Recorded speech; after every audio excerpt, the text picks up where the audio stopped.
Good morning, ladies and gentlemen. If you could please take your seats. The Aspen Security Forum DC edition is about to get started. Please take your seats. Thank you. Did you turn off the music? Thank you. I can't hear. I'm deaf. You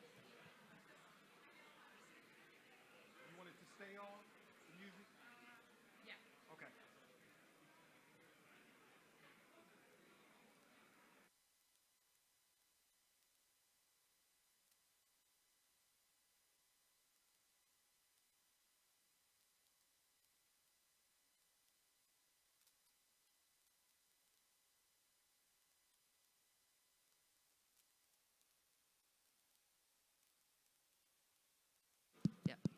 Ladies and gentlemen, please take your seats. We'd like to welcome Dan Porterfield to the stage. Thank you. Thank you, everybody. Welcome. Good morning. It's so great to be together for our third annual Aspen Security Forum DC. With Hanukkah beginning this evening, season's greetings to all. Please join me in thanking the Aspen Strategy Group and our co-chairs, Joe Nye and Condoleezza Rice, and our speakers and sponsors. Thank you all.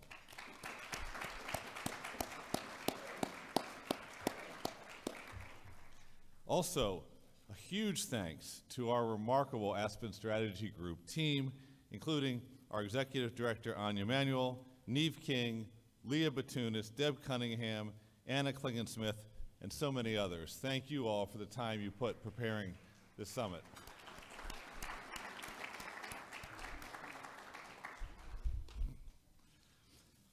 Thank you also to the trustees at the Aspen Institute who are so supportive of this work, and in particular, Jane Harmon, Alma Gildenhorn, and our board chair, Margot Pritzker, who sends her greetings today. So thank you to our trustees.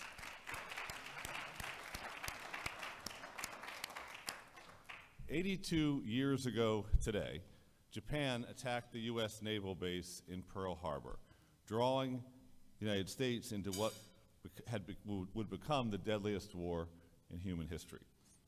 And the greatest generation, whose heroism we honor today, lived in a tumultuous era, bearing witness to the evil of the Holocaust, to nuclear devastation and proliferation, to the advent of the Cold War. This period brought about numerous geopolitical and military paradigm shifts, including sea changes in the technologies of war, dramatically elevating the need for American leadership in the world on behalf of freedom and democracy and human dignity. From the ferment of those transformational times came the founding of many of today's great organs of civil society, including the Aspen Institute. Established in 1949 in the service of social progress and human dignity, this institute assigned itself the purpose of igniting human potential to build understanding and promote new possibilities for a better world. Our founders were clear-eyed in their understanding that democracy, free enterprise, and military strength were three intertwined strands of one great cord that would pull America forward.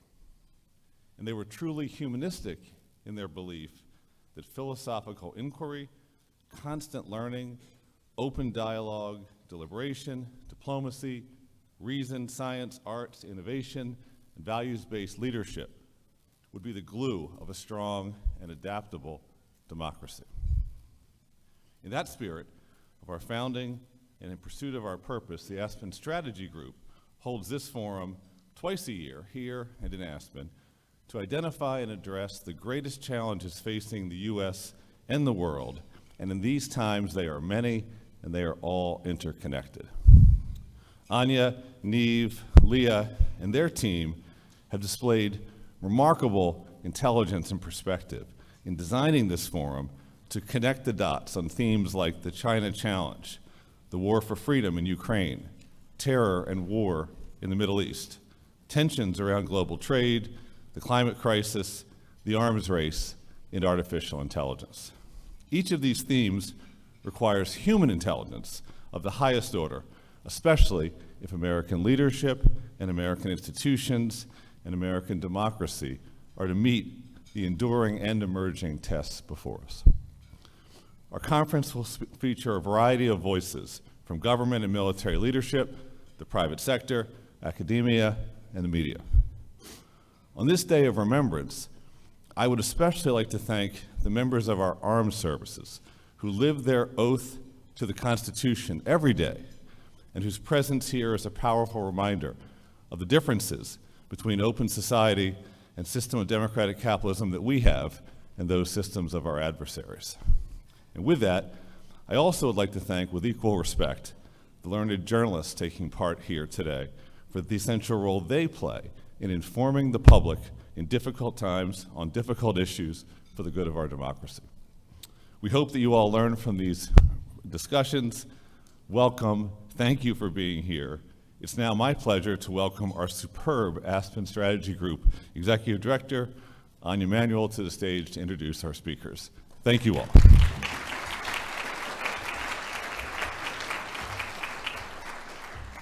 Thank you so much, Dan, and welcome to all of you here in almost snowy Washington. It is good to see so many familiar faces, so many friends who were with us last summer in Aspen. In Aspen a few months ago, we made it our collective goal to use our imaginations, to look over the horizon instead of those challenges right in front of us, and to envision and then jointly create a more optimistic future. We shook up outdated assumptions about the Middle East, about Africa, our relationship with China. This summer, Israeli former Deputy Prime Minister Tzipi Livni told us that we were entering a new Middle East. And President Zelensky said to us that with America's help, Ukraine will win. Well, in spectacular fashion, the world had other plans.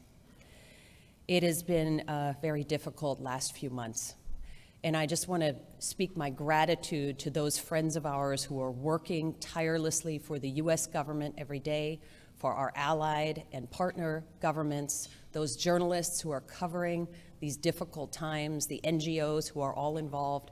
Thank you all for the hard work you are doing. Peace and democracy seem to be on the back foot and under attack everywhere. This isn't any reason to give up. It's all the more reason to redouble our efforts.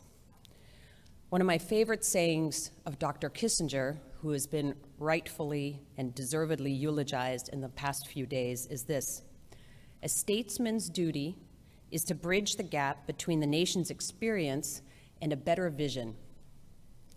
That's exactly what we strive to do here at the Aspen Security Forum. We're setting out a more positive vision, and then we're striving concretely to meet it. So to do that, we have an incredible lineup for you all today. We are going to hear from some of our nation's best and brightest, senior military leaders, senators, members of Congress. We're going to hear from the brand new Foreign Secretary of the United Kingdom, David Cameron. We're going to hear from Egyptian Foreign Minister Shukri, from Catherine Tai, the US Trade Representative, John Feiner, John Podesta about COP22, Ann Neuberger, and others. We are going to cover the gamut of the challenges that face us here in the United States and beyond, and we're going to look farther out. We're going to see how we can solve some of these thorny problems and how we can jointly build a better future. I want to thank Dan Porterfield, Elliot Gerson, and the whole Aspen team, and really our small but mighty Aspen Security Forum team, Neve, Deb, Leah, Anna, all of the folks working behind the scenes to make this work. It would not be possible without them, and it certainly wouldn't be possible without our wonderful sponsors who have been really steadfast with us for multiple years now: Google, MasterCard, McKinsey, Microsoft, MITRE, the Rockefeller Foundation, the Walton Family Foundation, and so many others. We're grateful to you all, and we're grateful to all of you here in the audience who are here because you want to help us build a more optimistic future. Thank you.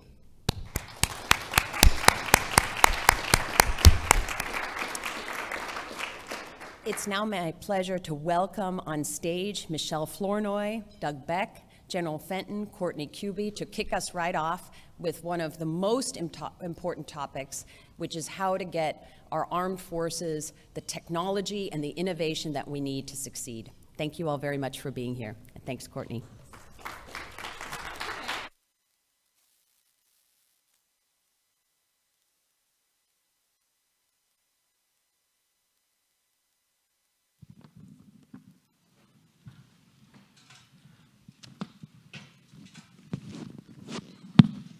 Thank you so much, Anya.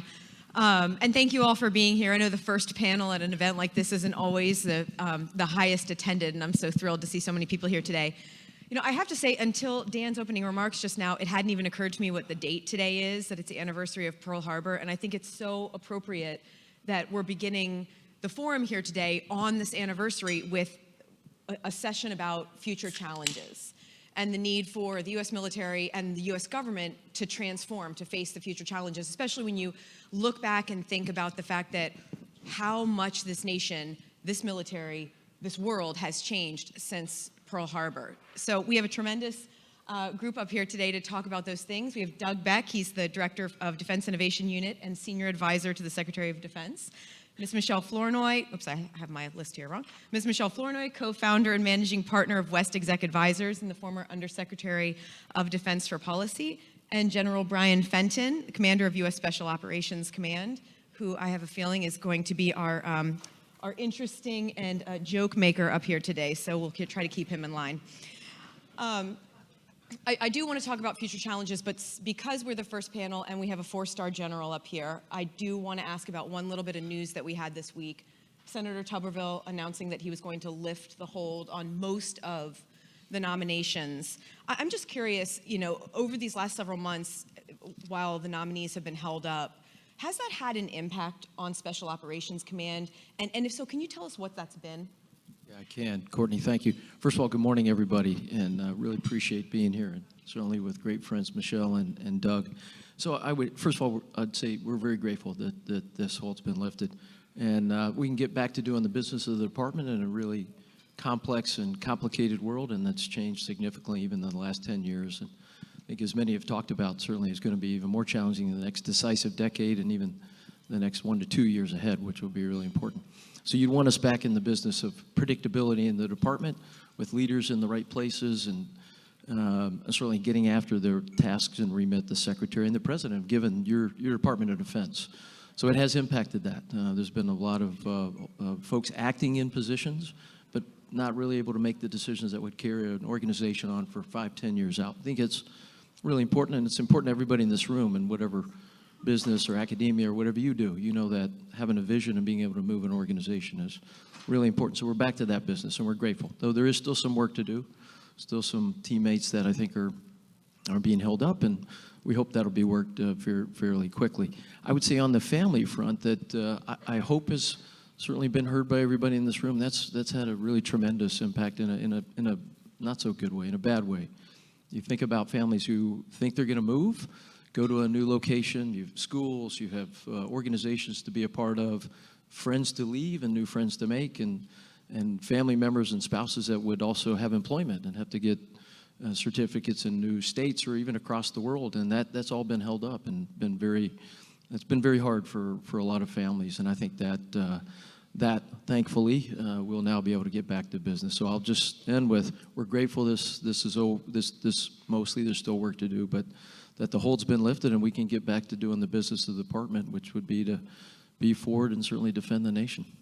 Great. Thank you for that. So I want to talk about current challenges. What are the biggest threats? And I'm going to go down the line here. General Fenton, starting with you. Sorry, I keep putting you on the spot already, but You told me I could tell some jokes. yeah, I haven't told any of you. You can tell some jokes, believe me. What are some of the biggest threats that you're seeing right now? Yeah, thank you. I think before I talk about the threats, and I'll talk if you're okay, both operationally and because we're on a tech and a transformation panel, I'll hit that as well. I would say that to do that, your Special Operations Command team, and for everybody out here, gets an opportunity to see the world globally. We are a global combatant command that has an opportunity to see the world on any given day through the eyes of 6,000 teammates, SOCOM teammates that are deployed in 80 countries across the world. They're a small part of the 70,000 Army, Navy, Air Force, Marine, and Space Force now, special operations teammates. And I think they have an opportunity because they work in many domains. They work in the air domain, the land domain, space and cyber domains, and the maritime, to see the world, as I like to think about it, from seabed to space and from fiber to cyber.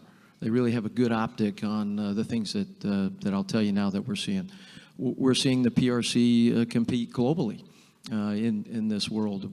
And not only bound by Indo-PACOM. They're certainly as we've had the chance very, very recently to travel to South America and Africa, they're in South America and Africa, wielding their elements of power, diplomatic, economic, and some level of information. Probably more the military piece of that in the Indo-Pacific. We're also seeing Russia, not just bound to Ukraine and the travesties that they're wreaking there, and certainly the unfortunate events against the Ukrainian people, but they're also in other parts of Europe, as I think all here know, and as well in Africa, in North and West. And you, Courtney, we were glad to see you with our teammates in Niger. You've seen what that looks like in some small part in Mali, Niger, and Mauritania, and where Russia appears either through its paramilitary piece or even in their Ministry of Defense. I think we also see Russia in Libya. And so they're not bound geographically just to the European continent, so they're competing there. On top of that, the other challenges of violent extremism. ISIS and Al-Qaeda and even Al-Shabaab, I think each day look to regain their footing. And even though there's been a large amount of work done over the years with not only Special Operations Command, but the whole of our U.S. government and partners and allies to rip those networks apart and keep them at bay from certainly our homeland and partners and allies, they're looking to regain that each and every day.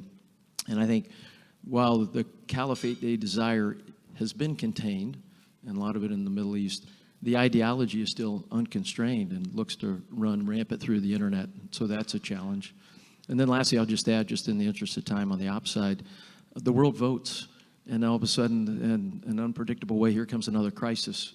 And on top of mind certainly is what's gone on with Israel and Hamas. And since 7 October, the world's been extremely busy, not only there, but across the world to address this. And Special Operations Command has as well. But in places like Sudan, even before that, where we had diplomats from the United States and partners and allies that were under duress, and there was a lot of work to do there. And lastly, I'll just talk, since it's a tech panel, we're seeing, I think, as all would certainly attest to, the proliferation of drones. And most may go right to things that fly in the air and small quadcopters, but they're getting bigger, they're getting faster, they fly longer, they're loitering, and they're becoming the many of many's when you add autonomy to it. I think we're also seeing robotics in a way that may be a land-based drone. And in the drone variety, we're seeing them not only in the air, but we're seeing them in the maritime and certainly subsurface and surface space. I think artificial intelligence, I tried to check some of these questions through ChatGPT today already, or Perplexity. They didn't come up with a good answer or any good jokes. But I think that's both an advantage for us as we look to harness that and make decisions faster and certainly grab not only lakes of data, but maybe metaverses of data and put it to use. But it's also a challenge for us as the adversary. We look to use it as well. And I'll just end with the arrival of smart cities. Everything's wired these days. There's cameras, there's pressure device, there's sensors, and it's all being connected somewhere, and I think is either a challenge for us, used against us, or certainly something we should harness. So just a couple of things. Just a few things, Just a yeah. few. Everyone's Not going to much. go hide under their tables after that. Please don't. Yeah, and thank you. I appreciate your teammates in Niger very much. I think they were more happy to see me leave than they were happy to see us get there. So, Not true. yeah. Michelle, General Fenton just named a number of different threats. What do policymakers see as the biggest threat right now? And what exactly are they starting to do to address some of the things that General Fenton just brought up? Sure. I think the challenge for policymakers right now is that the volatility of the environment is such that even though the strategy has identified China and deterring China as a pacing threat, the real world is not cooperating. We've got Russia's continued aggression against Ukraine. We've now had this explosive situation between Hamas and Israel in the Middle East, and the risks of potential escalation to a larger regional conflict, and many other, counterterrorism operations, many other things that pull the attention to the here and now because of the stakes involved for the United States and our partners and allies. But at the same time, we have to be able to walk and chew gum at the same time. We have to be able to keep our eyes and some of our bandwidth focused on the most consequential threat, in my view, which is preventing a war with a nuclear-armed China, whether it's over Taiwan or something else. And we know that, President Xi is very interested in reintegrating Taiwan into Greater China on his watch. We know he prefers political and economic coercion to achieve that objective, as he did in Hong Kong. But we also know that he's instructed his military to have options ready for him by 2027. And so we need to be able to anticipate a potential test of our ability to deter in that time frame. And that is really driving in the Pentagon, I think, a lot of leadership effort to, first of all, set the theater with our allies. So the work you see happening with AUKUS, the work you see happening in the Quad, our deepening relationship with Japan, Korea, Philippines, and other allies and partners, all very critical. But it's also put a premium on accelerating the adoption of innovative technologies, their integration into the legacy force, and doing that with speed and scale. That is going to be critical to us passing that deterrence test and presenting President Xi, if he ever thinks about using force, with enough dilemmas and enough challenges that he says, not today. And so, I know we'll talk a lot about the technology piece of that when we get to Doug, but I just wanted to put a pin in another key issue that is not getting enough attention, and that is the human capital piece. We have got to transform our workforce. I'm not suggesting that the Pentagon becomes a major technology developer. I am suggesting that we need to enhance digital and AI literacy so that you can have the Pentagon and DoD personnel can be smart evaluators of technology, smart buyers of technology, smart integrators and testers and evaluators of technology, smart users of that technology, and overseers. So we have to increase the tech and AI and digital literacy of the department. Lots of great ideas out there to do that, whether it's making better use of the talent we have by giving tech competent people in the military and in the civil service actual career paths to hone that proficiency and make larger and larger contributions, or bringing in new talent through new pipelines, whether, there are all kinds. We have a problem in this country that college isn't affordable. What if we offered digital ROTC, a digital service academy, digital reserve corps to tap into all that wonderful talent out in our innovation ecosystem? There are some very straightforward, in my view, answers to really help bring the talent we need. This has to be a whole-of-nation effort in this competition. So I'll stop there, but I hope that we'll get to the allies and workforce piece of this. Is not just the technology piece, which is critical, but you have to build you have to work on all the foundations that are really going to allow us to keep our edge. You can clap. Hey, we'll take all the claps here, believe me. I work in TV. You can clap after every answer here.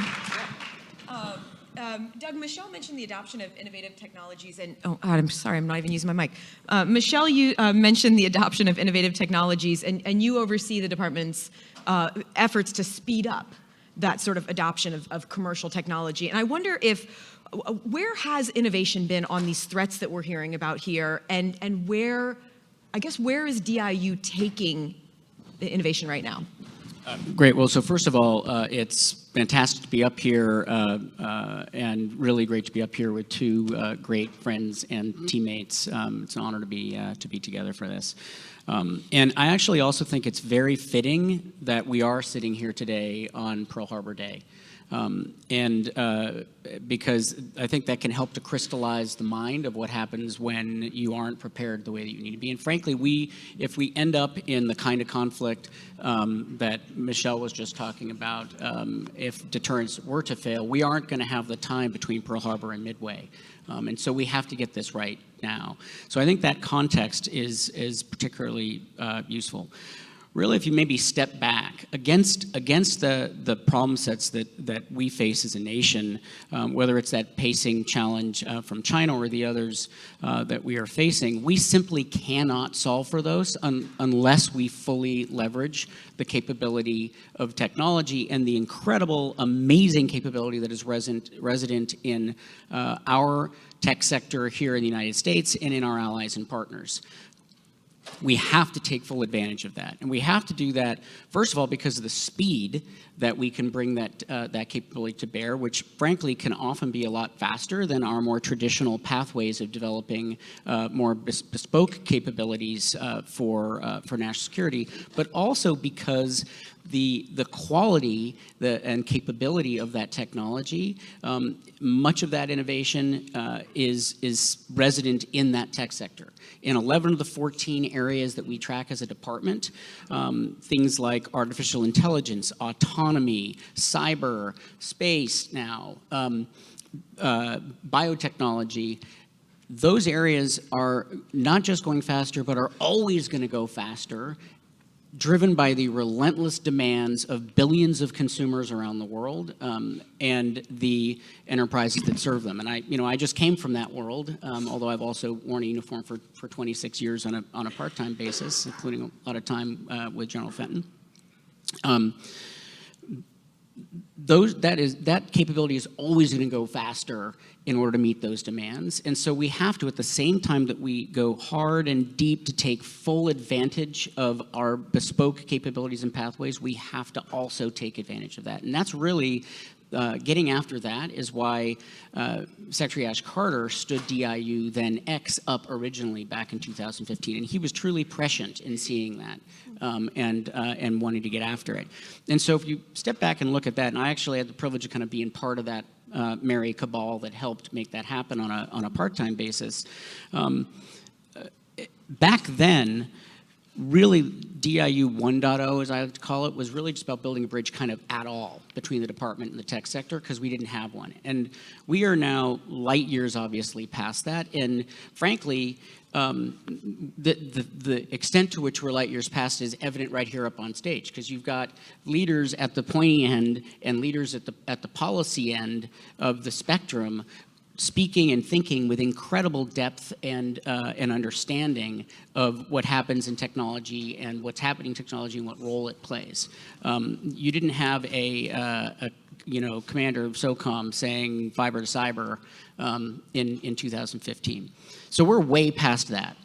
2.0 of DIU was about proving that you could take a real military problem and a commercially derived technology, bring them together, and create real impact through real solutions that can help to solve that problem, and then use authorities that we already had on the books to rapidly prototype those things and get them out to be able to be fielded or scaled within weeks or months, not years and years.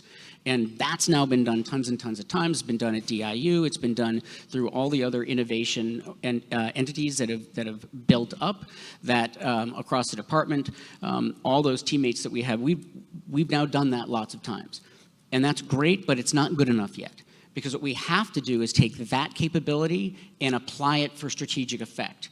And by strategic effect, I mean we have to apply that capability so that we can deter the major conflicts that Michelle was just talking about, or win if we are forced to fight. And until we have done that, we haven't actually achieved that vision that Secretary Carter was talking about when he stood up DIU X in the first place. And doing that is about focusing first on solving those most critical problems that are necessary for that strategic effect, and then working as a whole department in order to scale that capability in order to deliver those strategic effects and do that fast. Doing that is a very different game. That's why, that's what DIU 3.0 is all about. That's why the Secretary has elevated DIU to be a direct report, and that's also why I messed up my perfectly good life to come and join the team and come do it. But you got to be part of a merry cabal. I love DIU as the idea of it's a merry cabal of people. So we're talking here about transforming for these future threats. General Fenton, how is Special Operations Command transforming? And Doug mentioned speed. Are you transforming fast enough to meet some of these threats that we're talking about here today? Yeah. No. Okay. Michelle, next to you. And I say that through the lens of SOCOM is probably, I would ask Michelle and Doug, is known as a very impatient command. And we're supposed to be that way. Based on the type of missions we get, the teammates that join our organization, they drive us each and every day to go faster, to think deeper, and certainly to get to a solution and to an effect very quickly. So I think each and every day we don't think we're going fast enough. We always want to go faster, and as we put it against the prism of what's coming in the next 10 years, we've got to go even faster. And I think there's a lot of ways to do that. Excuse me. I'm used to being in Tampa. It's a little chilly up here. So I think there's a number of ways to do it. One of them, certainly Michelle and Doug have talked about, with partners and allies. And I think for a Special Operations Command, that's in our DNA. It's been probably since the time of the Office of Strategic Services in the OSS, who needed partners and allies in World War II to do jobs in the European theater with the French resistance, and certainly in the Pacific campaign in places like the Philippines, in order to provide some type of advantage to the larger forces, the larger Army, and the larger Navy. And in many ways, we'll excuse me, we'll look to leverage many of them moving out in this very arena. They're in a number of instances ahead on some tech innovation. They're certainly ahead on the human capital piece, and we're looking to get best business practices from them. I think what you'll see SOCOM doing to try to speed the flywheel up, as we would call it, is to absolutely partner with DIU. I mean, I think in many ways, the future of where SOCOM goes in the next 5, 10, 15 years with regard to tech, the human capital, and wielding it as an advantage and giving options to the Secretary and to the President that we may not have now is absolutely hung to Doug and the DIU team, as well as to industry, the bigs and the littles that SOCOM is known to partner with. And frankly, we've even gone out into the venture capital and the private equity world to get a sense of what teammates that are really atypical maybe 5 to 10 years ago for SOCOM are seeing. That might be initially single-use technology in the commercial space, but could absolutely turn into dual use that would be applicable in the defense space. So the answer is no, but I think we're doing a lot to try to get after it.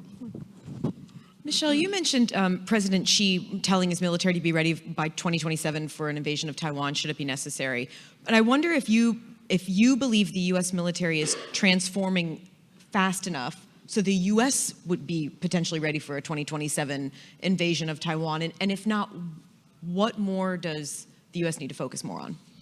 So I think that, if I were to give an assessment, I think the leadership of the department writ large understands the challenge and feels a great sense of urgency. I think that steps have been taken, like hiring someone like Doug, elevating DIU, empowering the organization. They're saying all the right things. They're spending a lot of time on it. In my experience, one of the big lessons I took away from my time in the Pentagon is that getting the policy right is not enough. If you actually want to change behavior, you have to realign the incentives of individuals whose behavior you're trying to change. And so it means really retraining parts of our acquisition core to work with speed and commercially driven technologies that go through an agile development process, very, very different than how we traditionally acquire large military platforms.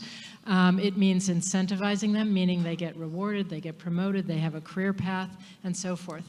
And it also means that while Congress has been incredibly generous with more flexible authorities, there are some additional things we need from Congress. We need Congress to actually fund DIU to scale, to accelerate the scaling of of promising technologies that meet urgent operational needs, like the replicator initiative, for example. We need Congress to give the department some additional flexibility to move monies within capability portfolios. These technologies are changing every 18 months, and if you program something in 2 or 3 year cycles, you're going to be buying something that's already obsolete by the time you get it. So we've got to have some further help from Congress as well.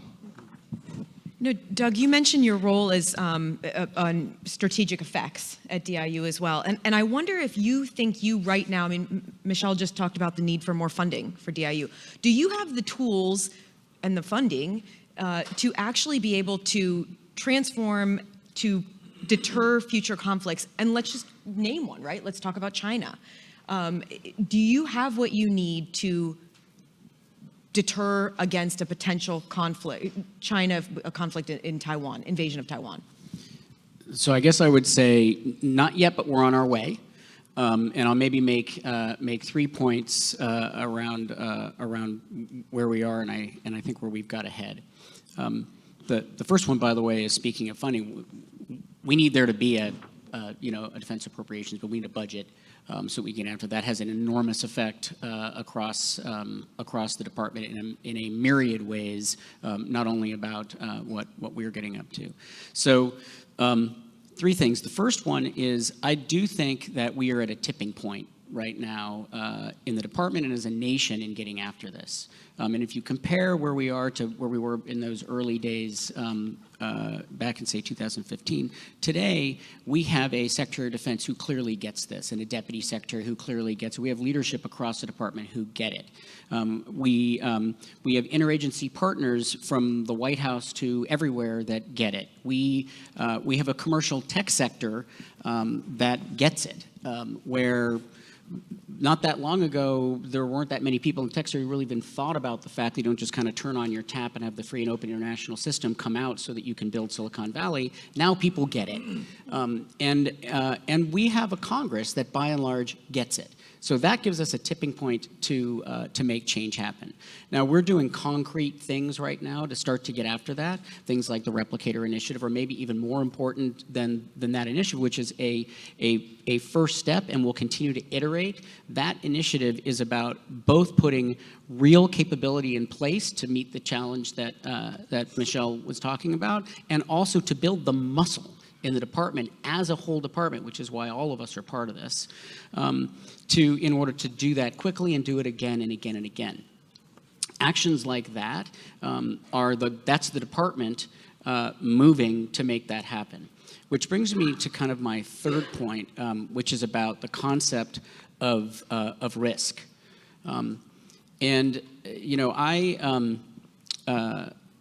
had the privilege of serving with special operators downrange in Iraq and Afghanistan, leaving my civilian life at the time to go and go do that. And when I came home, one of the biggest learnings for me was that I'd spent my entire career up to that point in the private sector, being a private sector executive, thinking about risk the wrong way. Most of what I'd thought about as being risk isn't. It's uncertainty. Risk is a different thing. Risk is risk to mission and risk to force. It's strategic risk for our nation. And what we have to do now, and why that tipping point and those actions are so important, is we've got to be taking risks now that are maybe financial risk, process risk, maybe even reputational risk. And we have to take that kind of risk now so that we aren't transferring risk to real risk for the soldiers, sailors, airmen, guardians, Marines who will have to fight a war if deterrence fails. So you have to be willing to fail, essentially, to advance. Take risk of that kind to avoid real risk. Yeah, Courtney, if I might just even pull a little bit more on transformation to Doug's point. I think when folks think about transformation, maybe specific to SOCOM, they're going to think about tech. And I did talk a lot about that. But I think there's risk if we don't, and then we've unpacked it. First and foremost, we talk about transformation. It's really about our people. Humans more important than hardware is a long-time first soft truth and motto for Special Operations Command. And I think the first thing when we think transformation is, when I said no, is the speed, is the education and the acquiring of talent that really understands where we're going in this new world. And a lot of that is just the training, the understanding, and how you wield either AI or robotics or autonomy, and do it responsibly, ethically, and under policy, certainly framework that are now and will come from the department. So for us, the first thing when we think transformation, it's really about our people. And are we educating for the future, taking away uncertainty, and that is one part of the risk we look at. Tech, I think I've really hit that one hard. It'd be our second pillar. Third, though, is even our organizations. In SOCOM, we're on a fairly deep sprint to look inside the organization to figure out, are we aligned correctly? Are we organized correctly in order to meet the challenges of the future, and not holding to any dogma that says we should be a certain number or a certain size, but really what is the mission we're trying to solve for the nation, for the department, and can we do it a better, faster, stronger way by changing organizations? And then lastly, our tactics and techniques and procedures, how we do what we do. It already looks very different than when I joined the formation 30 years ago. And I think we've got to continue to do that and just use the concept of risk. And we need to look at risk across all those, especially for SOCOM. General Fenton mentioned people, and Michelle, earlier you mentioned allies and partners, and I wonder how you see allies and partners playing a role in this transformation, this need for, which seems to be, Doug was talking about this tipping point in innovation, but it does seem to be that there is this point right now where there is an urgent need to transform for what are some very real threats currently and on the horizon, and I wonder how you see allies and partners playing into that. So they're absolutely critical.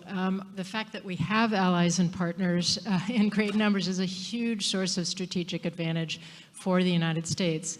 And one piece of good news is the Chinese under President Xi have really overplayed their hands, using coercive measures, intimidation, sort of constant military pressure in places like the East China Sea, the South China Sea, the Strait of Taiwan. And so it's created a bit of a backlash. We have an historic moment in our alliance with Japan in terms of the level and depth and intensity of cooperation. We have the AUKUS agreement, which will give our critical ally Australia not only conventionally armed nuclear-powered submarines, which are tremendously helpful in the region, but also through the Pillar 2 efforts, doing this innovation and innovation adoption, hand in hand alongside each other and along with our friends, the British. The Philippines have welcomed the United States back in. Korea is asking what more we can do. Through the Quad, we're having much more intensive discussion on co-development of technology with India. So, it's really quite something. The challenge I'll highlight, though, is as you integrate these new technologies, we are going to have to keep investing in means of maintaining interoperability and really ensuring that we bring our allies with us. And that means a lot of this has to be by design for allies from the start, rather than developing something exquisite and US only that we then have to figure out how to go through all the hoops to actually share it. But I think the more we design for allies and partners alongside us from the start, the better that will be, and leveraging commercial technology will help in that regard. And we only have about 2 minutes left, but Doug, I want to ask you, because one place where the U.S. is really focused on with allies and partners is the war in Ukraine. And if there's can you share any lessons learned from Ukraine these last 2 years that DIU is implementing now? Okay, well, we could talk about that all day. And by the way, I think speaking of allies and partners, some of our allies and partners from Ukraine are sitting right out here today. So I want to say thank you for being here. We had some great meetings yesterday. There are an enormous number of lessons here. And I'll maybe mention three big yeses and a not yet. So big yes number one is it is absolutely apparent all the ways in which commercially derived technology of all kinds is delivering incredible impact alongside more traditional things like 155 rounds that you also need, and employed by the incredible heroism of the Ukrainian in order to meet their challenge. But things like whether it's space-based technologies or the ability to crowdsource targeting data from not just soldiers in the field, but civilians, bring that together in a way that you can actually get it to where it needs to go in order to make targeting decisions, to all kinds of secure communications across different kinds of networks that can move seamlessly and operate even where the cellular network either is destroyed or is owned by the adversary, or obviously all the ways in which unmanned systems are playing a role, large, small, and what we're learning about first-person view technology, what we're learning about the electronic warfare environment. All of that is incredible, incredible lessons, and we're learning a ton, and we are employing all of that for both what we are doing to help support the Ukrainians to deter Russia over the long term, but also for what we need to do in order to deter the pacing challenge over in China. So that's one really big lesson. I'd also just throw out two other yeses. One is there are a lot of ways where sometimes it's easier for us to take capability that is resident in a commercial tech capability that isn't already a big program in the department and share that with a partner. Because there's a lot of complexity sometimes about taking our more exquisite things and sharing them, but saying, hey, there's something great over here you might want to talk to these folks. We can do that, and that's something DIU's been helping with a lot, as well as our partners across the innovation community. The third one is the importance of talent. So sometimes it's not the stuff, it's actually our people forward as far as we are allowed to take them to help in all the ways we can to solve the problems on a real-time basis. And I'll end with just the big not yet, because I think it's a not yet, not just for Ukraine, but for all of us in the leveraged commercial tech, which is that we are not there at the scale that we need to be yet for employing this tech. We need to get to that scale. With everything that we're doing, the scale is not yet there in the ways that we need it strategically, because we need that scale in order to not only help to serve the needs of the Ukrainians, but to deter Russia, as I said, and to meet the much bigger, broader challenges that we have as a nation. And our partners in the tech sector also need that scale, because that's the only way that the ROI works. And right now, some of these companies that we tout and say, these are great examples, some of them have actually had to lay people off during the same time that they're doing all these great things. And that's because the scale's not there yet. So we've got to get to scale. Thank you all so much. We're out of time, but we could talk all day today. But I think Anya and Neve would never invite me back. So thank you all. Thanks, Courtney.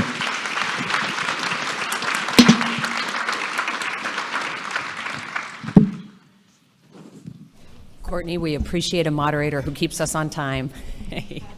Thank you all very much. Thanks. Great. Thank you. Sorry about that. Yeah, thanks a ton. Thank you, man. Yeah. Thank you. Great.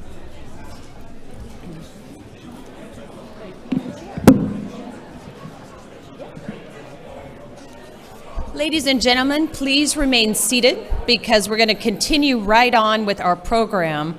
And we're enormously lucky to have with us right now General Cotton, who is the commander of U.S. Strategic Command, responsible for all the nation's nuclear forces and missile capabilities, and Senator Jim Risch, who's currently serving as Senator from Idaho and the ranking member of the U.S. Senate Foreign Relations Committee. And to interview him, we have none other than our close friend and New York Times correspondent, David Sanger. Thank you very much.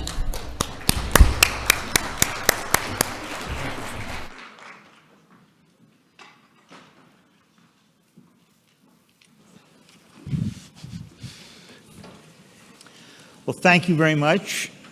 Thank you, Anya, Senator Risch, General Cotton, thank you so much for joining us. You can tell that this is Aspen in Washington and not Aspen in Aspen because we're all wearing neckties, okay? Which is the downside of Aspen in Washington. So we're going to talk a good deal about the great power competition with China and Russia, but I wanted to start the conversation today, General Cotton, with you on a topic you and I have been talking about on and off, which has been the differences between this and this era and the Cold War that we knew. And, you've often made the point, this is not Cold War 2.0. It's quite different and quite more complex. And so I just wanted you to play out that argument a bit. We'll ask Senator Risch to comment on that as well. Well, thank you, Dave. I think, fundamentally, if you really think about it, since the advent of the nuclear weapon, we've never had two near-peer competitors. And for the first time, we have two near-peer competitors that we have to deal with. When we talk about Cold War, the concern, and the only reason I say I don't like using the terminology Cold War, because what I don't want folks to do is to immediately and automatically revert back to how we solved for that problem when we had one near peer, as opposed to now having two. The biggest difference, if just history will play itself out, is when you look at the Cold War era, you had the Warsaw Pact and you had the Western nations. We never relied or counted on Warsaw Pact from the West for any economic anything. Now there's an interweaving with global economics, with potential adversaries, PRC in particular, not only with the United States, but within our allies and partners as well. So I think when you think about the strategy on how do you solve that dilemma, it's a lot different than just pulling out the books of how we solved that dilemma when we had one near peer.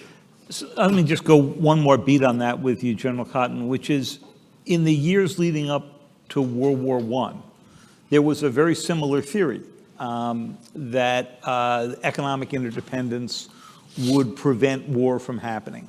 Germany was deeply economically tied to Britain and elsewhere. And obviously it didn't work. We thought consistently that China's economic ties would restrain the way Xi Jinping thought about the world. And he has gone off in directions that I think it's fair to say no one in Washington really predicted. So can we over-depend on the economic interdependence as a restraint here? As a warfighter, I would say absolutely not. My job is always to be able to kind of create strategies which introduces dilemmas for an adversary, and be able to present those options to the commander-in-chief if required. So that's my job, and that's what I'm going to do, and not count on the fact that that will solve that problem. So Senator Risch, you've heard General Cotton say that the biggest difference is the economic interdependence. What else strikes you beyond that? Well, I think what's been referred to here is the complexity of it. A couple things. Number one is the complexity. If the Cold War was a checkers game, we're dealing with a Rubik's Cube today. I think that's the magnitude of the difference. In addition to that, in the Cold War, we had a competitor that we were dealing with. Today, we've got two near-term competitors. But in addition to that, everybody else in the world, the gap in the Cold War was very significant. The gap today isn't nearly that significant. All countries, not all countries, but many countries are moving up to where the gap between the top and the rest of the world is much narrower than what it was. I think all of those things make it a complex picture that makes the Cold War look like a Sunday school picnic in a lot of ways. Senator Cotton, General Cotton, you could be a senator one day, but we're not. We're going to let you retire first before we get to that. Don't demote him. Yeah, right. General Cotton, back in 2015, you were a two-star. You were running the Air Force component of the nuclear force at that time. And in those days, and that was, only 8 years ago, China looked like a pretty distant nuclear threat to the U.S. Now, the public declassified numbers that you see in the annual China report from the Defense Department is roughly 500 deployed weapons now, which is up by about 200, 250 from a few years ago, 1,000 by 2030, and 1,500 by 2035. That's way ahead of, I think, what you were looking at 8 years ago. So tell us first, what did we miss? And then second, how does this affect your day-to-day just planning about the future? Yeah, I'll probably start, Dave, with the second question first. I think in 2015, when I was commander of 20th Air Force, and that was the ICBM leg of our United States, I actually was pretty happy and satisfied. What do I mean by that? We were well on our way on being able to modernize and have conversations and finalize a modernization of the nuclear triad. That modernization effort was based off of what we saw in the 2010 timeframe as what the geopolitical environment looked like. But I was excited as someone who works on the Minuteman III weapon system throughout my career. But then, short 3 years later, we start hearing the conversations in regards of a nuclear breakout. To your point, the reason I felt excited is because we're modernizing our force. We saw the PRC as a nascent challenge in the earlier years. We articulated that it was a minimal deterrent force. That's how they kind of articulated themselves. But then to your point, you start seeing, the quick rise in their ability to kind of build out their force. Bona fide triad with H-6s as well as submarine force and ICBM force, mobile and ground-based now. That sounds a little bit different than a minimal deterrence force. And why do you think they made that decision? I wish I knew, right? I mean, if I wouldn't be a senator, I'd be in Vegas. Oh, okay. Gambling. Or Wall Street. Right, so sorry, I'm not going to be a senator, but if I knew, I mean, I would, I just don't know why. But the fact is, we now know that it is what's happening. So we're working towards that. And I know we'll talk a little bit later about, what does that mean for us as far as, my operational force and what we do for strategy. Well, tell us a little bit about that, because obviously it's a very different calculus than what you were dealing with before. So I think as commander of STRATCOM, what it allows for me, I actually can look back to the NPR, the 2022 NPR. There's a hook in the NPR, and the hook in the NPR is allows us to look to see if the strategy and the numbers work with what we want to be able to present to the President of the United States as far as what objectives the President of the United States wants to meet. So we're actually doing that now within STRATCOM to ensure that we can always hold the advantage in regards of having two peers as opposed to. And that means that you're evaluating whether the current numbers in the triad and the current strategy of how you would employ them would work 10 years from now. Oh, absolutely. Absolutely. With the program of records of the modernized systems that we currently have. Right. That are on for acquisition programs that we have coming on board. And while that is still in place, is it your early instinct that we need a significant change in numbers, or we just need a significant change in how we think about how events would play out? Yeah, so one of the things that I brought to STRATCOM I'll be there 1 year tomorrow, is I want us to kind of look differently. We understand what the stockpile is, what the stockpile is. Right. So what I really want to play out is then, how do I meet the objectives? How do I present the effects? Because as a combatant commander, no different than Brian Fenton, my good friend who was here in the earlier session. As a combatant commander, my job is to be able to present effects that will meet the objectives of the president. As STRATCOM commander, people need to understand this. I am the strategic deterrence combatant commander. It's more than the nuclear deterrence combatant commander. My job is to be able to produce strategic effects, whether it's kinetic, non-kinetic, whether it's conventional or nuclear. So what I have the team doing is figuring out how do we take all of those things to still be able to meet the objectives, knowing that we have two. Based on the stockpile that you currently have? Absolutely. Okay. So, Senator Rich, unless you want me to promote you to general, let me ask you about the stockpile, because I guess the question that I get asked the most and the discussion I have the most with your colleagues in the Senate is, if you think about a China that is building up to rough parity with the United States by 2035, to a Russia that may be unconstrained by New START in less than 2 years, do we need to begin now to be building up the nuclear force 10 years after Barack Obama said publicly we want to be making nuclear weapons a less central part of our deterrence strategy? Well, the obvious answer to that question, I think, is that 10 years ago was so much then and not now. I don't know what his position would be today. I can't imagine it wouldn't be different today than what it was then. Things have changed dramatically. But look, I think the first and foremost, what we have to do is, and by the way, you made reference to Russia having some constraints under New START. I would respectfully disagree with that. I led the charge against New START.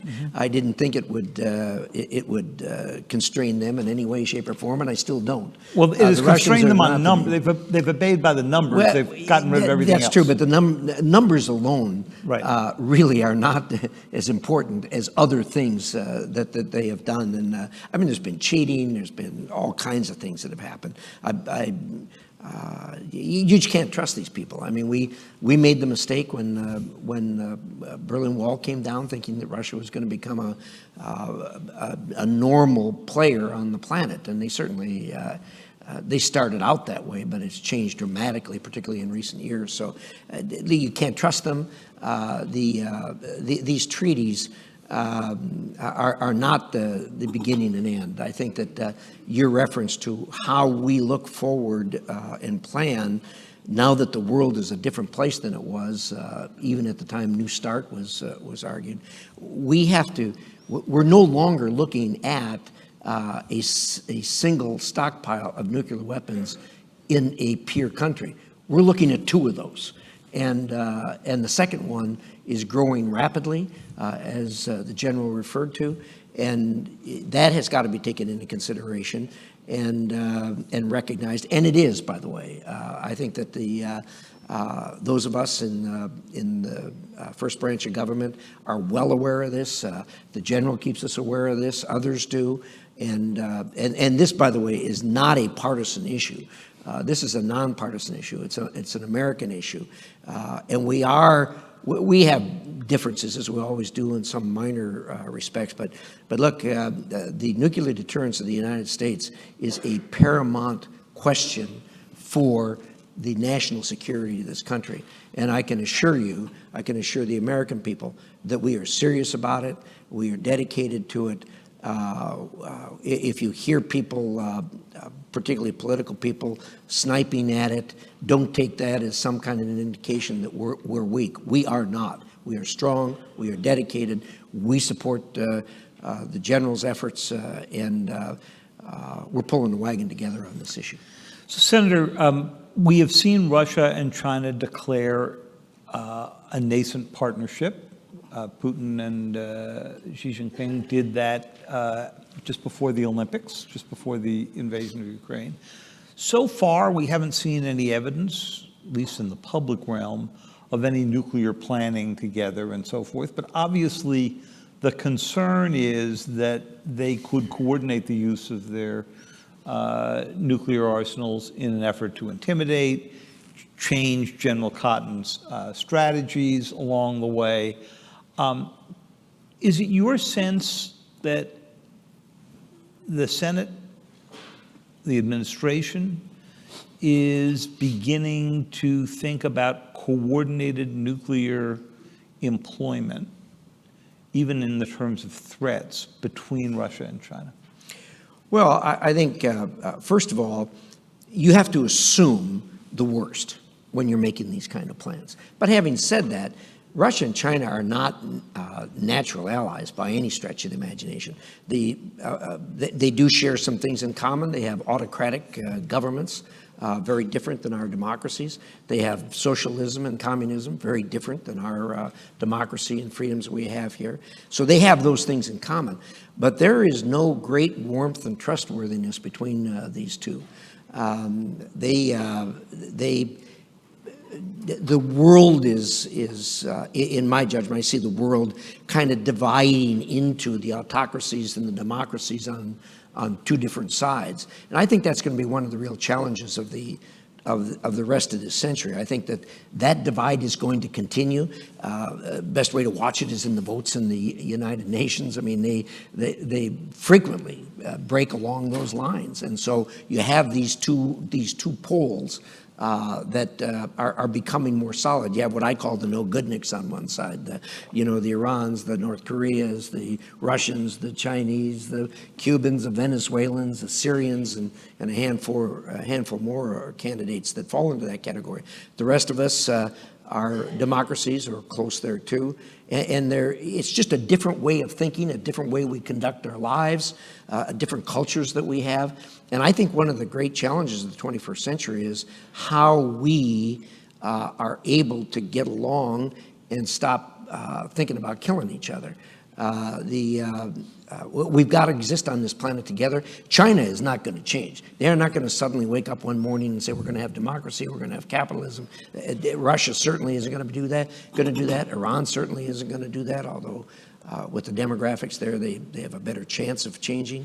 But we have to figure out how, just as we did at the beginning of the Cold War, we are able to exist on this planet, having our own, pursuing our own lanes. General Cotton, let me take you back for a moment to something that happened just before you took over at Stratcom. It was October of 2022. We were 5 or 6 months, 7 months into the Ukraine war. And the administration went through what I guess I would say was the biggest nuclear scare I've seen in the 30 years that I've been reporting in Washington. And it was when they had some intelligence, fortunately turned out not to be the case, that the Russians might employ a tactical nuclear weapon inside Ukraine. And of course, that's been a constant concern just based on the public statements that Putin has made. For a little while, there was a big rush, as you recall, to get the Chinese, the Indians, and others to tell Putin there is no role for nuclear weapons here. But there was a concern when this was all over that moment had kind of changed the atmosphere, that suddenly it had legitimized the idea that a nuclear state might threaten nuclear use against a non-nuclear state. And I'm wondering how much of a permanent alteration you have seen in the atmosphere from that moment and from the overall Russian lurking threat of using tactical nuclear weapons? Yeah, I think first of all, when we talk about non-strategic nuclear weapons and you hear people use that vernacular, what that really means, to the senator's point, is all nuclear weapons that aren't covered under New START, which is about 2,000 of them that the Russians currently have. I was actually the commander of Air Force Global Strike Command, so I was the air component to Stratcom at the time, so I owned a bomber and an ICBM leg during that time. You're right, though. It was, if nothing else, what it did, it drove the conversation even down to, I would say, dining room tables in people's homes on having a conversation on what does strategic deterrence, what is the definition of that? What does that really mean? The portfolio of that, to be frank, over about the past 25 years was something that a lot of folks didn't pay attention to. right? Because it was, even though it has and always will be foundational to national security, especially in the nuclear deterrence piece of that, it was just something that we never discussed and had a conversation about. Now we have forums like this where we can actually have the conversations and discuss strategic deterrence. Yeah, David, let me speak to that for just a minute. I think this is a really important point. First of all, America needs to understand how we've gotten to where we are in Ukraine. When the Soviet Union broke up, 4 of the countries that came out of the Soviet Union were nuclear armed: Russia, Kazakhstan, Belarus, and Ukraine. Ukraine at that moment was the 3rd largest nuclear power on the planet when the Russian But not in control of the weapons well, themselves, but they had the possession of those weapons. We've seen what Ukrainians can do when they have the ability. But look, we, the United States, had a policy then. We have the policy now. Always have had the policy. Probably always will. That the less countries that have nuclear weapons, the better off that the whole world is, and particularly us for our national security. We sat down in 1994 with the Ukrainians and persuaded them to give up their nuclear weapons, which they did. They surrendered and gave up their nuclear weapons. And we said, if something happens, we'll be there for you. Well, here we are. And then, fast forward to the time you just mentioned, and that is the Russians start threatening using nuclear weapons, and all of a sudden the world says, well, wait a second. Ukraine had nuclear weapons. They can't respond. Russia's threatening them with nuclear weapons. Where are we? And I have said all along since this thing started in Ukraine, if indeed the United States does not stand behind Ukraine, I really believe you're going to see. I worry about what our enemies would think, but I worry much more about what our allies would think, and that is, they say we can't count on the United States. We got to have nuclear weapons. And I really think that a default in Ukraine would set off the largest nuclear race on the planet that we've ever seen. Have you said that to your colleagues who do not want to extend the aid? Well, I think that that's a separate issue, but it is more talked about by you guys in the media than it is up on the Hill. Those numbers are much. The people who do not want to do this get a whole lot of ink, whereas the 92 of us in the Senate that think that we need to do this don't get nearly that kind of coverage. So, but back to that question, yes, we have had those conversations privately, and believe me, it is a serious conversation. It is something that people always say to me, what keeps you awake at night? There aren't a lot of things that do, but I'll tell you, setting up, if, Japan's under our nuclear umbrella, South Korea's under our nuclear umbrella, the Philippines are, certainly all NATO countries are. If all of a sudden they say we can't count on the United States, that really changes the view on this planet regarding nuclear weapons. It is a serious, serious concern, and I don't know whether the general agrees with that. Well, David, if I can add to the senator's point, we talked about the transactional partnership between Russia and China. We don't have transactional relationships. We have alliances and That's right. and partners. I think one of the things that we did in Stratcom this year to prove extended deterrence and assurance to allies and partners was 2 efforts that happened, and that was the SSBN that visited Busan in South Korea to show assurance to the Republic of Korea, as well as flying a B-52 to Seoul for the first time in a long time. What made that even more amazing from my perspective as a Stratcom commander was being able to see the deterrence factors that came out of that, especially that B-52 flight, because on each wing was some fighters from the ROK, and on the other wing was the fighters from the JASDIC from Japan. And I think that makes a difference in regards to the adversaries that were watching that, whether it's DPRK or whether it's PRC, on that confidence building of assurance with those two nations and us. So, I'm quite proud of the fact of the work that my air component and my naval component did to put all that together to make that a reality. Well, General Senator, I have so much more I wanted to ask you about, including the Defense Industrial Base and so forth. But one of the rules at Aspen, their deterrent effect is to make sure that we stay on schedule, and there's massive retaliation that is promised if we don't. So I'm afraid we have to end it here, but I want to thank you both for what's been a really enlightening conversation. Thank you. Thank you.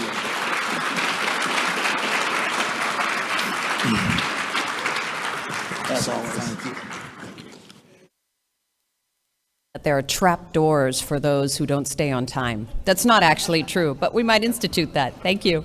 Thank you so much, General. Thank you, David. Thank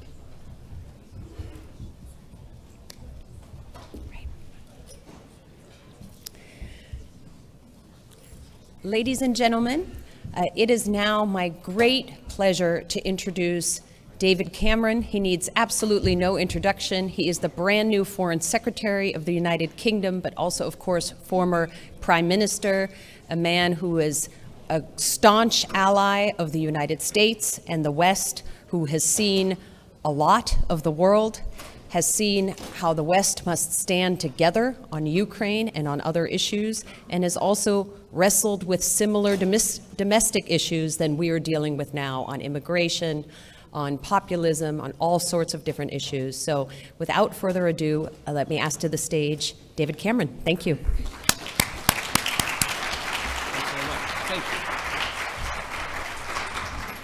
Thank you. Well, it's great to be with you this morning. About a month ago, before I took this job, if someone said to me, come to Aspen, it probably meant come for a skiing holiday. Now it means come and speak at a conference. But I couldn't be more delighted to be in this job at this time, because there are so many difficult issues that we have to get to grips with. And it made me think the other day about the first job I ever had in politics, which was in 1988, 1989. I went to work for Margaret Thatcher, and I'd just left university. And I look back to that time. At that time, the Berlin Wall was falling, the Soviet Union was breaking up, Russia was becoming a friend, China was joining the WTO and the World Trade Organization. Democracy was spreading across Europe and in many ways across the world. More and more countries were adopting market-based economics. It wasn't the end of history, but it felt like a time where we were making extraordinary progress. And you contrast that with today, and it really couldn't be more different. A war in Europe, a conventional war in Europe, this crisis in the Middle East, a much more aggressive China, an unbelievably aggressive Russia. Instead of free trade spreading, more and more countries adopting protectionism. And I think the first thing to realize in this different world is just how much has changed and how unlikely it is to snap back. Sort of liberally minded conservatives like me have a bit of an optimism bias. We always think things are going to go back to how they were. In fact, I remember a conversation I had with Barack Obama at a G7, and I said, Barack, Britain and America, we are the two fastest growing economies. We should be so proud of that. We're doing such a great job. And he said, yes, David, we are the two best looking horses in the glue factory. And I think at the time I thought, well, you're just a bit gloomy, Barack. But now I realize, in fact, what he was saying is really the world had changed. Things were much more difficult, and we had to recognize that. And I think it is really important to do that, because at this time, it's never been more important to strengthen our defenses, to harden and protect our systems, to build on our key alliances, to work with our closest friends and allies. And that's why I'm here in the United States today. And I think we should also be frank about something, which is our domestic politics is actually making it harder not only to do that, but also to engage in the world in the way that we need to try and build our security and stability that we need. And I mean, I heard this on the Hill yesterday over and over again, but I hear it also back at home, which is, why should we meet these challenges overseas when there are so many challenges at home? And I think we should be frank that there are some things that have fundamentally upended and changed our politics. The pressures that we have from mass movement of people and illegal migration. The fact that globalization hasn't benefited every part of our country equally. There are people and places left behind. And of course, the incredible amplification to these two problems, if you like, economic dislocation and social dislocation, the incredible amplification that comes through social media. And I'm not one of those people who just says, well, just ignore that and don't think about that, just get on and make the arguments for engagement. We have to deal with those problems. We'll only be strong internationally if we can be strong and prosperous domestically. And that's why I think it doesn't matter whether you're Democrat or Republican, Conservative or Labour, we've all got to meet those domestic challenges in order to engage. But nonetheless, the arguments for engagement are stronger than ever, and we've got to make them, however hard it is. And it's a difficult point to make here, but it is true. You know, we are the same. Our people live all over the world. Our businesses trade all over the world. We benefit massively from investing in that engagement to try and deliver the security and the stability that we need. The biggest beneficiary of Pax Americana was America, and it's worth making that argument over and over again. So how do we do it? Well, let's start with the Middle East. I absolutely stand foursquare with you in the United States in recognizing that the attacks on the 7th of October were an appalling terrorist act, an invasion of another country. I stood in Kibbutz Be'eri and saw what had happened. Children massacred in front of their parents, parents murdered in front of their children, and we're right to support Israel as they try and deal with the Hamas terrorist threat. And people who call for sort of an immediate and permanent ceasefire do need to understand that if you stop now with Hamas still in charge of even a part of Gaza, there can never be a two-state solution. So I think it's important we support Israel while at the same time arguing about the importance of international humanitarian law, the importance of reducing civilian casualties. And we will make those points over and over again. But I want to make this point. As we look ahead and think about the future and how we try and build a future for Israel and for Palestinian people to live in dignity and justice, the D bit of FCDO, the development part, is going to be every bit as important. And it's the same in America. We're going to have to try and work out how to build up the Palestinian Authority and revitalize it. We're going to have to work out how to engage the Arab states, how to try and rebuild what the Palestinians have and what they need. And to people who say, well, this development bit, it's a rather soft bit of your foreign policy or your security policy, and really the issue is China, I would just make this point, that we need, Britain and America and the countries that believe in democracy and freedom, we need to offer other countries an alternative to China. As Larry Summers once said, it's no good if you go to an African country and they say, yes, it's great, China builds us a bridge, you just give us a lecture.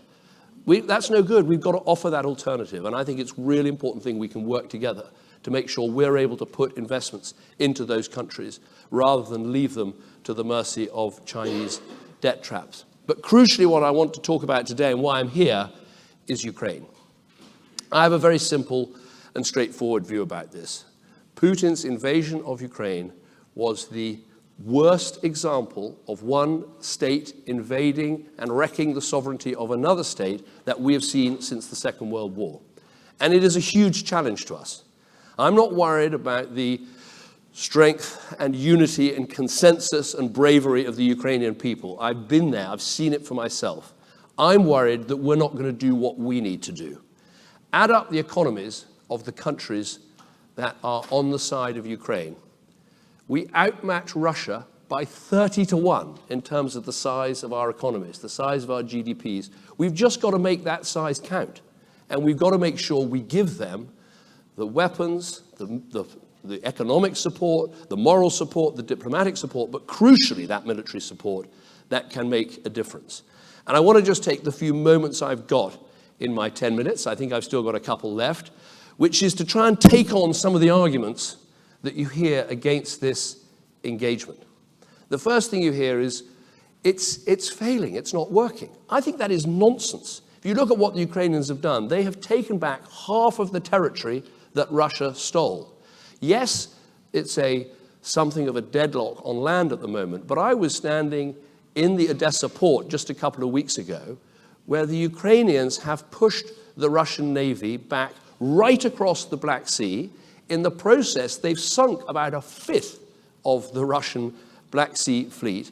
They've opened up a maritime way so they can export their goods and their grain, and over 200 ships have used that maritime lane since that amazing work was done. So they are exporting again, they're growing again, their economy is succeeding again, and we should be backing them on that basis. Now, the second thing you hear is, is Europe pulling its weight? Isn't this all the US, and are we doing enough? Well, you are doing an incredible job, the weapons you supply, the economic support you give, but the figures now show that actually European countries are doing, if you add up the economic support and the military support, are doing twice as much as the United States. So the support really is there. And if you vote through this package, however you do it and whatever you have to connect it with in Congress, it will give an enormous fillip to those European countries. But the other thing I'd say is, yes, in the past, sometimes Europe has been rather disunited. But I was at the NATO conference in Brussels a couple of weeks ago, and I've never seen NATO so united, so engaged, and with Finland and Sweden joining, actually growing and succeeding. That is already a massive failure for Putin, that he's managed to bring about that unity. Now, the next thing you hear is, well, is the strategy clear enough? Do we know what we're trying to do? Yes, we're trying to help the Ukrainians through what is going to be a difficult winter, and we want to supply them so they can rebuild next year and sustain what they're doing. Why is that so important? Anything less than that is a victory for Putin. And if there is a victory for Putin, it won't be the end of this. I stood in Tbilisi in Georgia in 2008 when he took a part of that country and warned this would happen. And now it's happened in Ukraine. And if we let him win in Ukraine, it will be somewhere else next. And it won't just be American money that's at risk. It might be a NATO country, so it could be American lives. The value for money of what you have put in is astounding. What is it, like maybe 10% of your defense budget? Used by the Ukrainians has destroyed half of Russia's pre-war military assets. Now, if that isn't a good investment, I don't know what is. I think the final point that people raise is, what about Ukraine? Is it corrupt? Should we be helping this country? Of course, Ukraine isn't perfect, but it is a democracy.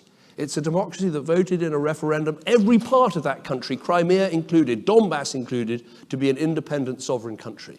It is a democracy. It has a remarkable president in President Zelensky, and it's passing laws that are tougher on corruption than anything that exists in your country or in my country. So I see it as the great test for our generation, the great challenge for our generation. Are we going to defend this democracy? And are we going to recognize that European security is also American security? And we should stay united on this. We should pass this money to the Ukrainians. We should back them and make sure that it's Putin that loses. Because if that money doesn't get voted through, there are only two people that will be smiling. One of them is Vladimir Putin in Russia. The other one is Xi Jinping in Beijing. And I don't know about you, but I don't want to give either of those people a Christmas present. Thank you very much. Jennifer.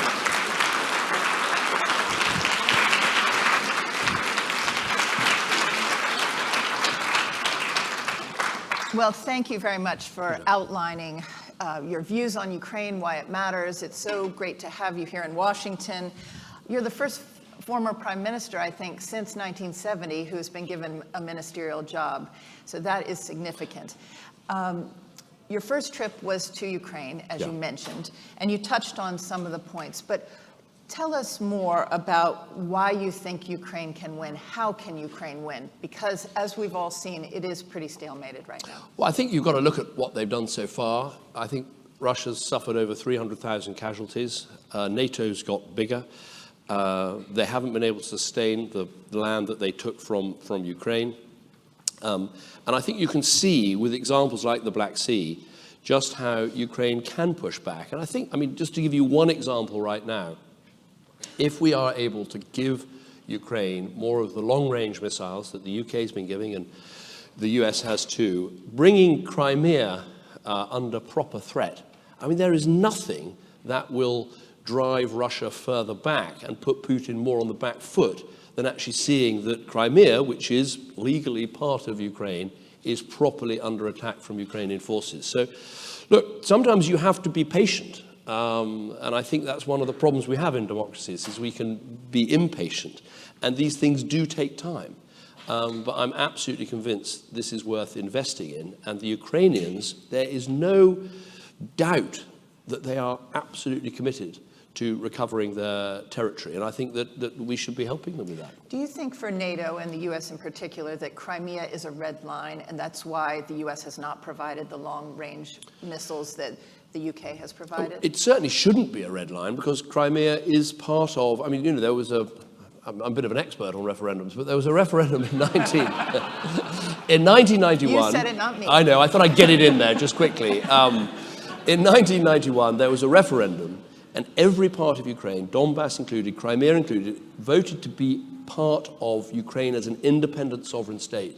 And I think sometimes people can be in danger of sort of falling for Russian propaganda. I mean, I remember in 2014 when, you know, Putin seized Crimea and the Donbass and tried to sort of spread this message of confusion that it was all about what had happened in the Maidan and the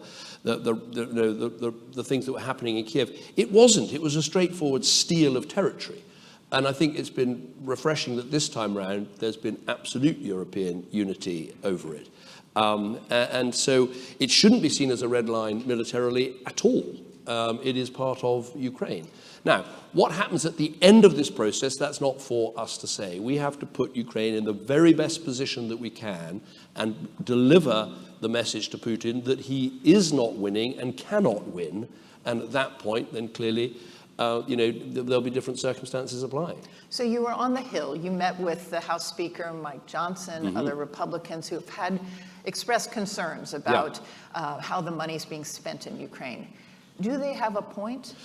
They're concerned about corruption? Yeah. They don't know where the money's going? What were your answers to them? I think they've got, you know, there are lots of concerns people express, but my view is there are good answers to all of that. If you take the issue of the money, as I said, it's 10% of the defense budget to have a massive impact on Russia that has now turned into, you know, we didn't pick this fight. They have turned into our adversary by what they did in Georgia, by what they did in Ukraine.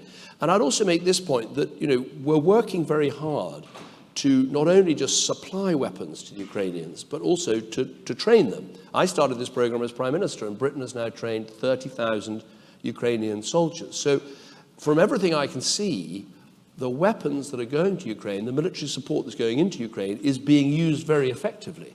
I mean, that figure of what has happened in the Black Sea, I mean, Ukraine doesn't even really have a navy, but they have managed to sink about a fifth of the Russian Black Sea fleet. Well, that is, you know, I'm sure the Pentagon is excited by the value for money on offer there. I mean, it's, you know, it's a remarkable thing. And just yesterday, the helicopter fleet, the Russian helicopter fleet, it was I believe, a U.S. missile that took it. Explain what happened there. Well, I think in one night, something like a fifth of Russia's attack helicopters in the theater were destroyed, and I think that was via one of the U.S. ATACMS long-range artillery. And that, again, proves that these weapons make an incredible difference. You know, there are many aspects to this war that do look quite like the First World War, the deep trenches, the frozen lines, the big defensive elements and all of that. But I think what you've seen is where we have, you know, gone further on weapons and helped, they can make an enormous difference. And I think, you know, Britain, I'm proud of the fact, and I can say this because it wasn't me, it was my predecessors, you know, have been ahead of the game. There are a lot of people concerned, should we give the Ukrainians anti-tank weapons? We did give anti-tank weapons. That wasn't an escalation. It was just, quite rightly, one ally giving another ally the right to defend itself. Same argument about tanks. Same argument about long-range artillery. Same argument about jets.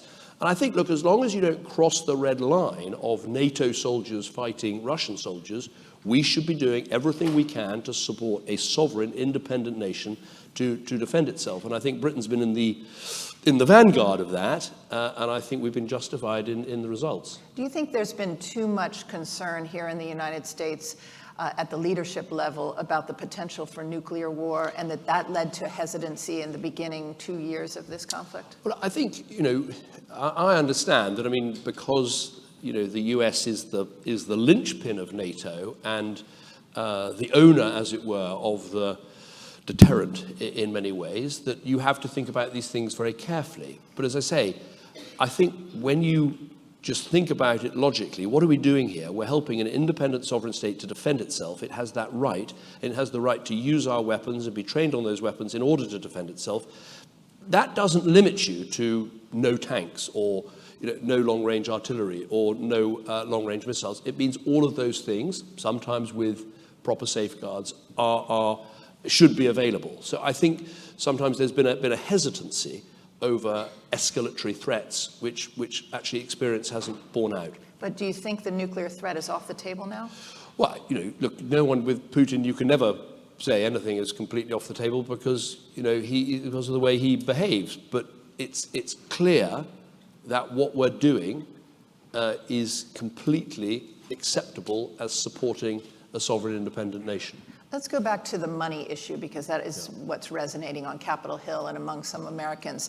There's some misunderstandings about how much the U.S. is spending versus Europe. There's some old narratives, I think, that Europe is not pulling its weight, that NATO is not spending 2% of their GDP on their defense budgets. Well, let's do the 2% first. Yeah. I think that's important because I wasn't Donald Trump's biggest fan, but on this issue, he was right to say that more European nations needed to spend 2%. Indeed, at the Cardiff NATO conference, which I chaired in 2014, we said it was time for everybody to meet 2%. At that time, I think there were only 4 nations, of which the UK was one, were meeting 2%.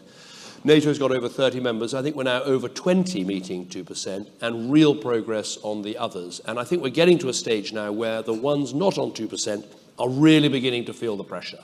And that's right. It's not right that America has to overpay for Europe's defense. We must pay our share. But when you come to the figures of what's happening now in Ukraine, I think I'm right in saying if you add military, civilian, economic, and humanitarian, I think that the overall European figure at 160 billion is almost twice as much as the US figure. So I think we really are pulling our weight. And the impact of this vote in Congress will be huge because it will enable those of us that really want to get behind Ukraine for the next year to be able to go to all the other European countries and say, right, you've seen what the US have done, now we all need to join in. And the UK is the second largest donor of military assistance in Ukraine after the US. And Lloyd Austin yesterday told the Defense Contact Group that of the $44 billion that the US has spent in military aid, the Allies have spent a total of $36 billion. That often also isn't out there. Let's also talk about the investment in the defense industrial base. So you hear these figures that the US has spent $100 billion in Ukraine. And it sounds like a lot of money to your average American, but a new Washington Post report put together by Mark Thiessen and his colleagues at AEI suggested that actually 90% of that money is staying here in the United States. It's helping build the defense industrial base. Of the $68 billion, 90% is going to building up munitions supply chains in 31 states. They looked at 117 production lines. Why is this a good investment? Well, I think it's not only that ultimately lots of our constituents and members of the public live in places, whether in the UK or in the States, where there's a big industrial base and there's jobs and there's investment that will go in as a result. I think also, Ukraine has been a tremendous wake-up call to the West. It's totally reinvigorated NATO in the way that I said, and that's a positive development because NATO has safeguarded our defense these last 60 years. But also, I think it's a wake-up call that, just in time might be okay for, Amazon deliveries, but just in time is not okay for defense. We do need to have bigger stocks. We do need to have more solid supplies. We do need to make sure that our supply chains are secure. And I think all of that work that's taking place is very important. And I think we're at a point where we've got to stop thinking about how we're running down our existing stocks to supply Ukraine. We need to think much more about how we build up our stocks. And I think in the more dangerous and insecure world that I was talking about, supply chains, stocks, defense commitments, these things have become more important. And they're also more important for allies. I'll just wedge in the point here that AUKUS, which is a great development, AUKUS won't work as well if we, the Brits, or the Australians, can't sell weapons systems to other allies that need to defend themselves because of the restrictions from ITAR and other things. We've got to find ways as friends and allies and partners to make sure we can help fellow democracies to defend themselves. Why haven't sanctions against Russia and Putin worked?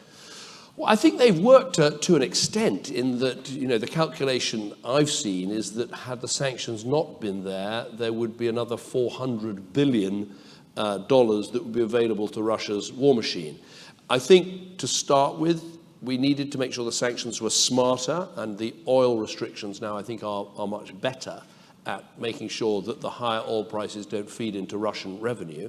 But keeping up the pressure, I mean, we just actually did some additional sanctions yesterday on 46 entities in 11 different countries, including Uzbekistan, Turkey, a fellow NATO, China, all countries who've got businesses that are selling dual-use goods to Russia, so we're using our sanctions regime to stop that. Today we sanctioned 2 Russians linked to the FSB who've been trying to disrupt our democracy. So I think this is about having a kind of full spectrum, right across the system, approach to dealing with Russian bad actions. Do you think the $411 billion of Russian money overseas that's been frozen should be used to rebuild Ukraine? Yes, I think this is a really interesting argument, and I'm going to be talking about this with Secretary Blinken later today. All of our countries, quite rightly, have confiscated Russian assets and frozen them, and I think there's a very strong argument for saying, let's, instead of just freezing that money, let's take that money, spend it on rebuilding Ukraine, and that is, if you like, a down payment on the reparations that Russia will one day have to pay for the illegal invasion that they've undertaken. Now, there are lots of arguments that will be produced against this. Arguments about, won't this chill investment in our economies, or isn't this somehow breaching legal undertakings of the past, or all the rest of it. I've looked at all the arguments, and so far I haven't seen anything that convinces me this is a bad idea. And I think it does fall under the bracket of what I said in my remarks, that, the world has changed. The world's changed with Putin's invasion. It's changed with the way Iran is behaving in the Middle East. It's changed with the level of insecurity we feel in our world. It's changed with the fact that China has become so much more hostile. And there's a tendency in our wonderfully vibrant democracies, as I said, of wanting, being the party for a better yesterday. We want it to snap back. But I would say we've got 2 crises in the world at the moment, Ukraine and the Middle East. I think it's probably more likely we get a third than we lose one of the 2 we got already. Let's talk about China. Today's Pearl Harbor Day. What would a Chinese Pearl Harbor look like, in your view? Well, first of all, we should remember the lesson from Pearl Harbor about, what an appalling act of aggression that was, and the importance of strength and deterrence through strength, which is, I think, at the heart of the lessons we learned in the 1930s and the 1940s. I mean, that's why I feel so strongly about all this stuff. You don't have to be a brilliant student of history to know that appeasing Hitler in the 1930s was a disaster, and we ended up with more invasions and more Hitler until eventually we had to do something about it, and eventually the United States had to come in and help us, and the blood price gets higher the longer you wait to intervene. Look, I think with China, what I would say is, in my time as Prime Minister, yes, we tried to build a positive relationship. We tried to engage over issues like trade, and some of those resulted in good economic outcomes for our country. But China has changed. Since I left office, we've seen the treatment of the Uyghurs, we've seen the treatment of Hong Kong, we've seen the wolf warrior diplomacy, we've seen the kind of terrible situations that were created when Australia said something or Lithuania did something. And, it is a different China we're dealing with, and we need to harden our systems and be very clear-eyed as a result. And I think one of the strands of our approach is not only to try and protect ourselves and our systems against, for instance, cybercrime, but also to align better with our allies, including the United States, because it's much easier to stand up to this sort of things if we stick together. Do you believe that China's real goal is to take Taiwan without firing a shot like they did with Hong Kong? Look, the China goal that has always been there, and of course the United States has a one China policy just as we have a one China policy, is they believe in unification of China and Taiwan. The policy approach that we both share, though, is this cannot happen in a way that involves force or violence or coercion. And I think that's the right approach. And I think, if you link back to the Ukraine situation, this is important because China is watching what is happening in Europe. Iran is watching what's happening in Europe. And we know from even quite recent history that if you pull back from one of these vitally important exercises in working together and showing resolve, it resonates around the world. We don't have much time left, but I have to turn to the Middle East. That was your second trip. Do you still believe that a two-state solution is possible between the Israelis and Palestinians? I do. I mean, I think, when you go to Israel today and talk to people about it, it feels a long way off because, this is a nation in trauma. Israel on the 8th of October is a different country to what it was on the 6th of October. The people in those kibbutzes where I went in the south of Israel, they were the most peace-loving, two-state supporting, group of people. Many of them, one of the families I met, one of the people who got taken hostage that day was driving Gazan families to Israeli hospitals to get them treatment.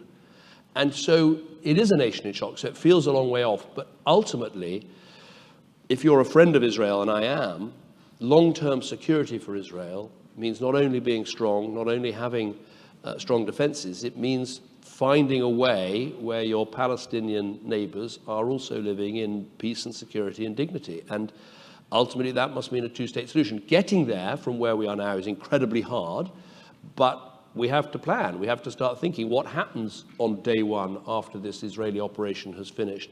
What do you do to build up and reform and revitalize the Palestinian Authority? How do you get Arab states to commit to working on that and thinking about how to provide stability and governance and security in Gaza? How do we improve the situation in the West Bank? It is incredibly difficult, but it must, to me, the alternatives to a two-state solution are much worse. Last question. Does Prime Minister Netanyahu still believe in a two-state solution? Well, you'd have to ask him that question. See, I haven't forgotten all the political answers that you have to give. Look, I think the answer there is it is in Israel's long-term security interests. And so friends of Israel have to persuade them of that fact, and then I think judge them by whether the actions they take make it in the long term more likely or less likely. Thank you very much. Thank you. Thanks very much. Thank you. Thank you.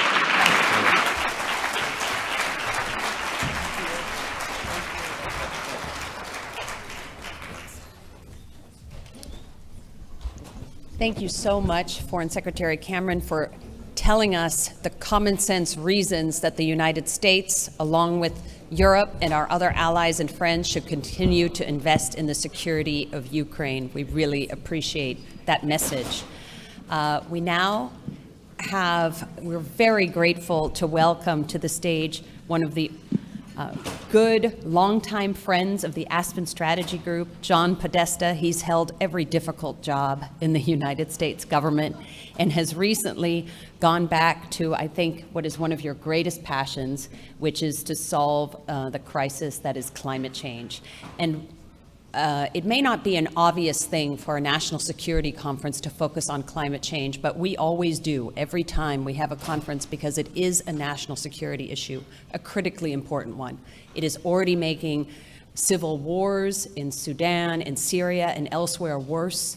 It is causing a migrant crisis that is largely invisible, and it's only going to get more difficult. So we're very excited to have John Podesta with us. He's straight back from COP28, still jet lagged, so double thank you for that. And no one better to interview him than Jim Sciutto from CNN. Thank you very much.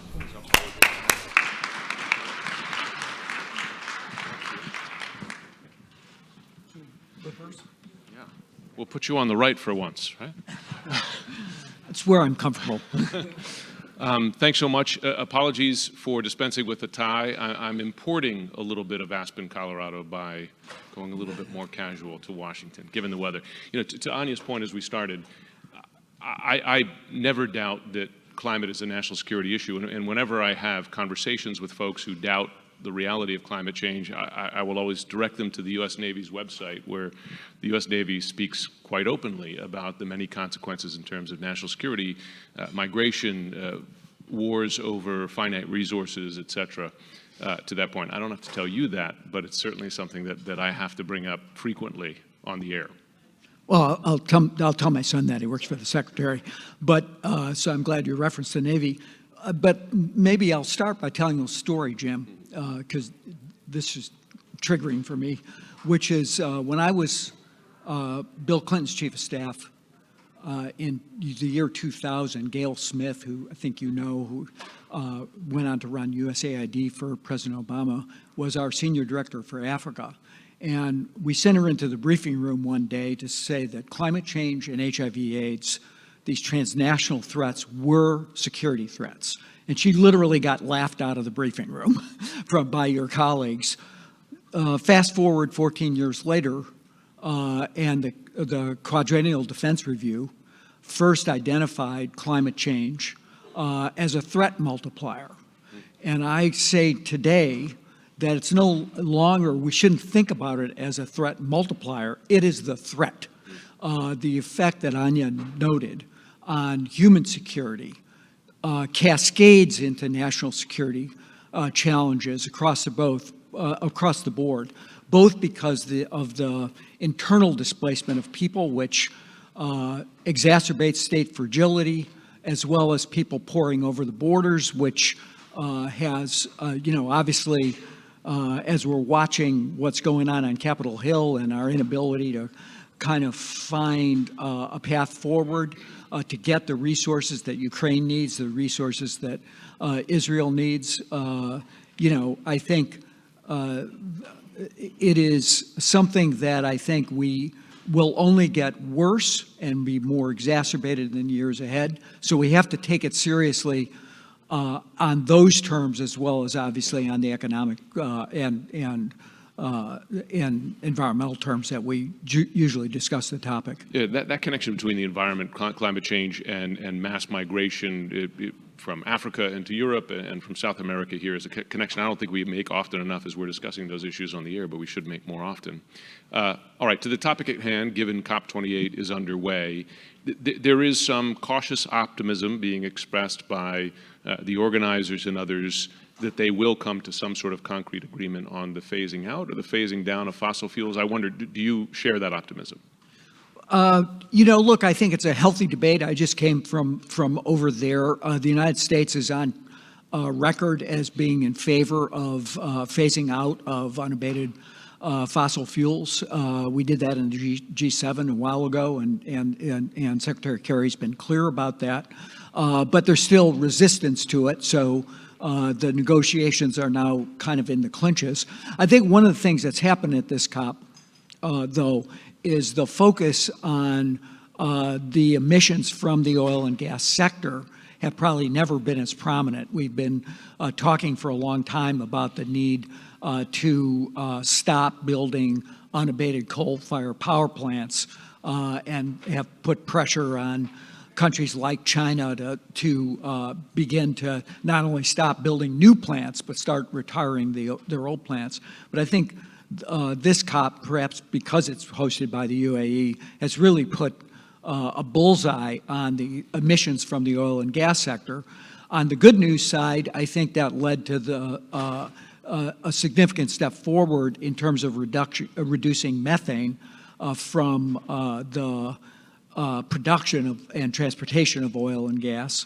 The United States took a lead on that with the rules that the EPA just finalized to reduce emissions from the oil and gas sector. But I think in general, the commitments that were made, I think on the second day of COP, were substantial. But that really only gets at the emissions that are coming from production. It doesn't get to what people in in that world referred to as Scope 3. What happens when the oil is actually used and the emissions that are coming from that? You mentioned the word which has been quite a buzzword there, which is the word unabated. Explain what that actually means, because, and does it involve an element of fantasy to say, well, you know, as long as we figure out a way to rein all that stuff in once it's in the atmosphere, we'll be okay? Yeah, well, unabated means that, you know, there are processes by which you can capture the emissions, the CO2. Are any of those proven? Well, they're theoretically proven. Whether they're economic is really the question.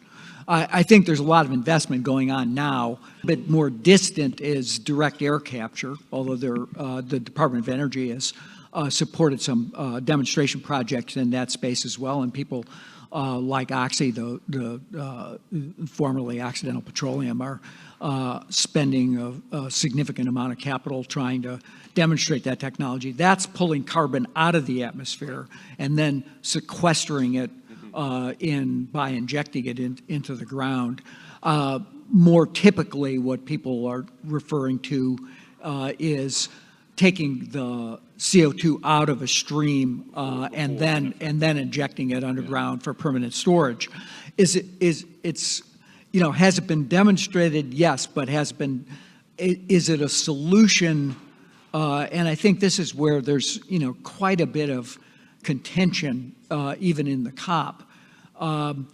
I think one way to think about this is you can't just keep burning fossil fuels forever and ever and think that you can grab that CO2 and just put it back underground. That is not going to be an overall solution to the problem. We have to move to clean and renewable sources of energy, but there's certain amount of CO2 that we're going to literally have to be able to remove from the atmosphere or from particularly hard to decarbonize processes where sequestration by mid-century, if we're going to get to where the point, people use the term net zero, where we're taking as much carbon out of the atmosphere as we're putting into it, then there needs to be a space for carbon removal. I just wonder, and there are a lot of parallels, certainly from the way the industry has handled this to the tobacco industry, but I just wonder if it's the equivalent of filtered cigarettes, Well, as long as we put a filter in, everything will be fine, which we know was not true. Look, how much of this is a solution as opposed to a distraction or a delay tactic? Well, look, I think that's a fair question. What I'm saying is that we have to demonstrate the technologies because we're going to need it. It doesn't mean that we can continue on the path we're on, which is to essentially power our economy through the use in the way we do today of fossil fuels, from everything from transportation to power in the power sector, et cetera. We have to move off of that. We have to electrify more. We have to create that electricity through clean sources, renewables, zero carbon sources like nuclear power. But we're not. But there's a little tail at the end, and I think that this, perhaps the fossil fuel industry likes to pretend that we can just keep doing what we're doing and take care of this through sequestration. That is not a solution, and that will not work. And that's why I think, what I'm doing at the White House is trying to implement the Inflation Reduction Act, which was the biggest investment in clean technology in the history, not just of the United States, but the world, to try to replace those resources across every sector: power, transportation, industrial, buildings, and agriculture and forestry with climate smart and cleaner forms of energy. And I do want to get to the good news because there is some good news. But before I get there, speaking of the industry itself, are oil-producing nations, and by the way, one of them was the host or is the host of COP28 this year, Abu Dhabi, are they credible partners to address climate change when their incentives are mixed at best? Well, I think that the truth is that we need them to do things differently. the UAE, for example, is a major developer of renewable power, and so that's, in a sense, a good thing. But they can't keep going down the track they're going, which is to continue to deploy and exploit for as far as the eye can see. And I think the same thing basically is true across the globe. We need to see the economy transformed to be powered on clean forms of energy. And I think, particularly in the oil and gas sector, where the usage is so dominantly in transportation, electrification, finding other forms of fueling heavy-duty transportation, including through green hydrogen, is going to be where we need to get to.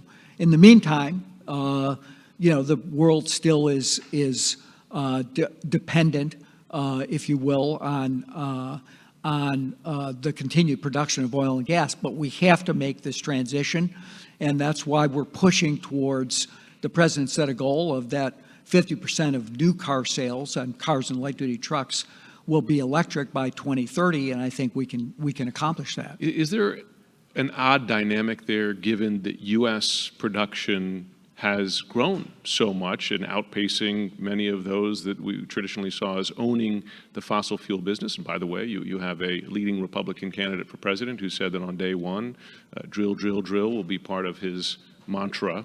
Where does that put the U.S. role in this as it produces more? Well, I think in the near term, particularly as a result of what Minister Cameron was talking about, the effect of the invasion of Ukraine, the effect initially on the spike in oil prices, that's come down now, shows our security dependency on fossil fuels, which we need to break. And I think that the U.S. production has helped stabilize prices, and that's, for a U.S. consumer perspective, that's at least in the short term, a good thing. But that doesn't mean that that's a solution over the long term. That's why we need to invest, and we're seeing that investment in cleaner technologies. There's been over $220 billion since the president came into office of investment in clean technology. About over $150 billion of that is in electric vehicles and battery manufacturing, reshoring supply chains. That's the future. But in the meantime, I think we have to manage the economy as it is. I'm not all a doom and gloom guy. I can't be, because my middle son is very focused on this issue, and I will have conversations in the car. He'll say, listen, the planet's done. We're finished. We've already messed it up. And I'll say, well, actually, good things are happening here. I'll quote him statistics about a more rapid uptake in renewable solar energy, wind power, ahead of projections just a couple of years ago. Those are real numbers. They're not partisan numbers. They're real numbers. It's the reason why I have my car plugged in downstairs, because I couldn't go home to my middle child. So talk about what, from your perspective, is outpacing your projections on the positive side of the ledger. Well, I think you've mentioned some things. I think what we've seen is really a renaissance in manufacturing led by these clean technologies. I mean, I think that last year, 4% of all spending on buildings, durable goods, was in the clean energy sector in the United States. That's really been as a result of people making that transition, moving forward with innovation, with new technologies, with commitment, that's where the future is.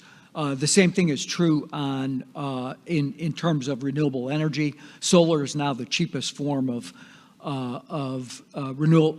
energy generation in the world. That's why it's outpaced and now is significantly outpacing fossils in terms of electricity production at a global level, and why we're seeing the big uptake in the United States with respect to the percentage of new production coming on board in the United States. But there are things happening I think, as I said, across the board, more climate-smart agriculture. We're seeing it in the building sector, transition to the overall sales from the pandemic to now has slowed down a little bit in terms of what people are doing in terms of even in their own homes to transition from, for example, from gas-burning furnaces to heat pumps. But as a percentage of new installations, heat pumps are going up.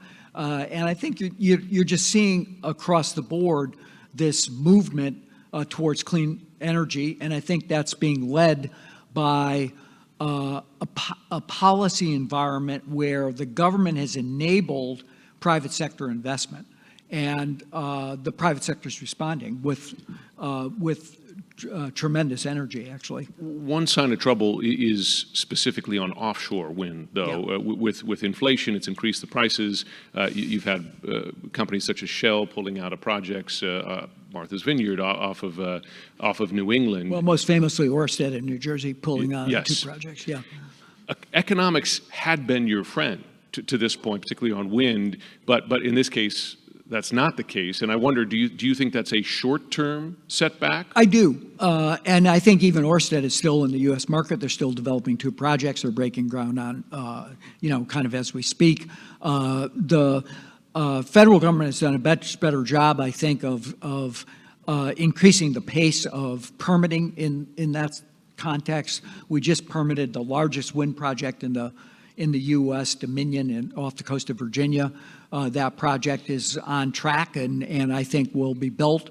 And we'll see the first production off Cape Cod soon. So I think it is true that the headwinds for offshore wind have been more severe, I think, because they're dependent on a lot of upfront investment, and the interest rate environment has, as well as it's taken a little bit of effort and time to get the supply chains going in the U.S. They're more developed in Europe. The industry was obviously more developed in Europe. But so there's a kind of premium in the U.S. right now as those supply chains are developed. But I think as inflation abates, as the interest rate environment gets a little bit better, as people are penciling out those projects, and there's still a very strong commitment and future for offshore wind. We're seeing, for example, New York moving forward with some new offerings, and I think those will come in. Now, did it hit a rough patch? Yes, but I think there's both the federal government, the states on both the West Coast and the East Coast are committed to it, and I think the companies are committed to it. So I think we'll work it out.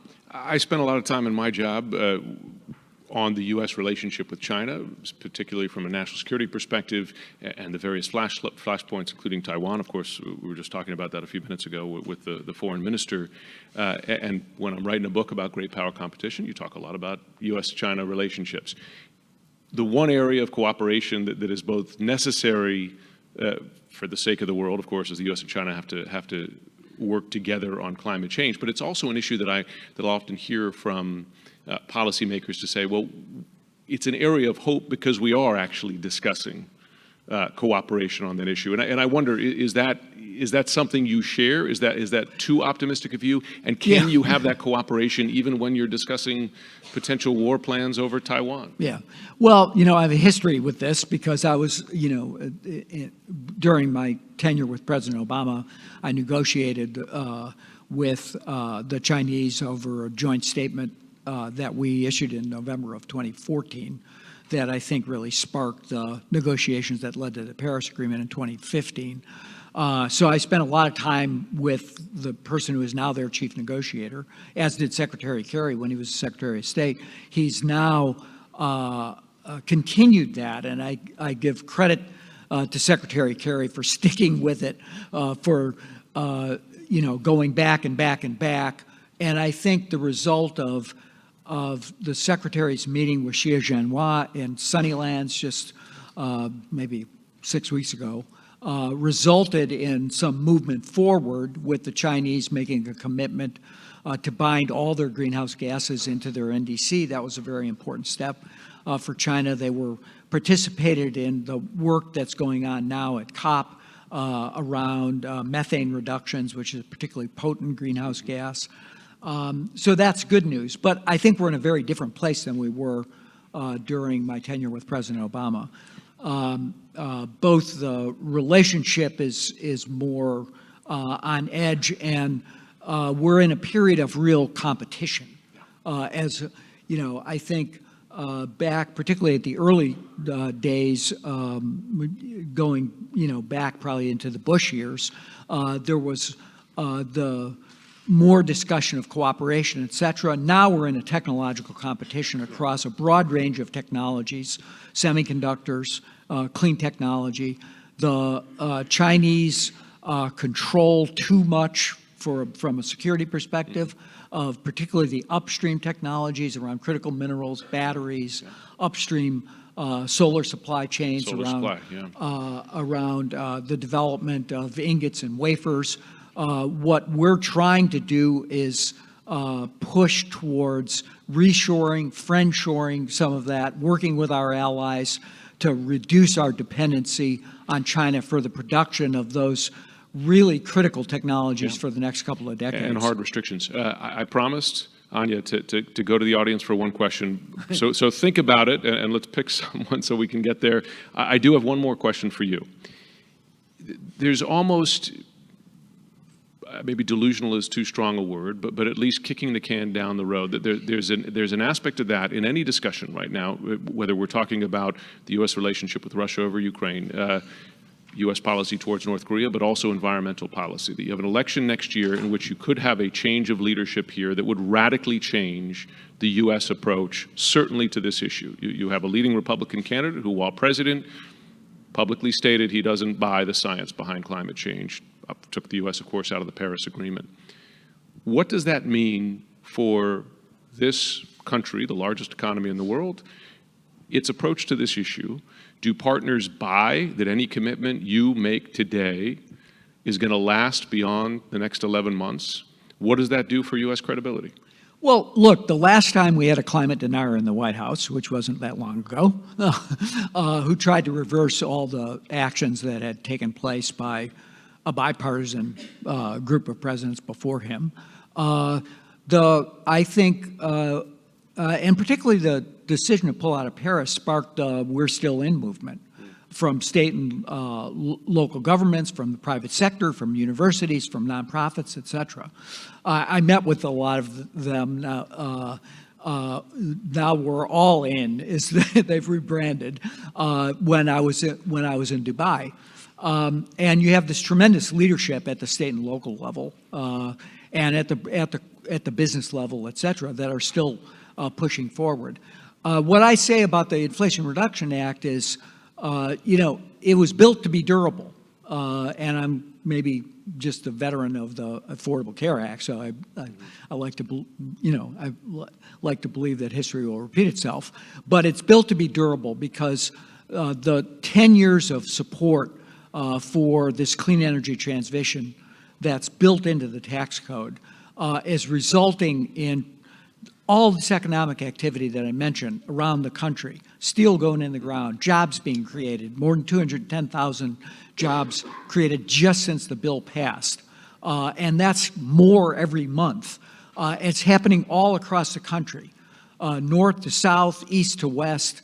People focus on red places, but it's happening in California and Nevada and Georgia and Michigan and New York and Maine. It's happening all across the country. That's very hard to uproot. So I'm confident that the policy is here to stay because the crisis is here to be dealt with, and it will organize, I think, society for a long time to come. Okay, hopeful note. Do we have a question from the audience in our remaining seconds? Gentleman here, microphone coming. If you could make it brief, and then I'll ask you to make it, because they like to keep on schedule. Is this on? China is the largest producer of electric vehicles in the world. Are they doing anything to move away from coal-fired electric generation? No, they're still building coal-fired power, and one of the things that I think our diplomacy has done, both the president in his discussions with President Xi and Secretary Kerry and his discussions with Minister Xia, have emphasized that they need to stop building new coal and they got to start retiring the old coal. Their answer is that they can manage through dispatch the massive build out of renewables. That is fair enough that they're building in China, but they have to stop building coal, and they haven't stopped yet.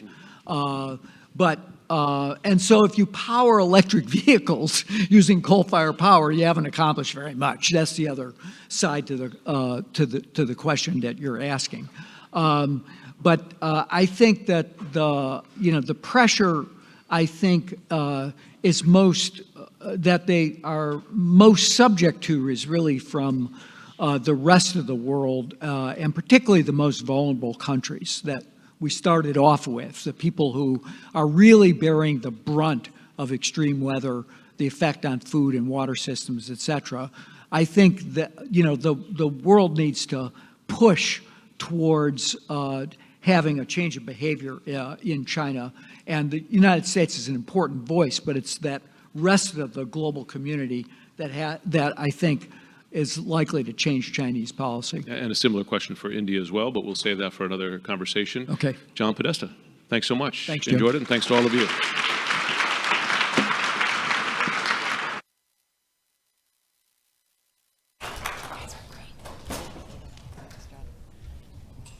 Thank you so much to Jim Sciutto and John Podesta.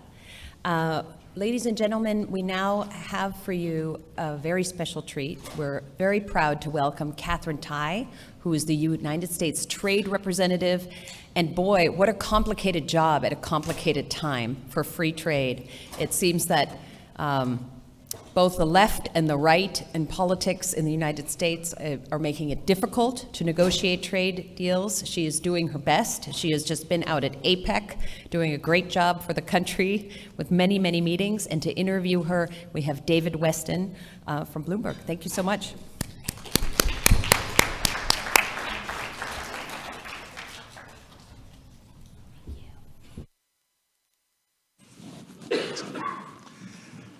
Thank you, Anya, for that introduction, and thank you very much, Madam Ambassador, for doing this. Thank you so I know much. Everybody wants to hear from you. Well, I'm looking forward to this. So am I. So in thinking about this and thinking about your job, it struck me you have a multi-layered job. You cover the globe, literally. Yes. But you also cover a lot of different aspects. I mean, some of us might think about trade as economics, which it is. Absolutely. But it also covers geopolitics, which is what this organization is really devoted to. It covers climate. It covers the role of workers, a lot of different things. So let me ask you one specific question that touches on the globe and a lot of different aspects, and that is data and the WTO. You changed a policy this fall, I think 30 years plus policy, favoring when it comes to data flow across borders as well as location. You changed the policy, said you were saying, why did you do that? Okay, let me take 2 steps back and just engage with the way you set up the conversation, because I think it's so important to reinforce this. When you say that you're the United States Trade Representative and you're abroad, I think people will say, oh, well, we have a commerce minister, a foreign minister, a trade minister, or something like that. When you say you're the U.S. Trade Representative here at home, and I try to do as much domestic travel as I do foreign travel, you often just get blank looks. What is the U.S. Trade Representative? And I think that that's such an important part of the conversation because, to your point, we sit at the intersection of some very, very powerful forces. One of them is that we are absolutely a part of the foreign policy team. You're right. You have to do trade with others, other countries, other economies. So we're part of the foreign policy tool set. But at the same time, trade absolutely is about economics, and the decisions that you make in your international economic policy impacts your domestic economy. So we are equally a part of the domestic economic policy team, and we sit at that intersection, and it's an uncomfortable intersection because these two forces are often pulling you in different directions, if not always opposite directions.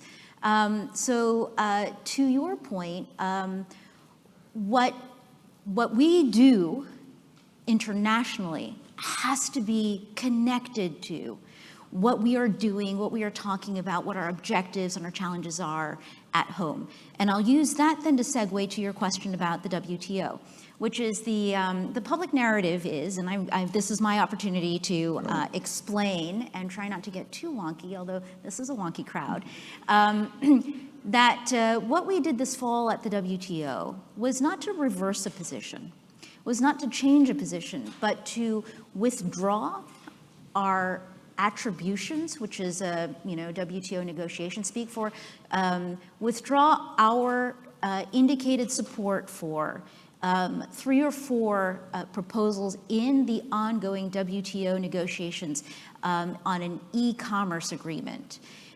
It's not a full WTO negotiation, so it's not the full 164 membership that's participating. It's a subset of about 90, a significant portion of the WTO.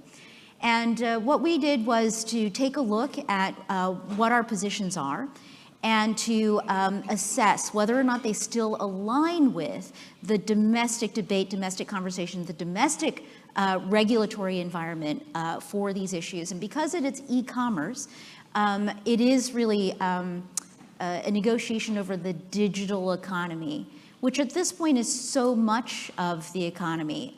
Everything that we do in the economy now touches on technology and data. So as we were looking, we thought, yes, for most of the proposals, we are still where we have been.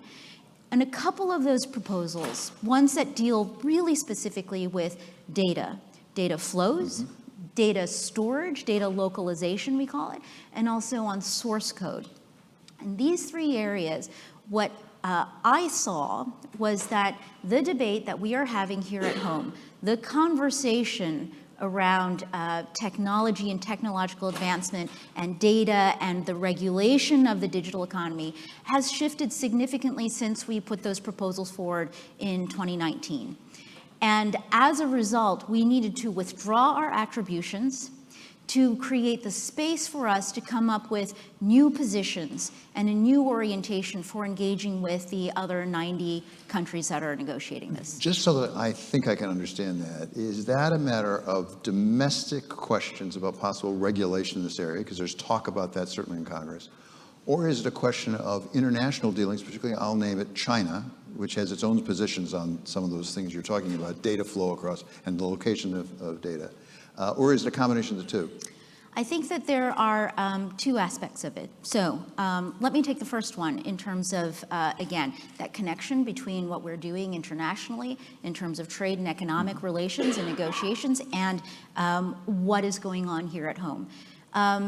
We've had the internet. I actually remember it was my senior year of college that the summer between junior and senior years, I'm going to date myself, but I'm not shy, that the World Wide Web was really rolled out for the world. And I remember coming back and going through a training where the question was, where do you put your mouse? Would you pass your mouse over text, and if it's highlighted, that means you can click on it. So that's in my lifetime. That was my senior year of college, right? So a lot has changed in a short amount of time. We here in the United States don't have a very robust, and this is an understatement, we don't have a very robust regulatory system for the technology and economy environment. We're struggling with that every day because in the last almost 30 years, I haven't been out of college for quite 30 years yet, in the last almost 30 years, so much has changed. And the rules that we put in place and the fact that we don't have rules for a lot of this is starting to come home to roost, like the famous chickens, right? We're starting to realize that the implications of a regulatory system that started in the 90s and hasn't evolved very far is creating disconnects with the implications of this technology advancement. So I'll give you one very, very specific example that I think may resonate with a lot of people because it's a large part of the conversation in so many ways.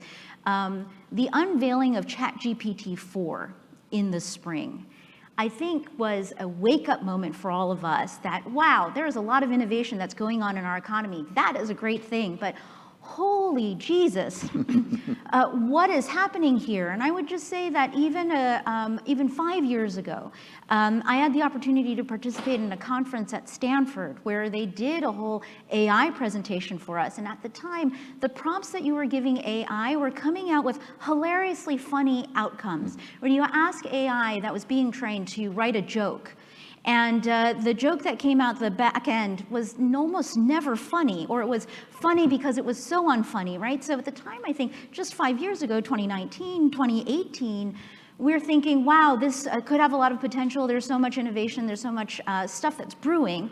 But we don't have to be worried about it yet because it's still very rudimentary. Short period of time, all of a sudden, for all of you who have experimented with ChatGPT-4 and you started putting prompts in, it's literally blowing everybody's minds, right? Which is the focus that we have now on AI. What is AI built on? It's built on massive amounts of data. We'll come back to the issue of data.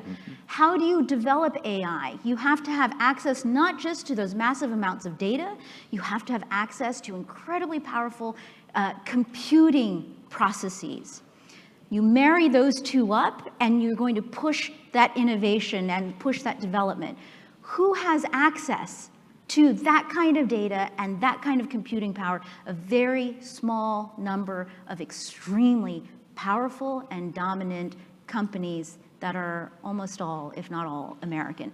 And that's why our posture on the rules that apply to data flows, data localization, and source code is so important. At the core of each of these proposals in these negotiations is the question that we have to answer around the balance of authority between the private sector and the companies and the government and our regulatory authorities. Who gets to decide or control how freely the data can flow and when it can be restricted, where it needs to be stored, and when access is required to disclose source code? And I think that those issues are very much consequential, not just for trade and economics, but for our entire society. And the cross-cutting nature of these issues means that if we're going to lead using trade rules at a time when there is no consensus, but massive amounts of debate and questioning, then I, as USTR, am committing massive malpractice and probably committing policy suicide by getting out ahead of all of the other conversations and decisions that we need to make as a country. You don't want to be too far behind. You also can't be too far ahead. You got to make sure that you get the balance right. You said almost all. One place that has an awful lot of data is China, and they're developing computer ability very fast.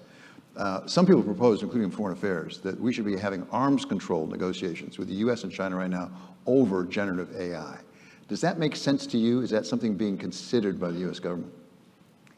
So I say that I'm on the foreign policy team, which I am. On the national security issues, I'll just say that, if you think of it as a band, and Secretary Austin and Secretary Blinken are like the lead singer and the lead bassist, right? USTR, I'm kind of a backup singer or maybe a backup dancer. Like, we are absolutely a part of the team, but I'm not driving that, and I don't think I should be driving that national security piece. As USTR, this is very much true today, and I think that past USTRs haven't had to say it because our domestic situation was different and the global geopolitical situation was different. But I spend so much of my time thinking about democracy. Democracy, we are a political democracy, but I, as USTR, spend a lot of my time thinking about how we can democratize economic opportunity here at home in America, and how we can do that with our partners so that they can do the same thing at home.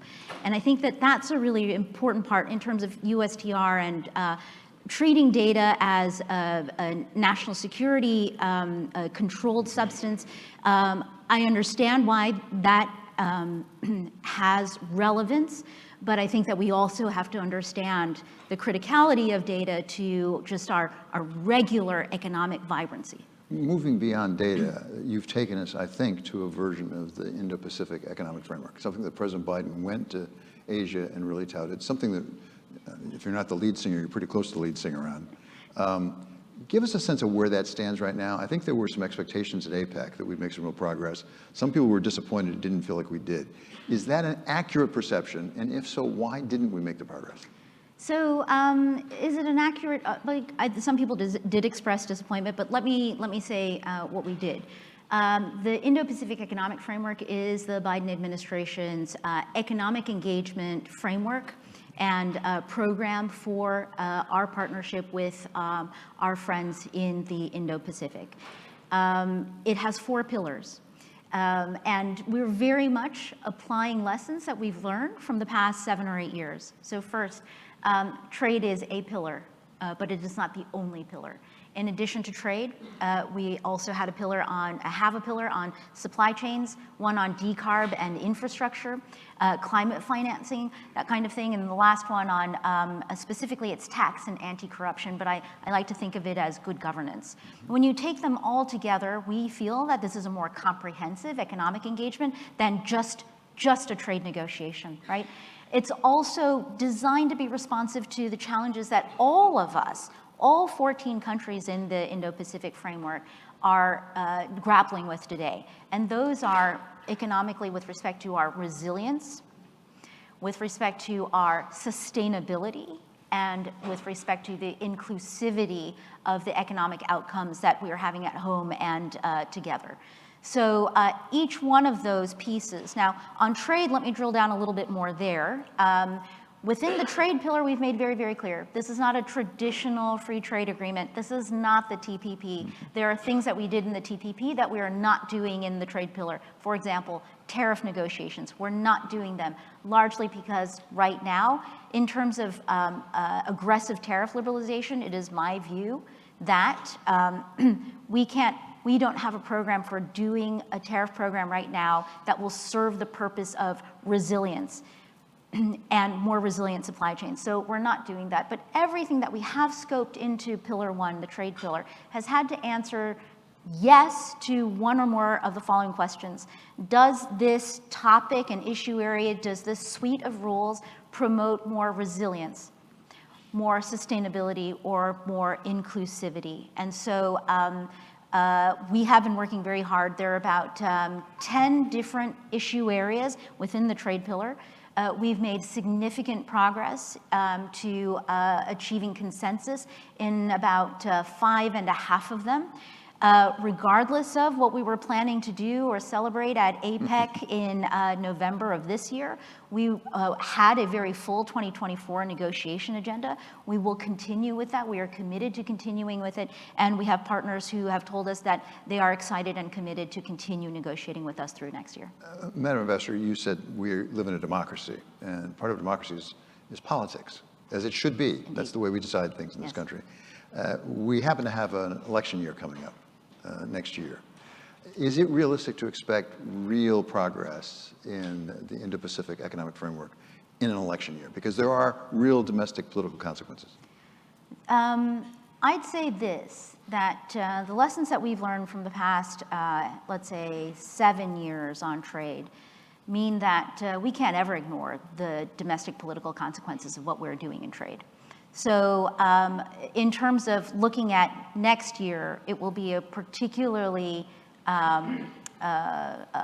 political year.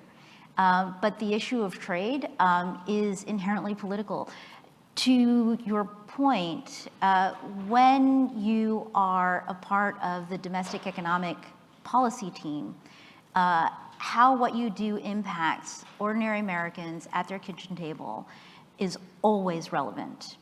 And so I think from my perspective, next year for us, we will be sensitive to the scale, but not the nature of the year. And I think that for everything that we are doing, we stand 100% behind the responsibility that we have brought to how we've scoped and designed the negotiations. Let's talk about how you invest your capital, if I can put it that way. You're responsible for trade agreements. And it strikes me that there are at least 3 categories of that: new trade agreements, expanding current trade agreements, or enforcing existing trade agreements. How do you allocate your time and resources among those 3? So, this is how you do it. You spend 100% of your time negotiating, you spend 100% of your time enforcing, you spend 100% of your time expanding. Okay, I right? walked into that one. Yeah, right, okay. But I'll take it as a segue to talking about our enforcement agenda. We do a lot of things, right? We're responsible for trade policy, and you have to think about that very broadly. In terms of trade enforcement, in order for our trade agreements and our trade arrangements to have integrity, we have to hold our partners accountable for the promises that they have made to us and to our stakeholders and to their stakeholders too. We take the enforcement agenda extremely seriously. It is a very high priority. A couple aspects of this I want to highlight. One is with respect to the USMCA, which is the renewed NAFTA. Now that renegotiation caught a lot of headlines while it was being renegotiated, and it's really a very, very interesting articulation of the basis for a modern, new U.S. trade policy. One of the most important aspects of the USMCA in terms of what it does that the NAFTA didn't do, it has much stronger labor and environmental standards. It has stronger enforcement mechanisms, and it has in particular a labor-specific enforcement mechanism that we call the Rapid Response Mechanism for short. This is a mechanism that allows the United States and Mexico to work together to reach and pierce the veil of state-to-state interaction to focus on specific facilities within Mexico that are not respecting Mexico's laws on labor justice or the USMCA's rules. And we have activated this, this mechanism. I think the current count is 16 times, 14 times at the behest of petitioners, twice on our own initiative. And in every one of those cases that we have seen through to the end, we have won rights, we have won real benefits for workers in Mexico. Why this matters? Democracy and the democratization of economic opportunity. When Mexican workers have the ability, as they should under their own law, to advocate for themselves for better working conditions and higher wages, we are evening the playing field for American workers. And I think it is not an accident that right now about 90% of the cases that we have brought have been in the auto sector. And I'll give you one specific example. Early on in the first year was one of the first 3 cases that we brought was related to a GM facility in Silao, Mexico. As a result of our work on that, in partnership with the Mexican government, the workers at that facility were able to win a new vote for a union. They voted in a truly independent union to represent them. They voted on a collective bargaining agreement that union negotiated for them, that they saw before they voted to approve it, and they won better benefits. They won the first wage increase that they had had in years. It was a 10% wage increase, and in the second year, that went up another 10%. These are real wins, but the most significant part of this, which I want more people to know about, is what we are doing in the USMCA is relevant to everybody who is interested in trade because we have flipped the narrative, the strong criticism of US trade policy on its head. For the first time ever, we are offering workers a mechanism for their own advocacy and empowerment through a trade agreement.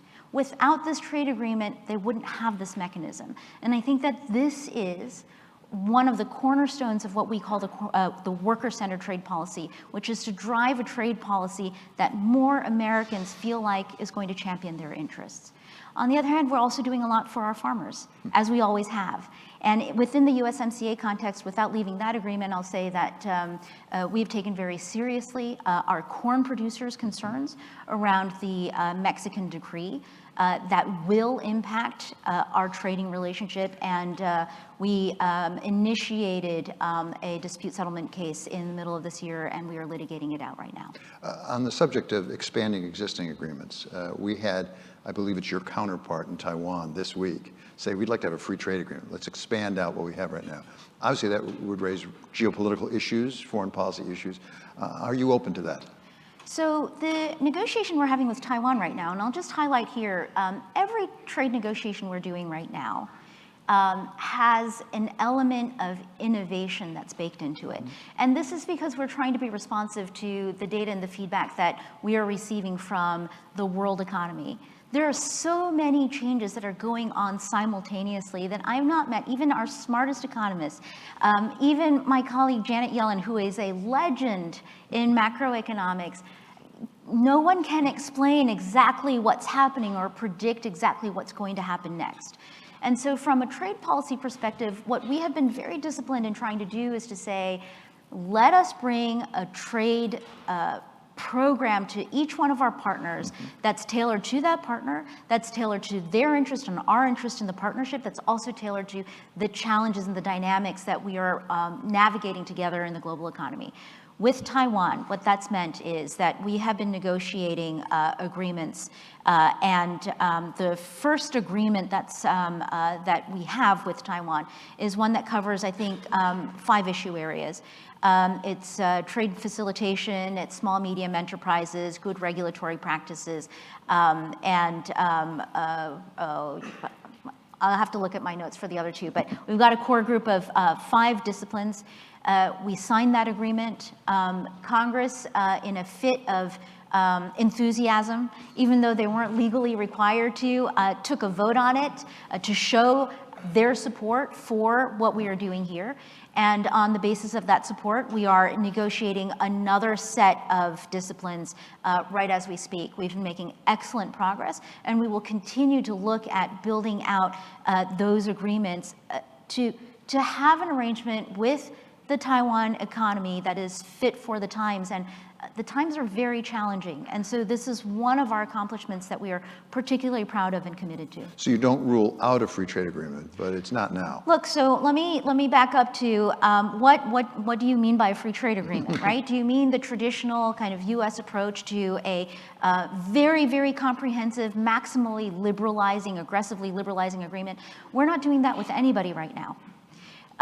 It's actually insensitive to the dynamics in the global economy and the U.S. economy right now to push on with that program, which may have been fit for the 80s and the 90s, maybe was starting to show its age in the 2000s and 2010s. It's 2023. We need new policies. There's innovation going on all around us. When we were negotiating those agreements, I don't know, AI wasn't even a thing that we talked about, right? So in all these different ways, but certainly we hadn't experienced the pandemic, supply chain discombobulations and disconnect, the fragilities, the geopolitical tensions where we've always had them, but they were different and at a different scale with different partners. So in all ways, as much as we embrace innovation instinctively as Americans, and certainly in our economy, we need to be embracing innovation in our trade policy, and that's what we're doing. And that's why when you say FTA, sure, if by FTA you mean are we innovating trade agreements and are we doing trade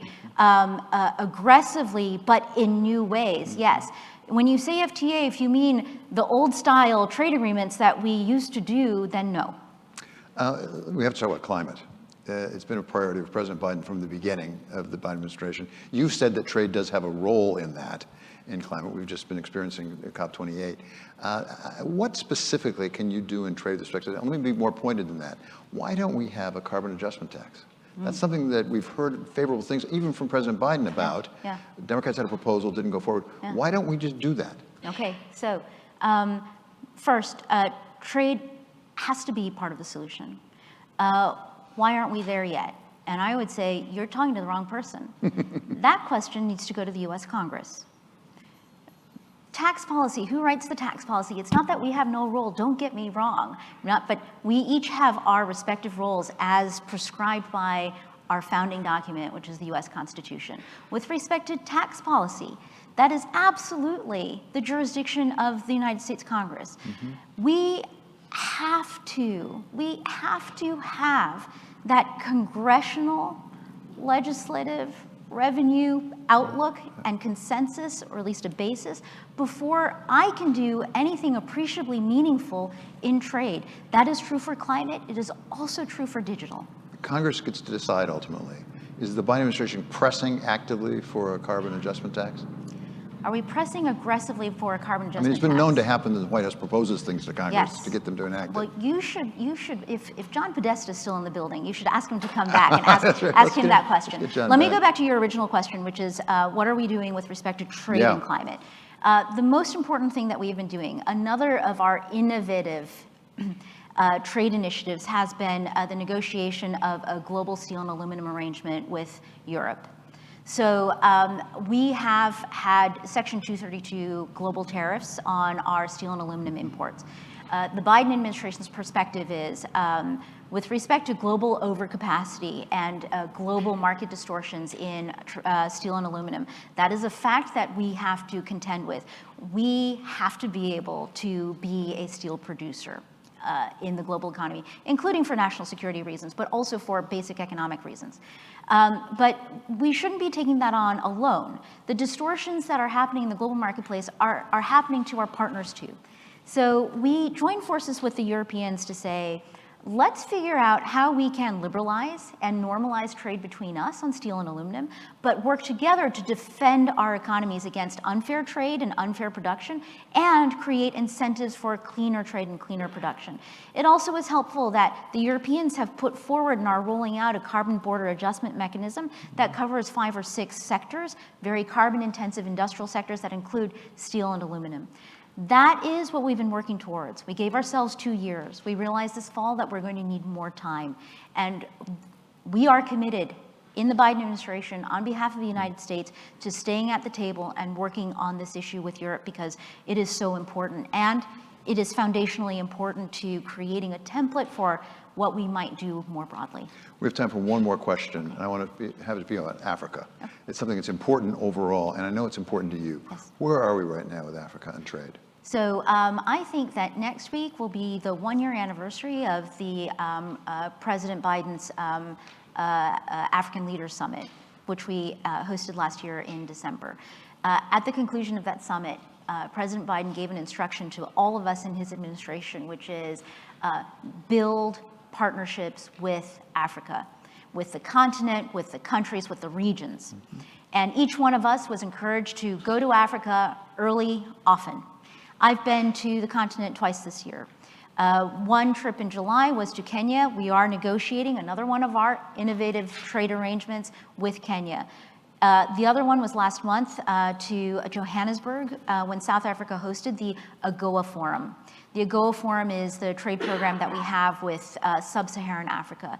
These engagements and these exercises that I've been involved in are to pursue an enhanced, robust, new approach to a U.S.-Africa economic partnership that helps us harness and develop the potential of Africa to be the economic engine that drives growth in this next period of globalization. But in order to do that, we're going to need to figure out how to do it differently. We're going to need development models that are more effective and more successful for both sides of the equation. And I'm very, very excited by what we're doing. Madam Ambassador, thank you so much for your time. Really great to have you here. That's Catherine Tai, U.S. Trade Representative. Thank you so much, David. Thanks, Ellen. Thanks,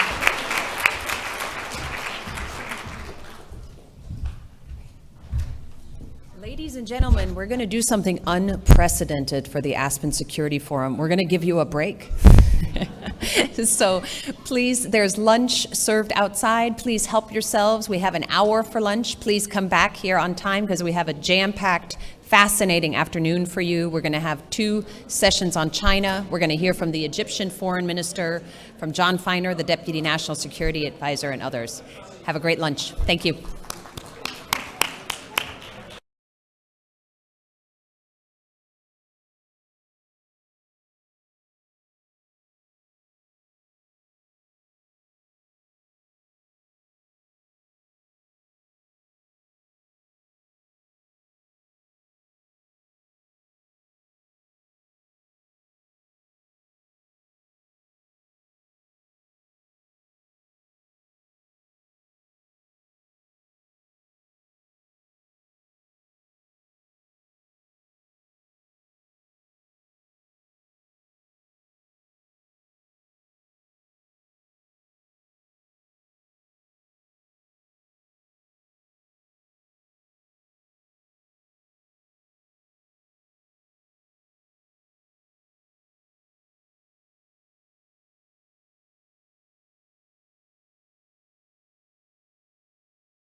Well, good afternoon, ladies and gentlemen.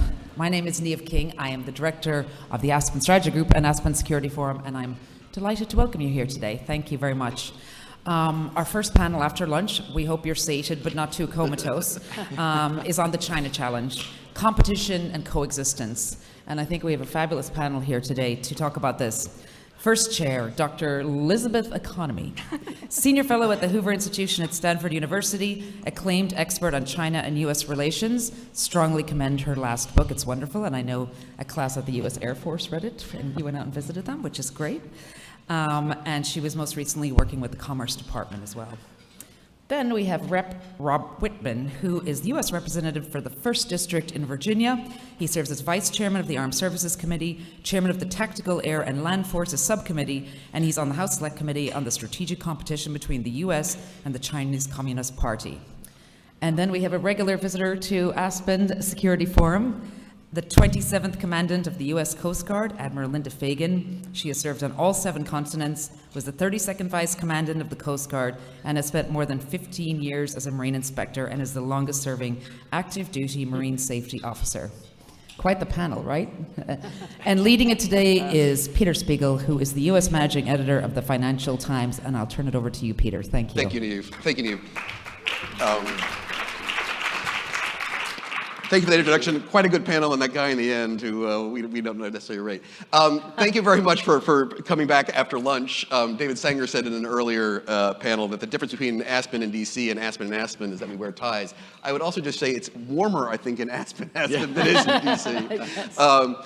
So I think it's been interesting to see today that despite the fact that we have 2 hot wars going on in the Middle East and in Ukraine, that almost every panel feels the need to talk about China. And I think it is nice to be the person who gets to moderate the actual China panel, because I think many of us realize that this is the long-term existential threat for the U.S. And I want to start with you, Liz. You just got back from the region, and I think kind of what we need is a bit of a table setting.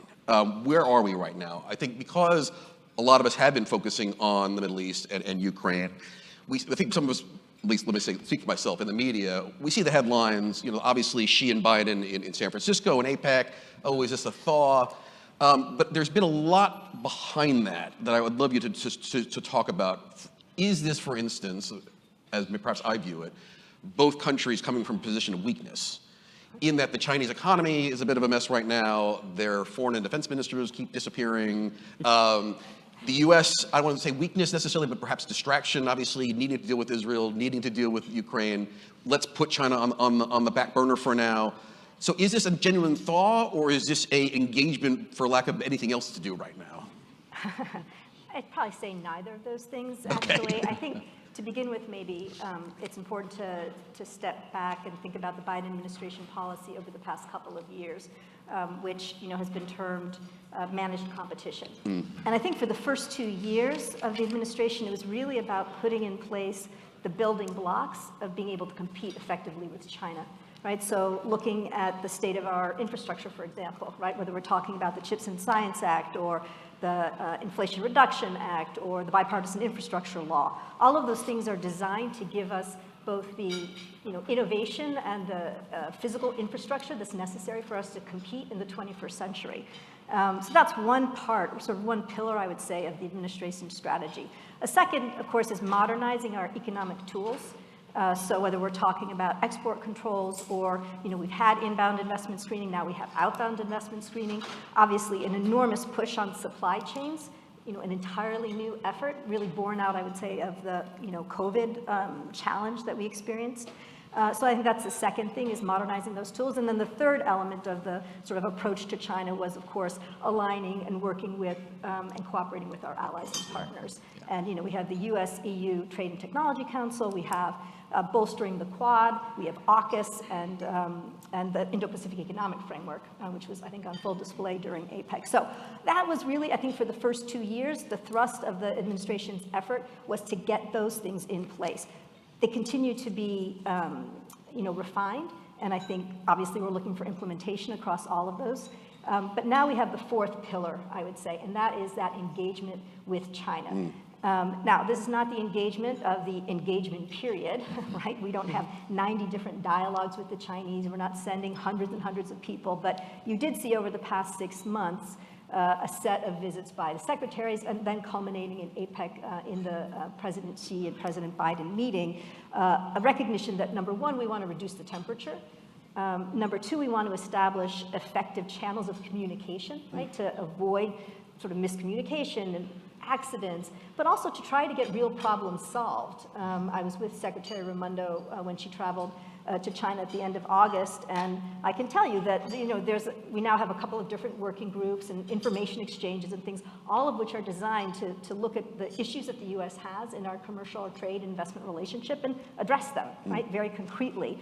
And then I think the effort on the global issues, which we saw with regard to climate change, right, and obviously fentanyl, which isn't really global, but is a big important U.S. issue. So I think those are the other, and our mill-to-mill relationship, which I'm sure we're going to hear a lot about. So reestablishing those big channels of communication. So I don't think it's a position of weakness. I think what we're seeing is sort of the next stage of the administration's strategy in terms of trying to find ways to work with China. But can I ask you to sort of look at the other side then? Because that's a description of what the U.S., the reason for engagement on the U.S. side. The Chinese side, I mean, the Biden administration did try to engage from day one. It just went very badly. And they were very angry meetings, and then they wouldn't, allow the direct meetings between Austin and his counterpart. Tell me a little bit about what you think, why the Chinese now are allowing Secretary Raimondo to come and Secretary Yellen, and that they've decided that they are now going to engage. Tell me a little bit about that side of the argument. So on that side, I think you're probably right. I do think that there's an element of weakness right now in the Chinese economy. Investment is not flowing. They're quite concerned about U.S. companies withdrawing, the supply chain diversification. And it's not just the United States. They're concerned about Europe. They're concerned about the advanced economies in Asia. There's been a sense of alignment, right? So in many respects, the Biden administration has succeeded in that, element of its strategy, a sense that you've got 9 of the world's 10 largest economies sort of forming relationships and partnerships that exclude China. And so I think there's a lot of concern about that. So the sort of international headwinds, the Belt and Road Initiative, clearly has been downsized, quite significantly, which is again a signal, I think, of the internal weakness of the Chinese economy. And Chinese society is highly polarized across gender, across ethnic lines, the creative class versus the bureaucratic class. I mean, I think there's something like 700 new family offices, Chinese family offices in Singapore, right? So money, Chinese money and capital is fleeing China. So I think for all of those reasons, yes, China has come to the table and said, yeah, we want to reduce the temperature as well. Having said that, I don't think that means we take a step back from our competitive stance, from what we're doing in our military development. I think we're going to continue to see a lot of Chinese aggression and assertiveness. Yeah. I don't think they're going to step back, so I think they're hitting the pause button in the hopes that we take a step back, but that's not going to happen. Yeah, and I think our Asian allies are worried about taking a step back. Congressman, let me sort of ask you a similar question from the same direction. Talk a little bit about us and a little bit about them. Yes. There is this bit of a trope that the only thing where you have bipartisan consensus in Washington is on China policy. Yes. You are both on Vice Chairman of the HASC, as Neve said, but also on the Select China Committee. Let me just push you on that. Do you think that's the case? Do you think that Republicans and Democrats see the China threat similarly right now? Do you agree with the Biden administration on some of the things that Liz was talking about in terms of the direction we're going when it comes to China? Well, I do think there's a very common thread of agreement on where we are with China. I think if you look at what's happening is you see some sound now where before you had no sound, but very little substance. China, I think, is doing this just to give themselves some more time, to give themselves some more room. But if you look at what's happened here, nothing substantive has happened with this. China has promised more meetings, but they haven't done anything to stop the flow of fentanyl. They haven't done anything to stop aggressive maneuvers in the South China Sea. I just was there recently, and I saw Chinese Coast Guard vessels going after Philippine vessels trying to support the Sierra Madre there. So they have not changed their behavior. They have aggressive interactions with aircraft in the Air Defense Identification Zone. They aggressively go after other countries based on One Belt, One Road. They have backed off a little bit on that, but they still practice the policy of what I call transactional coercion. They get in transactions with folks, they're opportunists, and they use that to coerce others to do what they want. This is still a situation where they don't look at this as a competition. They look at it as China needing to dominate because of their interest, and they do that across the world. Listen, they have a 1.4 billion person population there that has its own set of issues, whether you look at birth rate, whether you look at deflation, all those things. They're looking to buttress those weaknesses in other areas. They believe that creating some sound now gives them a little bit of separation. As Liz said, it doesn't, though, change the substance of how they are practicing their policy. Xi Jinping is all about power. He's all about economic power. He's all about strategic power. The way that we deter them is to make sure we continue to build these relationships. The place that we know our efforts bother the Chinese the most are in strategic relationships, economic relationships, and strategic relationships. You want to really see headlines in the Chinese newspapers, have a meeting with Australia, the UK, and the US talking about submarines in Pillar 2, the Chinese go nuts. If you talk about us having discussions with other Indo-Pacific nations about enhanced economic relationships, the Chinese go nuts. We know that's where they see the most danger. Here is what I think drives Xi Jinping more than anything else. The United States doesn't bother him that much. Countries in the Indo-Pacific doesn't bother him that much. What bothers him is how he is viewed by the Chinese people. The place we can have the biggest impact is to make sure that what we are doing somehow gets into China. Look at Tiananmen Square. I mean, we can do this, so it not only has to be an effort strategically to deter with what we do in the region with partnerships and what we do also economically, but we have to look at how can we be more effective in communicating the things that we do, what we stand for, the rule of law, protecting individual liberties and freedoms versus their system of communism. We win that argument if we can get that information into the Chinese people. Not an easy thing, but a place where we can win. Can I just ask you, though, to push you a bit on this? I mean, you've presented a very clear-eyed vision of what the Chinese motivations are. And I think I just got back from Japan, and a lot of the questioning I was getting from Japanese officials was this thaw. Is this going to be the Americans stepping back, as Liz put it? Yeah. Or are you still realize what the Chinese are up to? And they were very much in agreement with you. Is your sense that the Biden administration is as clear-eyed, or your counterparts are as clear-eyed as perhaps you're presenting it to be? Or are you concerned there is partisan difference on this? I think there may be a different expectation about where this is going. I think the sound is different than the substance. I think the actions are different than what the expectations are. I think the Biden administration maybe expects things to move in that direction. I would be very suspect if they do. Xi is not going to back off where he is. He's not going to change his mindset. He's been adamant from the very beginning about what his objective is. I believe Xi is going to stay there. I think what they're trying to do now with what I call the increase in the sound is to try to create a little breathing room for themselves, because they have their own set of issues, internal population dynamics, internal problems with their economy. How do they create some room there? They say, hey, we'll talk to you. They're not going to do anything, but they're willing to talk to you. So that too takes a little pressure off of them. But I don't want the Biden administration to expect that by itself is going to make a difference. Fair enough. Admiral, the Coast Guard has a very interesting window into Chinese activities, because I think, again, perhaps it's our fault in the media. We tend to focus on blue water navies, Straits of Taiwan, South China Sea, but a lot of what the Chinese are doing in the maritime area is buying up ports. It was a very interesting piece, I think, in the New Yorker about 2-3 weeks ago about commercial Chinese fishing fleets that are suddenly growing exponentially and maybe being used as intelligence gathering operations. That is sort of where the Coast Guard sits. I think I don't know if Eve mentioned in her introduction, before you became commandant, you had spent a good amount of time in the Pacific Area Commander. Tell me a little bit about what you see in the maritime area, because China is in many ways a maritime, or trying to become a maritime power. And then, if you could, at least try to tell us what you think the motivations there are from what you see in the maritime area. Thanks. And I did spend time as the Pacific Area Commander. I spent 3 years overseeing Coast Guard operations throughout Pacific. As I look at China, and this is from a Coast Guard lens, one, there's the coercive activity on the water where they are challenging nations' sovereignty, threatening natural resources, the illegal fishing activity, and challenging established norms of maritime behavior and sovereignty. Closer to home and in the ports, you asked specifically about ports, as they look for investment opportunities, whether it's crane infrastructure or other, both in the U.S. and otherwise, and we have a role as the sort of security agency around our marine transportation system, ports, facilities, ships, and so we pay a lot of attention to what and how China is is posturing both towards the U.S. and in countries around the world, other ports, other port infrastructures, South Central America, Africa, and otherwise.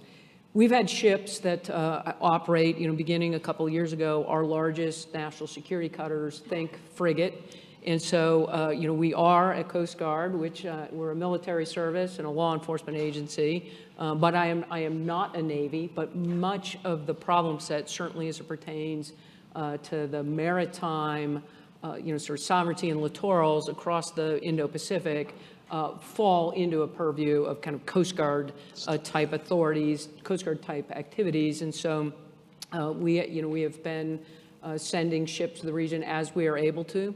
More importantly, and the ship capacity becomes very constrained very, very quickly. But we have people, training teams, attaches, liaison officers, and I want to touch on the ally and partner comments that everyone has made. One of the strengths in the U.S., both the U.S. Coast Guard and U.S. activity in the region, is that we look for allies and partners.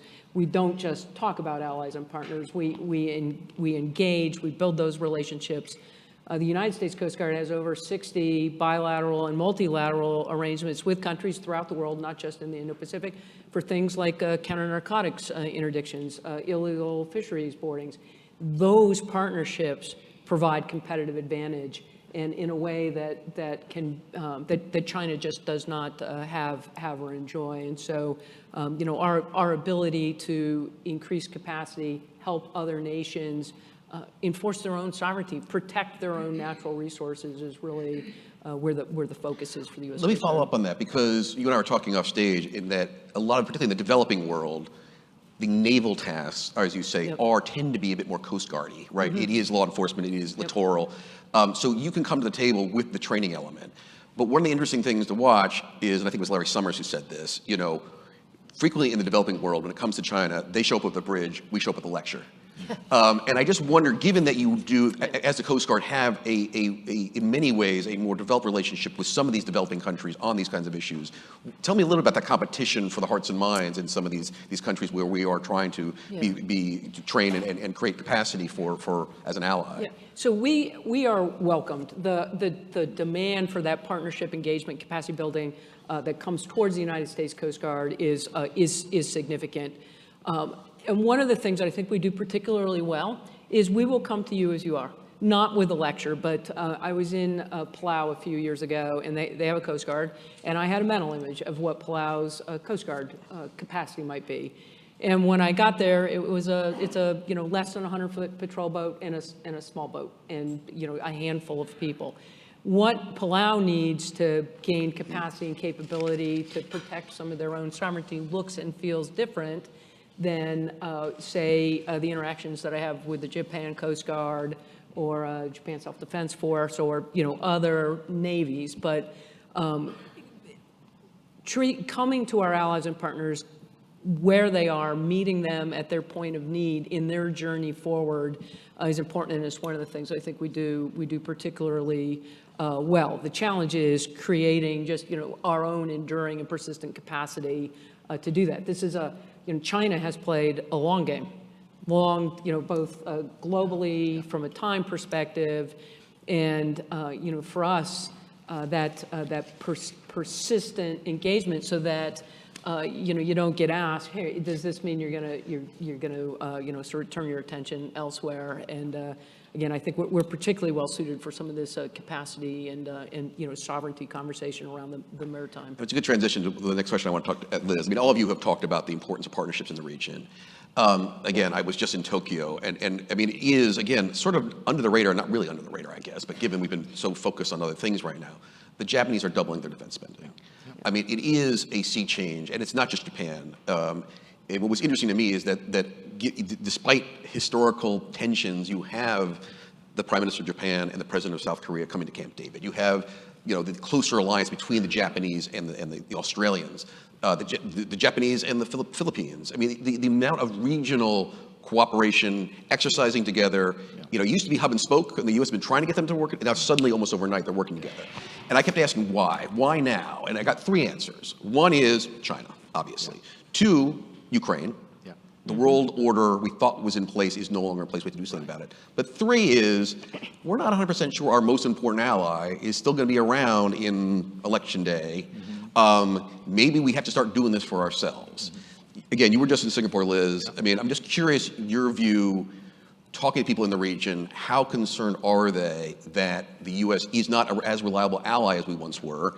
And is that motivating some of this buildup in Korea, in Japan, in the Philippines? Because maybe tomorrow or next week or the next month, the Americans might not be there for us. Listen, I think you can talk about what the concerns are, not necessarily along the lines of reliability, but the reality of what we face here in this nation and things that we need to do.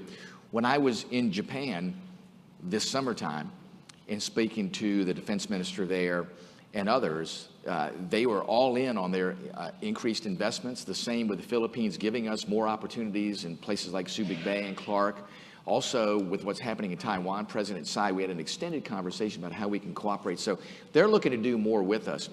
Here's the reality, though, that informs that. What they see is the same thing that we should see, and that is the United States' financial capability is right on the edge. I mean, with $34 trillion of debt, with next year, probably by second quarter of next year, there being $1 trillion of what we'll have to pay in interest on the national debt versus an $830 billion defense budget. I think they look at it and go, yeah, the United States may have the will, but then they may not have the ways to do this. So I think they look at it and go, hey, the United States are the innovators and creators in the world. They are the strategic dominant force in the world. Let's partner with them. Let's do these things. So the things that the Japanese are doing in doubling their defense budget are in many ways cooperative efforts with the United States. The same with the Philippines. Prepositioned supplies there, work with them. We're training their forces now. Their special operators are incredibly effective. We talked, too, about what we can do in Taiwan. Their members of the military are coming here. Their service now has gone from 4 months to 12 months. So those things they're looking at, they say, we've got to do more in cooperation with the United States. We have to pick up more of the financial burden because we know the United States checkbook is kind of running out of balance. So it's not necessarily a reliability. I think they're confident that we're going to be there. I think they're not quite as confident that our checkbook and our resources are going to be like they've been in decades past. Interesting. Okay. They're willing to come to the table and say, listen, we'll write the check, but we need for you to be with us to help us guide us. You all have the technology. You have the systems that we need. A great example is Taiwan. F-16s, there's a backlog in F-16s. We're working to make sure they get F-16 and F-16 parts. They said, listen, just do that. We don't want you to do it for us. We want you to help us do it for ourselves. That's where they want us to help cross that. Okay. That Let me push on this, and Liz, I want to get your view on this as well. And again, this is going to be perhaps a gross overgeneralization, but that's what we do in journalism. You, I would think, in many ways come from what I would call the traditional Reaganite National Security Republican camp, which is peace through strength. We have to project our power. I'm sorry, this is for congressmen. Yes. Yes. Just to be clear, yeah, I know. yes. Actually to you. Yeah, that's right. I'll get you next, Liz. Don't worry.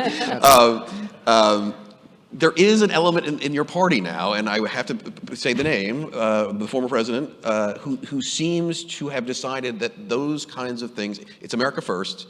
Our allies sometimes are useful, but actually they're not quite as important as perhaps other things are.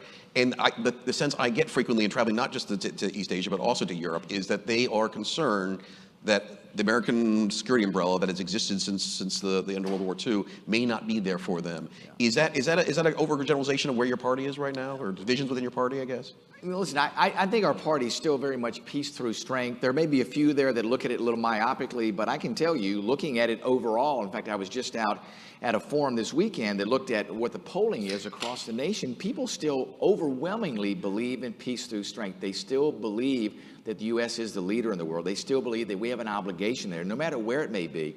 They also understand, too, that we have a lot of balance that has to take place, whether it's border security, whether it's the other things we have to do, and they look at it and say, the checkbook isn't what it used to be. We have all these things to do. How do we balance all those things? How do we do the things that we have to do as a nation, play our role to make sure that we are that nation that stands for the rule of law, that stands for preserving individual liberties and freedoms against these other forces around the world, as we see, that are not. And how do we do that in protecting our own interests where we're going to have our own challenges? So I think that's the reality that's crept into this whole policy aspect of it. But I don't think the mindset of us saying, no, we're going to abandon the strength that this nation has strategically, that we're going to abandon what it takes to have a fighting force that can deter. I think they want us to do those things, but they also said, hey, you can do two things at one time. You can do the national security aspects around the world, but you better take care of what's happening at home, because we think those things are important too. Liz, let me ask you the same question, but from a slightly different point of view. I mean, well, let me ask you to respond to the first question, because the one thing I was struck by was this issue of, and again, it wasn't universal in Tokyo, but there was this niggling concern about, are the Americans going to be there for us? And I'm just curious whether you think that is a motivating factor when you watch what is happening in East Asia now. Again, it is a sea change. I think anyone who spent any time in Asia, bipartisan, Bush administration, Obama administration, Clinton administration, desperate to get Asian allies to work together like the Europeans did. But it was always hub and spoke. They only want to deal with Washington, they don't want to deal with each other. And now, suddenly, in the last 18 months, deal after deal after deal, intelligence sharing, military cooperation, exercises. Is it motivated by China and Ukraine, or is some of it motivation about us? Yeah, I mean, I do think that there's, and not just in Asia, but also with the European partners. I think the, specter of former President Trump, rising from the political graveyard, right, has never actually gone away. And I think, he announced that he was going to run for president, I think a year out from the election or something. So for the past few years, I can say in engagements both in Asia and in Europe that I've had, there often be a question of, well, but what if Trump comes back, right? Can we really be, can we really rely on the United States and what the Biden administration is doing in setting up all these different institutions and U.S. leadership back in the United Nations and all this? What if President Trump comes back? So I do think that plays a role in their thinking and their concern. And I think they're concerned about the U.S. as a global leader, right? Because of course the Trump administration did move to pull us out of a lot of different institutions and agreements. They're concerned about regional leadership. What's going to happen with the Indo-Pacific Economic Framework? Is it going to, continue to be developed and be implemented, or, would a Trump administration come in and just dismantle it? The U.S.-EU TTC, right? These are the kinds of things that the first Trump administration didn't seem to be that interested in. Having said all that, so I do think that a lot of what we're seeing is being prompted by this specter and this fear. Having said that, I think that it's unfair probably to simply define the Trump administration by what we heard, or saw during President Trump's tweets, because there actually was a lot of bolstering, in many respects, of U.S. relations in Asia during the Trump administration, right? There, Secretary Mattis, H.R. McMaster, my friends Matt Pottinger, et cetera, they were all very aggressive about reaching out to our allies and partners and trying to build those relationships in Asia. Europeans, not so much. So I think there's also a difference between how the Asians might be slightly more relaxed about it than the Europeans. The funny thing I would say is that our partners in Asia are probably more proactive in ensuring that they move forward as though they might end up with Trump too, whereas the Europeans are talking a lot about it, but maybe not doing everything they need to do to institutionalize what has been built over the past few years, so that it can withstand. That's interesting. 4 years. That's interesting. Admiral, I'm getting a card here that I might have to wrap it up, so I'm going to give you the last word here. I want to ask you to respond a bit to what the Congressman said about the checkbook, because inevitably, one of the things about being a service chief is you have to deal with budgets. Yes. It's been interesting to me that your background is in the Pacific. The new chairman of the Joint Chiefs is former head of Pacific Air Force Command. So there has been a leadership shift that is much more Asia-focused. Just curious, as you prioritize resources, as you have conversations with your fellow service chiefs, given the world we're in now, where does Asia fit in an environment where, as the Congressman said, our checkbook might not be as big as we hope it to be? Yeah. So one of the things for we've been having high-level conversations with the National Security Council. In other words, the thing that's beautiful about the Coast Guard is how do you create persistence, right? This is not a part of the world where you need big, grand, expensive gestures. They can matter, but the kind of work that we do, creating persistence and engagement, actually does not have big price tags associated with it. And so, we've been working and articulating, hey, this kind of investment in the United States Coast Guard creates this kind of capacity and persistence in the region. Everything from, as I said, attachés, liaison officers, mobile training teams to cutters and larger aircraft. But budgets matter. This is a part of the world where increased persistence in that competitive space, reinforcing nation sovereignty, reinforcing the international order, that pays dividends, and it's going to require us to continue to pay attention. Before I let the panel go, but I can just push you on that because, again, you have described tasks in Asia, but also globally that are in many ways slightly overwhelming, right? Latin America, Sub-Saharan Africa, East Asia. Again, this is probably a stupid journalism question. I'm going to ask it anyway. How do you, in your mind, prioritize? Because if everything's a priority, nothing's a priority, right? How do you prioritize, and where does Asia and the Chinese threat fit in that prioritization process? Yeah, so certainly, as a operating organization, military service within the Department of Homeland Security, right? Homeland Security first and foremost. And so as you look at where we're partnering and operating around the world, you look for those opportunities to increase your security at home so that it's not an end zone game here at home. And certainly, the Asian bolstering sovereignty and capacity as we look at Chinese and Chinese activity, the Arctic. We are a maritime nation, we're an Arctic nation, and so creating that capacity amongst allies and partners to help reinforce our own maritime strength as a maritime nation. Please help me thank you to the panel here. It was really an excellent discussion. Absolutely. Thank you.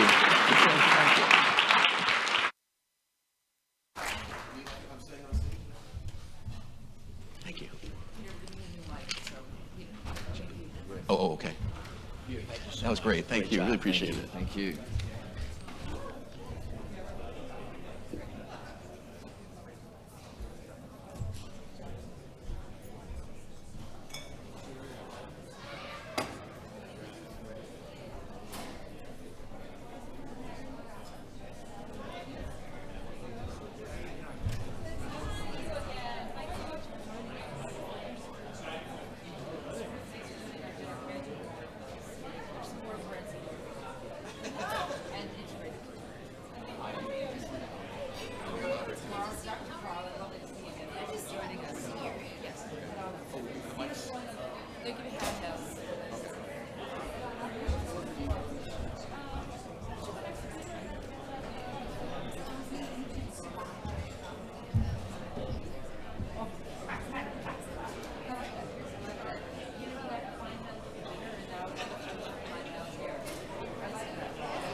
Hello again, thank you. So, in the last half hour, Peter and our fine panelists before defined the problem, and now we have the solution.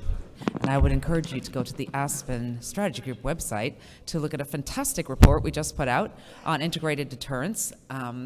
We think of it as a solution to how we think about China. It's called Integrated Deterrence, a sum greater than its parts. And luckily, everybody on the stage has participated in this report that we've done over there at MITRE.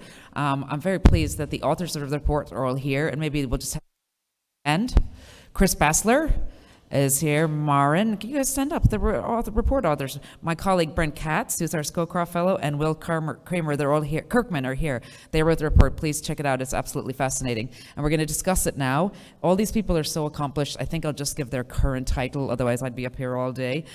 We've got Dr. Keoki Jackson, who is the Senior Vice President and General Manager of MITRE's National Security Sector.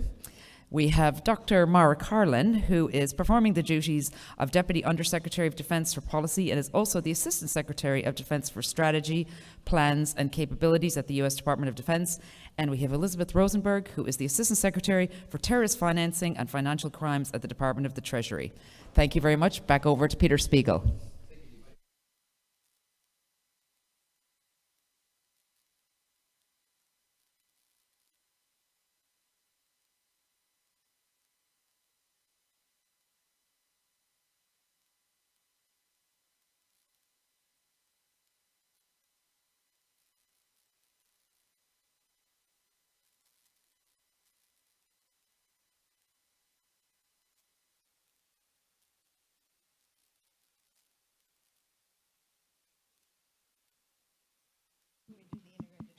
interpretive dance instead. Check. So we're going to solve all the problems of Chinese policy, but we can't get the microphones to work. Thank you very much.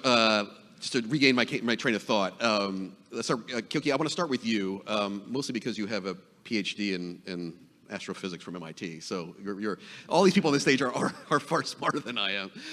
The paper is very interesting reading, and I guess I don't want to necessarily insert yet more acronyms into debate. So integrated defense, in my interpretation, is just basically making sure all elements of the federal government are joined up when we deal with China. It is not just the Pentagon and the State Department, the traditional places where foreign and defense policies happen. It's Treasury, it's commerce, it's in the communication space and the information space. Take me through a bit about whether I got that right, first of all.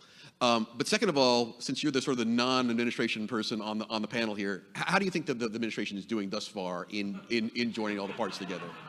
Well, I think you're kind of putting me on the spot here. That's my intention. And first of all, I did want to second the thanks, certainly to the MITRE team, but to Liz, Tamara, for participating along with many others in putting together the material that went into this report. So really excited about that. Maybe I'll start, with just a step back, and then I'll try to get at what you're saying. Why should we care? Like, what's different today that necessitates a new approach? And I think, I grew up on the North Shore of Oahu, just a few minutes from where, I guess, 82 years ago, right this minute, so 8 o'clock in Hawaii right now, we saw what can happen when deterrence fails, right? And so, MITRE, we talk about solving problems for a safer world. For us, there's no bigger challenge and more important challenge than integrated deterrence and making sure that we prevent and deter great power competition and conflict, or excuse me, great power conflict. So now you said, okay, well, are we just using all the national government powers or levers that we can pull? I'd say yes, and I think the key thing, and you see this with my colleagues up here on stage, this is much more than just those governmental levers. And so if you think about integration and that integration and deterrence, yes, it is absolutely working across DOD, the IC, Treasury, State, Commerce, all the other levers of governmental power. But this is geographic integration. Think about our allies and partners around the world. This is integration with one of our greatest strengths, our private sector, our financial sector, and making sure that we're taking care and taking advantage of those strengths as well. So when you talk about integration and integrated deterrence, you need to think quite broadly. And then how are we doing? Look, I have the opportunity to work alongside colleagues in the government every day. This is an extraordinarily difficult challenge. But I will say this, if you look at the Chinese Communist Party and that sort of top-down approach that they take, and that can be remarkably effective, I think, in some short-term and maybe narrow kinds of situations. But we were just talking here at the table before we came in here, the flexibility, the adaptability, the agility, the independence that our system in the United States enables, that I think is a great power, and that's one of the things that you're seeing here from my colleagues every day. Let me talk a bit about putting the current government aside, but just talk about the difficulty in getting all these agencies to work together. Because it's not just the big bureaucracies and stuff like that. Each department does represent different interests. And I'm reminded of the famous Margaret Thatcher line, which I now know what the different departments do. The Department of Agriculture represents the interests of agriculture. The Department of Trade and Industry represents the interests of trade industry. And the Foreign Office represents foreigners. And it is very difficult to get, not just for bureaucratic reasons, but each cabinet department will have different interests that they feel are primus inter pares. The Treasury Department may, for instance, be much more interested in economic growth, whereas the Defense Department must be much more concerned about threats that are right in front of our eyes. Is that the biggest hurdle of getting intergovernmental cooperation, or are there other hurdles that you think, again, we don't have to sort of to say anything about the current administration, but as you look at the problem of getting the entire federal government focused on a threat, what do you think are the biggest hurdles to getting that to happen? Well, again, not speaking for the government, I would say, first of all of those agencies are operating with the interests of the United States, first and foremost, right? And yes, they all have their individual roles to play. So what are some of the biggest hurdles? I mean, what we're finding is that, there are a lot of mixed authorities. And so having clarity about who's allowed to do what, when, to whom is something that is particularly challenging. Another aspect is just information sharing. And there are challenges in sharing, and for very good reasons, challenges for sharing information because we want to protect the privacy, we want to protect the law enforcement sort of privileges. So all of those things are critically important, but we need to share information better, both within the United States and then, and this came up in the previous panel, we need to share much better with our allies and partners because they're a critical piece of that. So those are two things I'd highlight. Okay. Madam Secretary, or Mara, if I could, let me ask you to sort of do a bit of a real-world example on this one, because as Neve said, you have a very, very long and distinguished CV. I picked one thing out, which is, in your current job, you did work on modernization of the force posture in the Indo-Pacific. Okay, so that's pointing out of the spear, classic DoD kind of thing. Was there an ability or an effort to try to bring in other departments when you're thinking about Indo-Pacific posture? And how did that, if so, how did that work? Yeah, absolutely. First of all, I do just want to thank folks for being here today, and thanks folks for pulling together such a thoughtful report. I think it really is a nice contribution to the literature on integrated deterrence. So when we are looking at the Indo-Pacific, we've really tried to take this approach that makes sure that the U.S. military is more combat credible, more forward, and more together. And obviously that is our slice of the pie, but it only works when you've got the entire US government really rowing together, right? Because we care about the Indo-Pacific, not just for security reasons, obviously, for diplomatic reasons, for economic reasons, et cetera, and also so do our allies and our partners. I will say, since you asked about posture specifically, the last year or so has actually been probably among the most transformative in our Indo-Pacific posture in many, many years. You see this with the spectacular progress that we've had with countries like Australia, with Japan, with Singapore, with Papua New Guinea, which I think is in fact just an interesting case study given the heart of your question, where we've just signed pretty recently an important defense cooperation agreement and have had a real whole of government effort, across Washington to engage on that front. So absolutely, we've got to take that approach holistically. And indeed, when we step back and look at integrated deterrence, right, it works when we are integrating among the key cohorts inside our Department of Defense, across our US government, and with our allies and partners. And when we're integrating in a meaningful way to think about the different types of deterrence, I am struck, of course, by your comment reminding us what today is, right? And when we study the history of the December 7th, 1941 attacks, there's a tremendous piece of literature that came out of it by Roberta Wohlstetter, where she talks about signals and noise. And effectively, her argument is you have to understand everything you're doing and that your adversary or challenger is doing, so you can pick up when things are changing, right? So you can pick up the signals amidst the noise. And I think that's such a nice animating construct when we are thinking about integrated deterrence. Let me ask you, though, because I remember from my time covering the Pentagon, I mean, in many ways, in the interagency process, the Pentagon is the 800-pound gorilla in the room, or whatever the analogy is. And I remember Secretary Gates saying, the State Department has as many diplomats as I have in one carrier group, right? And it's just, the scale is so much bigger with the Pentagon. Talk to me a bit about that capacity. If you're trying to do integrated defense and you need partnerships with various other agencies in these other areas, what I remember from covering the Pentagon is it always comes back, oh, the Pentagon's got the people, let's get them to do it. How do you sort of break that habit to make sure there is the capacity, there is the personnel, all these other things that if this whole of government effort is going to happen, needs to occur? Absolutely. So look, we have seen periods of time across the post 9/11 wars where it was pretty easy to turn to the Department of Defense, right? We're excited. We have a bunch of capability. You have us a hard problem. We're going to want to run at it. But look, there are opportunity costs to that, and we're not necessarily going to be the best solution to a lot of these challenges. And so when we've thought about integrated deterrence and we've thought about implementing our national defense strategy, a lot of it has been making sure that we are using the U.S. military for where it is fit for purpose, right? Where's our competitive or comparative advantage? Why are you turning to us and not turning to Liz over at Treasury? And so to realize this, it's important that we make sure our own house is as together as possible. And I think you've seen some good examples of that, whether we're talking about the Indo-Pacific, the response to Russia's terrible attack on Ukraine, whether you look at the Middle East. And a lot of that is bringing together folks who are looking across the domains, across the theaters, right, so different regions, and across the spectrum of conflict. So we can really understand what are all of the ways that we understand this challenge set, and what are all the tools we have in our toolkit for trying to respond. That allows us to input much more thoughtfully and frankly effectively into an interagency conversation. Liz, or Madam Secretary, or Liz, if you don't mind, let me ask you, sort of as the department that people don't think of immediately when they think of national security, talk a bit about that. Now, frankly, your office has been sort of at the front end of this since September 11th, and obviously the Russian invasion of Ukraine suddenly, in many ways, was co-equal when it comes to projecting national security, because the financial war with Russia was almost as consequential as it was the kinetic war.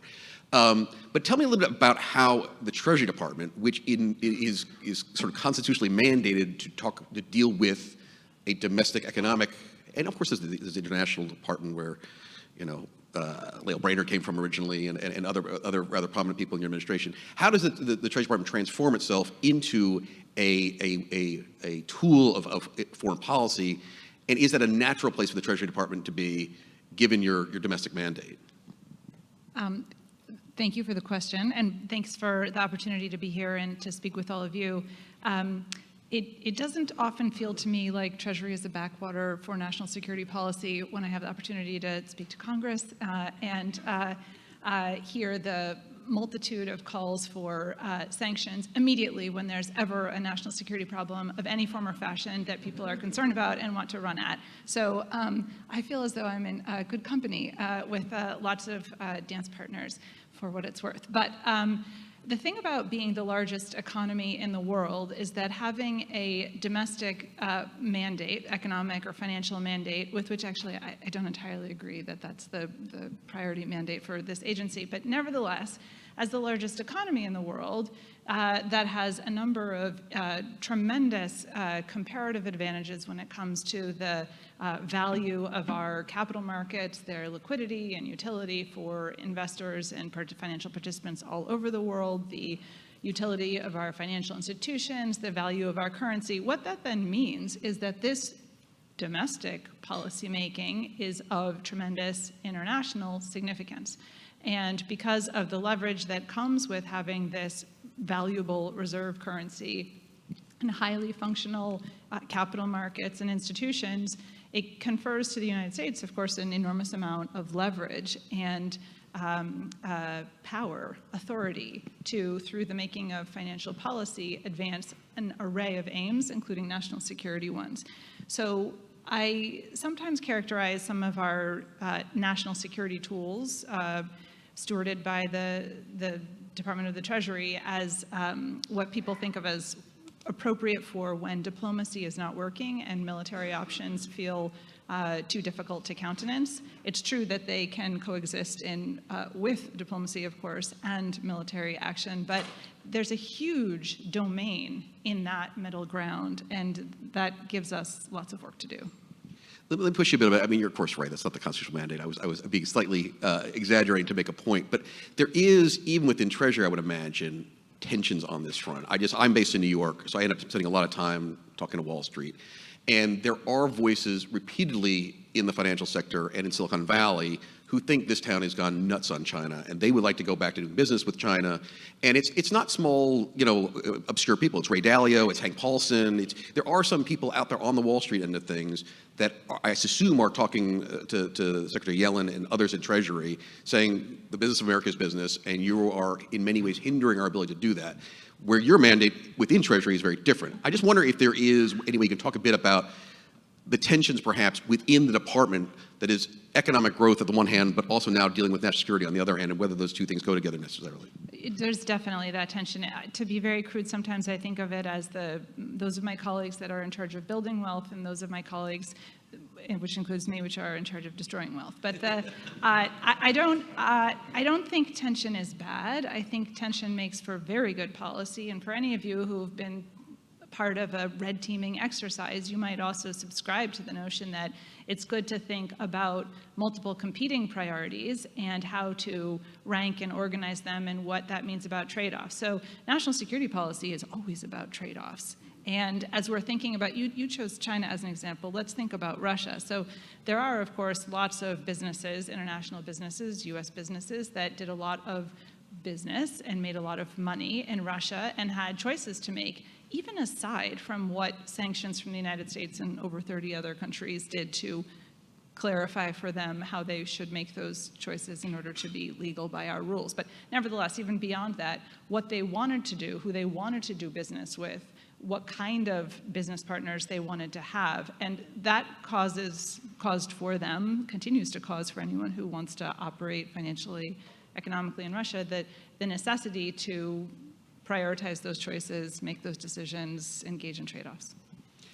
That's true. I guess I would argue that other than perhaps the energy sector, the businesses' opportunities in China are so much more enormous than the current investment in China is much more enormous than it is in Russia. But let me just follow up on that and ask you to go back. Because one of the things, Kyoki, you said in your opening remarks, I guess I focused internally on our government, but you mentioned alliances, which I think is an interesting element on this. And again, playing slightly, when I first arrived in Washington, whatever it was, 30 years ago, it was an embassy in a capital with a maybe military attaché, and maybe there was someone from Treasury in there and whatnot. But you tend to think that the main engagement, okay, USTR also, they do trade stuff. The main engagement with allies in Asia or even elsewhere tend to be the job of diplomats. When you say that alliances are part of this intergovernmental or IG approach, how do you see that functioning? Is that just a matter of there's a seat at the table for the top tier treaty allies, or is it again that the cabinet departments that are here have to have their own relationships with the various cabinet departments in our allies, so it's a more integrated approach to dealing with China in particular? Yeah, maybe I'll come back to something that Tony Cotton, General Cotton, said earlier today, and he talked about his job as being strategic deterrence, not just nuclear deterrence. And if you think about integrated deterrence, what we see coming out of China in particular today, this is integrated in a sense on their side, where this is not just military might, but increasingly the economic coercion that they're able to muster against not just the United States, but around the world.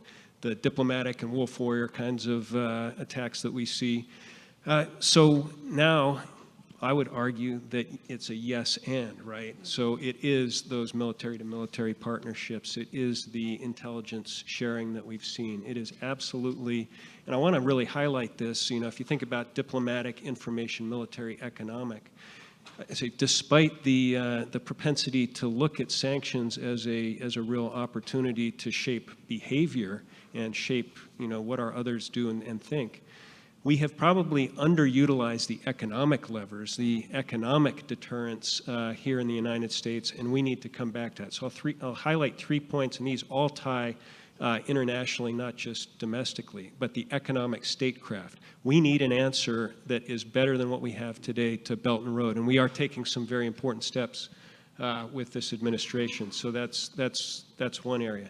But think about economic security. Now, this is, yes, the United States. We need to make sure that our industrial base, including our defense industrial base, our supply chains, including our global supply chains, our economic systems and our economic strength, our financial strength, all of these things need to be protected, including our ability to continue to innovate and become that next, the company or the country that delivers what's coming next.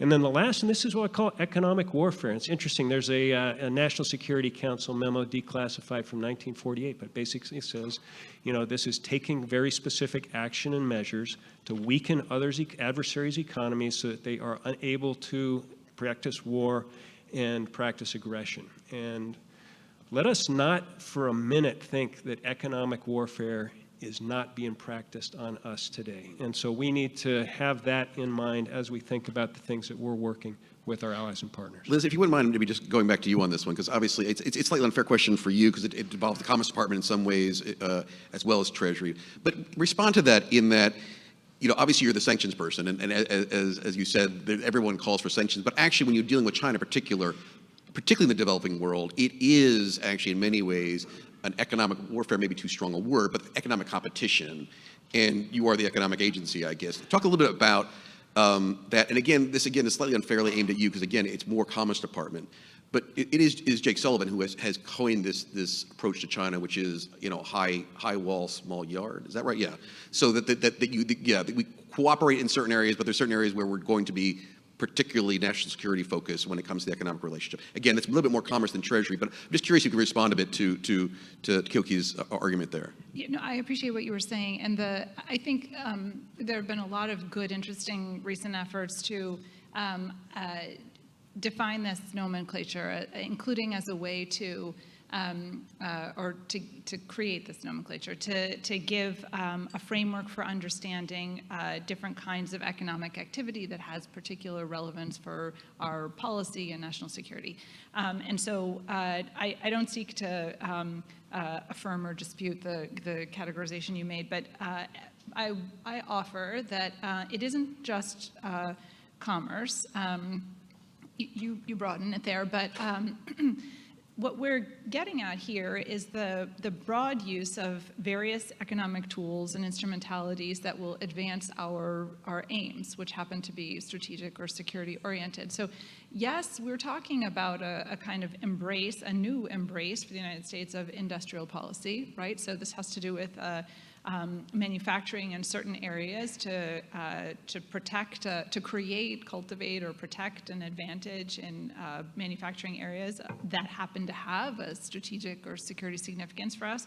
But it could also be an alternative to Belt and Road, the function of lending in the United States, or as supported and endorsed by our economic policy leaders, even if done by other countries or multilateral bodies. So it's debt and lending, it's manufacturing, it's definitely the conduct of financial policy, which can be more the domain of the Treasury Department. So I agree with that it is all of those, and it's appropriate to think carefully about how each of those can be in service of national security aims.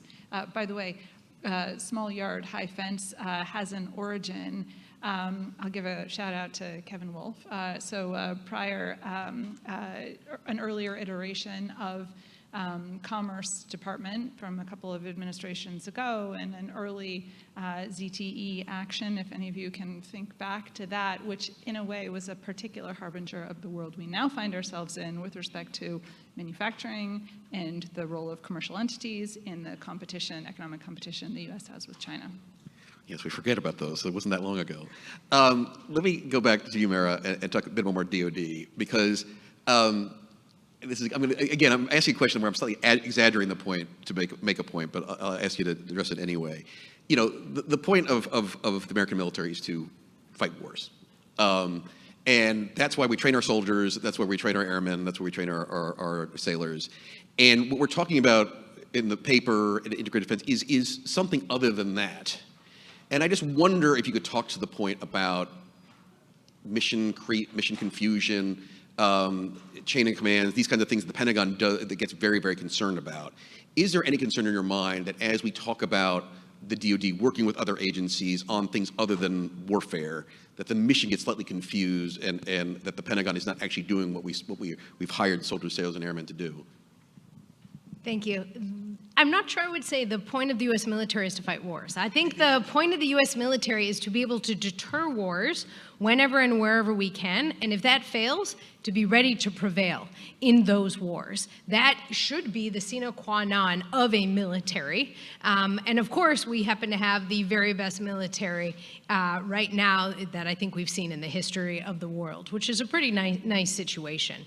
It is important for that military to be able to prioritize the way that the force is being used and the way that the future force is being designed and developed. That's why we have a national defense strategy. And the one that came out in 2022, I might say, is pretty darn good. And it's pretty good because it has serious focus. It makes clear the top priority. You did write some of it, didn't I you? might have played a little role in it. So there's some bias in here, but I happen to think it's exactly right. Right? It's focused on the urgent need to sustain and strengthen deterrence vis-a-vis the People's Republic of China. And that's because we see no other country with the will and increasingly the capability to try to fundamentally reshape the global security order, which would have tremendous impact on all of us and the entire world, obviously. So it's got that focused. It recognizes there's an acute threat posed by Russia, and also that there are these persistent threats. You got to worry about North Korea, you got to worry about Iran, you have to worry about violent extremists. But we put out a strategy, Secretary Austin put out a strategy that was very clear in focus, and its implementation has been robust and quite serious. And I note that because I suspect some folks are thinking, gosh, there's a whole lot happening in the world these days. And you are exactly right. And yet we have shown the ability for the US Department of Defense to be able to walk and chew gum, right? Where we have been able to maintain deterrence across NATO, where we have been able to surge support alongside 50+ allies and partners to Ukraine, serious, meaningful security assistance. You have seen this in the Middle East, where we have also been able to support Israel in its efforts to defend itself from Hamas, while also being able to assist with humanitarian assistance and to work to contain the conflict and deter anyone who might think that it would be a good idea to try to make this a bit larger, all while focusing on the Indo-Pacific. And as I briefly noted, we just had about the most transformative year in terms of our Indo-Pacific posture, and also in terms of working with our allies and partners across the Indo-Pacific as well. So it's important that we focus. It's also important that we are, as you said earlier, in fact, that we are dynamic, that we are agile, and that we can recognize when we might need to move a little bit one way or a little bit the other way as we are trying to realize that vision. That is a lot of chewing gum as we're walking. Koki, I'm going to have to cut you off because we've run out of time. I just would encourage everyone to read the paper. As Neve said, it's online. It is a very clear distillation of what we were talking up here, which is, yes, it's free too. Howie, thank you, panel. Thank you very much. Great discussion.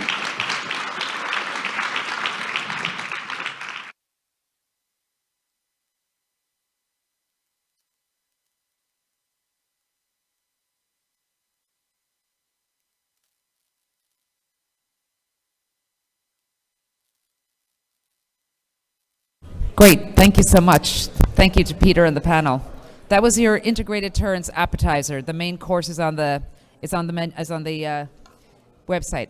Now we're delighted to have a very special conversation, a fireside conversation. We were honored to find out that the Egyptian Minister of Foreign Affairs, Mr. Sameh Shoukry, is here in Washington this week. He previously served, he's no stranger to Washington, he was the ambassador of Egypt to the US before and the permanent representative of Egypt to the UN, so he's well versed on all these. And in 2022, he presided over the UN Climate Change Conference. And he will be on stage today talking with the inimitable Steve Clements of Semaphore, editor-at-large. Please join me in welcoming them to the stage.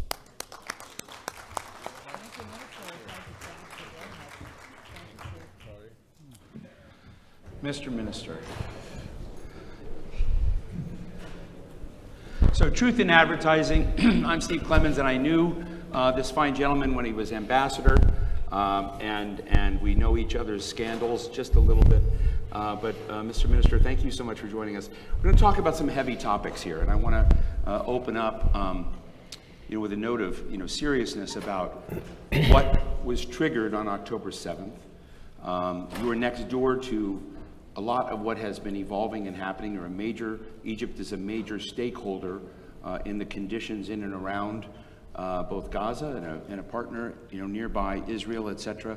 I just want to know from a human perspective, what did your compatriots in the Egyptian government and Egyptians feel when they saw what Hamas did on October 7th?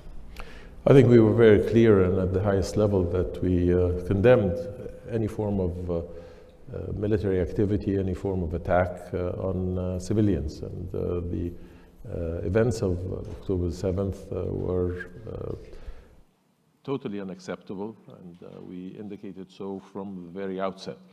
The consequent events that have taken place since are equally dangerous for the peace and security in the region and do have a direct effect on our national security.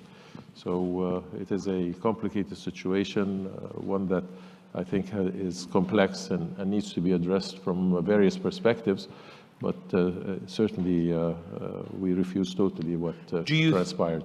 Do you think the acts, the killing of 1,200 Israelis, the kidnapping of hundreds of hostages, now make Hamas never again a legitimate representative of Palestinian interests?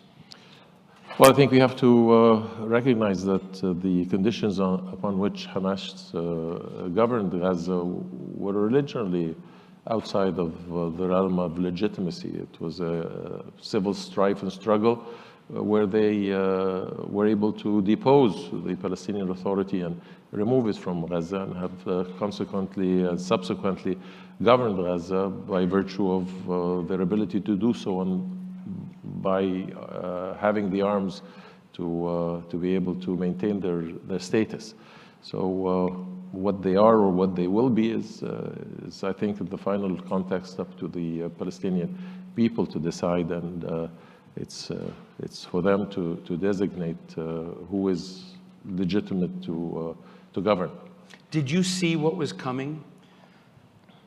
And I ask this, like New York Times has done incredible reporting on Operation Jericho Wall, a year's worth of intelligence that clearly the Israeli military and intelligence establishment had enormous information on what was being planned. There were worries when they saw exercises that certain analysts said, this is what's going on, and even an emergency meeting the night before. So did Egyptian intelligence, and did you see what was happening? Because part of the question is, why wasn't there an action by Israel politically and militarily before? But as a neighbor, did you see this coming along? Well, it's difficult for me to comment on the security aspects or the intelligence aspects of this, but what I can say is that this isn't strange. Of course, it is different in its intensity and its repercussions, but this isn't the first time that there's been a conflict between Israel and Hamas. This is the sixth conflict, and for all of those conflicts, we were always utilized by both parties as interlocutors and facilitators to regain tranquility between them. There's an ongoing relationship between Israel and Hamas. So there's been degrees of understanding. I think this issue, what should have been monitored or shouldn't, is within the context of their ongoing relationships. And I'll leave it there. So you've been an outspoken critic in the past of those that have been paid lip service to a two-state solution and have done very little. And obviously this town and many others around the world are looking with shock and horror at some of what they're seeing unfold with Israel's reaction to the Hamas terror attacks, what's unfolding with thousands of people killed or innocents on the Palestinian side. And it raises the question about, when you begin thinking about day after solutions, of why weren't we thinking about this on October 6th, on October 5th, before? What had frozen and paralyzed this conflict to leave it vulnerable for the kind of exploitation of this moment? Well, we've been dealing with stagnation in the application of a two-state solution for some time now. Various Israeli governments have departed from endorsing the two-state solution. Some have even come out actively to indicate their refusal to implement the two-state solution, which left a vacuum. And the vacuums are filled, and usually in this circumstance. So that's Prime Minister Netanyahu. I think Prime Minister Netanyahu has been stating that he is not an advocate of the creation of a Palestinian state. So in terms of lack of achievement and frustration. Let me interrupt you there on the, we know that there are many Palestinians that also don't want a state, don't see it in those terms. Many Israelis do. And it came back to this John Kerry comment that we can't want peace more than they do from a U.S. perspective. And I always thought that was wrong-headed, that in fact the strategic consequences of this blowing up creates consequences for all of us. So we have to want peace more than they do. So tell me who's right, John Kerry or Steve Clemens? Steve Clemens, definitely, since Yeah, I'm here okay. and he's not. Okay. So in that case, then why are we paying attention, as much attention, and not looking at something that's more of an imposed circumstance that both sides will need to politically acquiesce to? Well, you're reading from my playbook, aren't you? I believe that this resurgence of, again, lip service to the two-state solution by many is a deflection from the gravity of what's happening in this conflict. But that doesn't discount that it still remains the consensus of the international community that the only resolution of this conflict is on the basis of the two-state. And even the terminology is maybe deficient, since it isn't a two-state solution. Israel is a state. It is recognized by a variety of regional players, Egypt, Jordan, the Abraham Accords. It is the deficiency of the creation of a Palestinian state that we should contend with.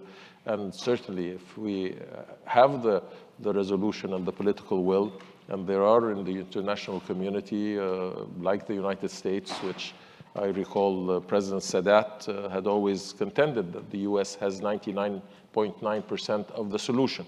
Its ability to influence both Israel, the Arab world, to agree to this as the viable way to end the conflict and create the status of integration and the regional cooperation.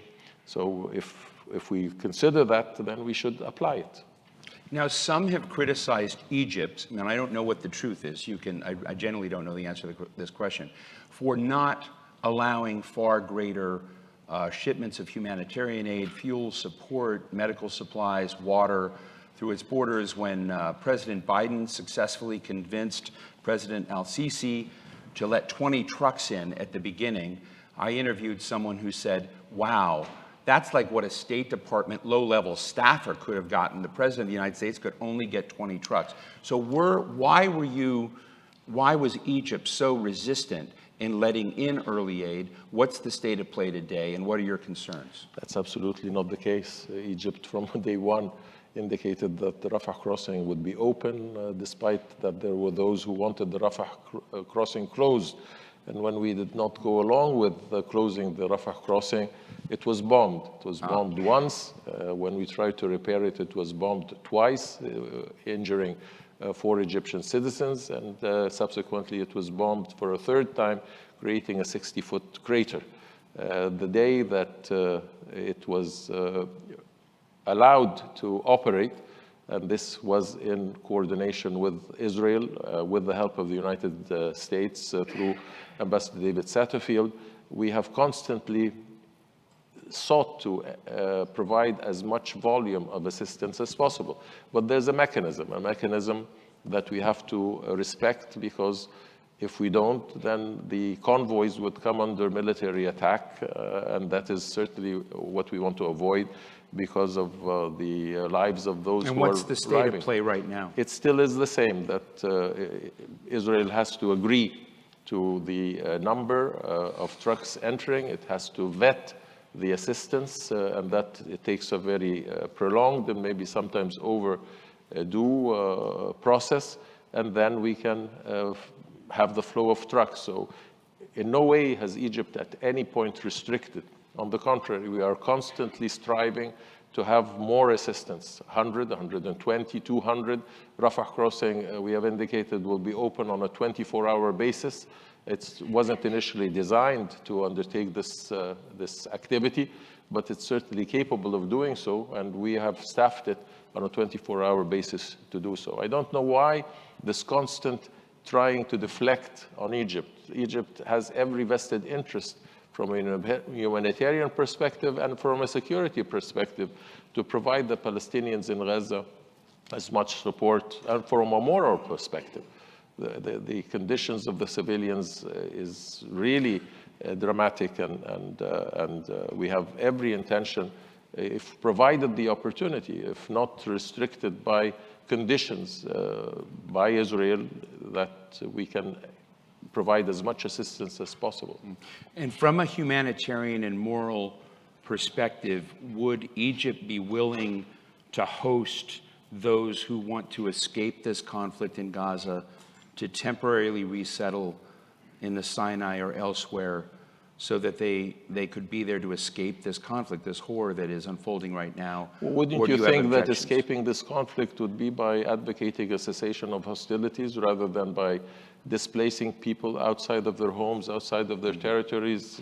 What was declared initially by Israeli representatives, that the solution is to displace these people and have them go to Sinai or go to anywhere else in the Arab world, is in contradiction of international humanitarian law and is inappropriate. That we should think that a solution should be at the expense of human beings and their displacement. So displacement is not a recognized form of dealing with any conflict situation, and there's no reason why the Palestinians should leave their territory. Palestinians, citizens, were not responsible for what happened on October the 7th and should not be penalized for what happened on October the 7th. And we will continue to advocate, but certainly we will provide whatever assistance, whatever shelter is needed, and we'll continue to do so from a moral perspective as well. How do you see the United States in this right now? You know, Senator Bernie Sanders just sent a letter around to his colleagues objecting to the $10 billion of aid for Israel, saying that America could not be complicit in the indiscriminate killing of people, and that Benjamin Netanyahu had decided not to go to war against Hamas, but to go to war against the Palestinian people. Very stark words, and said America simply couldn't be complicit. Does your part of the world, and I don't want to put this just on you, but do Egypt, as the neighborhood, see the United States as compromised? Well, we believe that the situation is a grave one, and that from a humanitarian perspective, that the Secretary General of the United Nations would invoke Article 99 of the Charter of the United Nations and transfer this issue to the Security Council on the basis that it represents a threat to international peace and security, on the premise that there's a potential collapse of the humanitarian situation. Tell us more about that. I think a lot of people may not be tuned into what that means, both in terms of the collapse and what are the powers that he's now moved to the Security Council with Article 99. It is his moral authority as Secretary General to draw the attention of the Security Council, and it poses a challenge to the Security Council to rise to the occasion and deal with this threat. And from all accounts that I receive, and I am in constant touch with the United Nations Humanitarian Services, they convey to me a very painful image of the inhumane conditions that currently exist for the 2.3 million inhabitants of Gaza, Palestinian inhabitants of Gaza. So I believe this is all an issue that the international community has to deal with and has to contend with the values that have always been advocated in the protection of human rights and people's right to life as the basic right that should be preserved. So again, I commend the Secretary General Article for 99 and what he's done in moving this to the Security Council. It seems to me that from my perspective, that there's a problem. Lloyd Austin, our Secretary of Defense, has come out and said, for all of the civilians that are dying right now in Palestine, that this will lead, if not change, to Israel's strategic defeat when it comes to these. It will not win strategically in this battle and contest if we continue to see the death of so many innocents. Tony Blinken has said the same. But to many people in the world, America looks pathetically weak in this equation of supplying bombs on one hand and providing ignored counsel on the other. I think this is an issue for the United States to contend with and to set its policy within the context of its interests and that of the region. The United States has a responsibility as the sole superpower in the world. It has the resources, the abilities to impact the situation, and should, I believe, as far as we're concerned, be actively engaged, to advocate for a cessation of hostilities. That has always been the traditional manner in which the international community has dealt with conflicts, to ask for a cessation and to resolve it through diplomatic means, to resolve it through political means, and to deviate from this pattern for this conflict raises questions of credibility and double standards. What kinds of governance do you think might work the day after the bombs stop falling? Do you think the Palestinian Authority has any shred of solvency that it can be used in that way? Well, I don't believe it's appropriate for us to consider the day after because this is a deflection of today, what's happening today.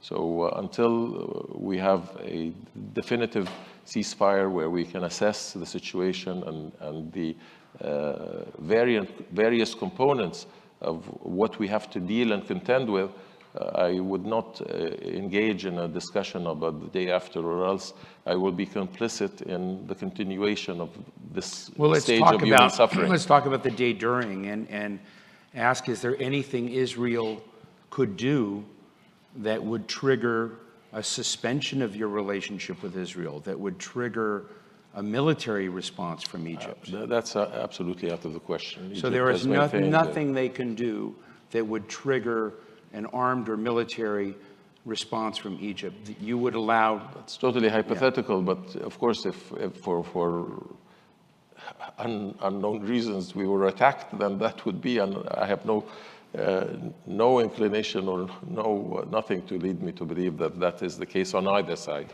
I think the issue of animosity and antagonism between Egypt and Israel is totally an issue behind us. We're almost half a century of peace, peace that both have extracted their best interest from, a high level of confidence, and certainly it is in the 21st century, there should be no military conflict between states, but rather dealing with their issues through diplomatic means. We don't agree on all issues, but that doesn't in any way jeopardize what is a very stable foundation. So, Mr. Shouki, let me, I've been trying to think about what was lost on October 7th in terms of the broader vision and hope in the Middle East. When I look at some of the things you've been promoting, like the Cairo Economic Future Forum, major business and economic forums, the Saudis, the same thing with its FII initiatives and others, the Abraham Accords and what was sort of promised on this. How would you scale the impact of what has happened on the Abraham Accords, on the notion that the Middle East broadly and North Africa are worth investing in and worth the risk? Because it seems to me risks have gone through the roof when, in fact, a lot of the world, a lot of the investment in transatlantic community began to look at the Middle East, North Africa as possibly a good bet again. Is that all ruined?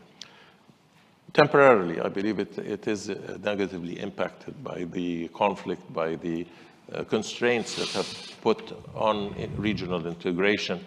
But it is temporary, I believe, in nature. I think there's a recognition within the region that the only way forward for all of us is through normalization, through integration, through cooperation, and to end the conflict, that there is so much potential in a healthy, productive relationship.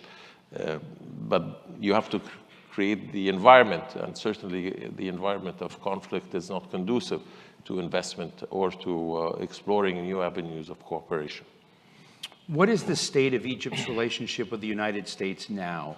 Has it gotten easier over time, or is it now going into some rough water because of the concern that America's playing both sides of this conflict in Israel-Gaza? Is it going to be a comfortable relationship for you in the UN with human rights resolutions, with Ukraine resolutions? Well, we have a very deep and resilient relationship with the United States. We consider it a strategic relationship, and we hinge Egypt's success on the direction of this relationship. We value it, we have taken benefits from it, and I believe mutual benefits also the United States has extracted from this relationship. We are always looking for ways to enhance it. I believe we have always had parallel interests. We have never intersected with U.S. interests, and we continue to play a very vital role in maintaining the stability of the region. That doesn't mean over the last 4 decades we haven't had differences of opinions, and in hindsight, I believe many would think that our advice, had it been heeded, would have provided better interest for the United States. So this is a very stable relationship, one that we depend on, and we recognize the value of this relationship and how we have benefited from it. I'm interested again in this Article 99, and you and I were talking offline about the two-state solution. As you said, you've been for it before it was a fad. And what do you think the pathway could be to actually achieving the beginnings and outline of a two-state solution and getting beyond the talk? The outlines are well defined. The negotiations since Oslo between Israel and the Palestinian Authority have been extensive. I think all of the components and the parameters of a solution, of the creation of a Palestinian state, are well known to both sides. It is the matter of the political will to implement it. And since there is a lack of political will to implement it, it has to be on the international community to decide whether it's in its best interest to find the mechanism. There are some countries that are going to recognize Palestine now. There are. I think this conflict will result in the recognition of certain European countries of Palestine. And as I said, the two-state solution might be a contradiction in terms, since there is Israel as a state. It is the recognition of the state of Palestine, which will have a moral effect and will probably lead that there would be some implementative mechanism to legally create the state. Do you think the crisis rises to the level where other global stakeholders like China, like Turkey, maybe others jump in to become advocates of the Palestinian side of negotiations? Because there's a perception the U.S. can't play both sides. So do you see this becoming a dividing line, particularly in the global south with us, but also with one of our big geostrategic competitors, China? Because I've been interested in China's signals on this. They've gotten involved in ways I wouldn't have expected. Well, most of the global south has already recognized the Palestinian Authority and have recognized Palestine as a state, as has China. But that doesn't preclude that there's still a desire to go beyond this moral recognition to an implementation that will lead to the end of the conflict between Israel and the Palestinians, and thereby free the region from this constant agitation. So we will continue to promote it, but not in the way it has been in the past 3 decades in terms of lip service and not really doing anything to incentivize, I won't say pressure, but say incentivize both parties that it is time to really end this conflict. Now, you're having elections in a few days in Egypt, as I understand. Are you going to be back to vote? Definitely. Who do you think is going to win? I believe that the president will win this for his subsequent Is term. it a problem that there's not much doubt about that? I don't necessarily think it's a problem. I think it's a process, and a process that the president has done a marvelous job. He's being re-elected, if that is the case, on the platform of his achievements. And if there is a overwhelming confidence in his leadership, that should only be a recognition of a stable Egypt, which is in the best interest of the region and internationally. So what is the North Star of governance of states in the Middle East? You have so many different versions and forms of government. America is obsessed with democracy. We have democracy summits. I don't know if Egypt falls under that line or it falls under the autocracy line. But do you, as you sort of look at America's concerns about democracy and autonomy and civil justice and freedom of expression, journalistic self-expression, is Egypt being its best self? Definitely, Egypt is aspiring to reform, aspiring to provide greater political involvement for all of the various political components, and will continue to actively endeavor to implement all of the common values that you have just stipulated. But then we have to also address the issue of sovereignty, and it is up to each individual people to define the manner in which they reach those objectives and aspirations, at what pace, and dealing with the various challenges and consequences, and not to try to impose experiences of others. This is an incremental process of reform for any society, and one that has to be done with care so as not to reach results that we see in the region. We have the situation in Sudan, Libya, in other parts where I think the instability has not served the purposes of the peoples of those countries or the general stability of the region. Let me ask you finally, as we see 2 million people, basically congested in southern Gaza right now, and I just, want to tell people this is a serious deal. I've looked at the maps that the Israeli Defense Forces have shared as to where in the grid people should go for safety in a world where the internet is not operating. I mean, this whole thing of what may unfold. Israel says it's killed half of Hamas's battalion commanders. So there's another half out there that they are going after. I'm just interested in, from your perspective, you're a major voice in this, is there anything that can be done that has not been done to either get to a ceasefire or to a reorganization of Israel's approach to deal with the innocents that are in the way of their agenda that hasn't happened yet? Is there anything we haven't done that you think needs to be done? I think the voice of the consensus has not materialized within the international community to call for a humanitarian suspension of this crisis. The current status of the 2.3 million that you refer to, Gaza is the most densely populated place on the planet. And the consequences of this military activity, I think, is quite apparent in the number of over 16,000 civilians killed, 6,000, 7,000 of them children. I think there's a moral responsibility on all of us to bring this conflict to an end as soon as possible and deal with all of the other issues, but without continuing to impact those who are not responsible, those who are innocent. Ladies and gentlemen, Egyptian Foreign Minister Sameh Shoukry, thank you so much. Thank you very much.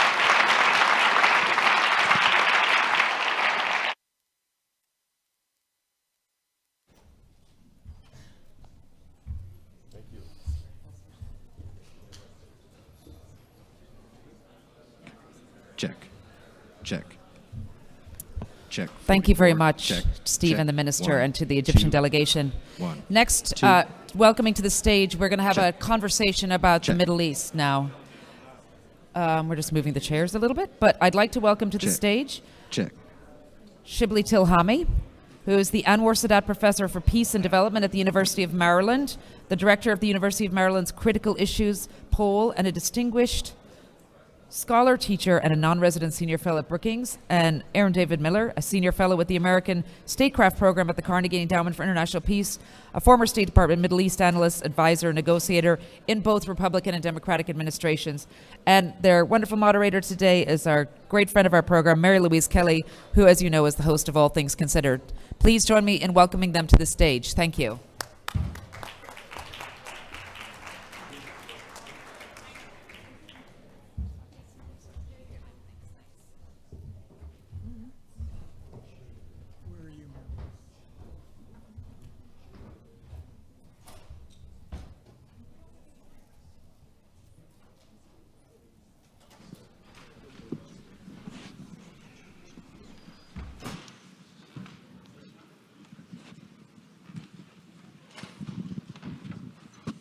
Good afternoon, everybody. We are going to stay right with the path that has just been forged by the session ahead of us, stay on the Middle East. I'm going to welcome again Shibli Tilhami of the University of Maryland and Aaron David Miller of the Carnegie Endowment for International Peace, Great to see you both in person. Great to be here with you, Mayor Louise, and with you, Shibley. Thank you. Pleasure. Thank you. We have a million questions that we could get to. Of them, I want to prioritize 3 in the half hour that we have together, and they are where we are in the arc of this war in Gaza, U.S. policy and relations with Israel and the region, and then the day after. And we just heard a little bit of thinking on that from the Egyptian foreign minister. I want to get where you both are on what happens to Gaza when this war, as it will one day, ends. So let me start there. Shibley, kick us off. On the arc, we had the immediate Israeli response on October 7th. We had Israeli airstrikes, we had Israeli ground forces going in. Then we had a pause, which as we know was extended more than once. And then on December 1st, that collapsed, the truce collapsed, and now we're back to all-out war. How are you thinking about, what are you watching for in this, I guess you could call it, third phase? Well, first of all, thanks for hosting me. It's a pleasure to be back. I start with the human condition. I don't think we should ever forget that. This is not just a strategic game. It involves people. It involves lives. And if I look at it, we're now 2 months into this war. And on the Israeli side, we had over 1,200 dead. That doesn't include the soldiers who've been killed since in action. Most of them civilians. We have hostages that were taken. We have people who've been displaced. And lives have been disrupted, an economy that's been devastated and continues to be devastated. And then on the Palestinian side, you have a horrific situation where you've got over 15,000 dead, mostly civilians, over 5,000, 6,000, 7,000 children. Most of the casualties were civilian and women. We have the New York Times today, through satellite analysis, 50% of all buildings in North Gaza destroyed or damaged. You have 80% of the people displaced. That's getting close to 2 million people displaced. You have lives devastated. You have people lacking food, water. This is for 2 months, and when you look at that, human condition, which should be unacceptable to all of us, and you look at the strategic picture and you say, well, nothing has been resolved after 2 months. You're bringing to mind a comment that Richard Haass, who many in this room may know, the President Emeritus of the Council on Foreign Relations, a comment he has quoted that when it comes to the Middle East, things have a way of getting worse before they get even worse. It sounds like that's what you're describing. And that's why I call for a ceasefire. Yeah. Where are you on this? Where are we in the arc?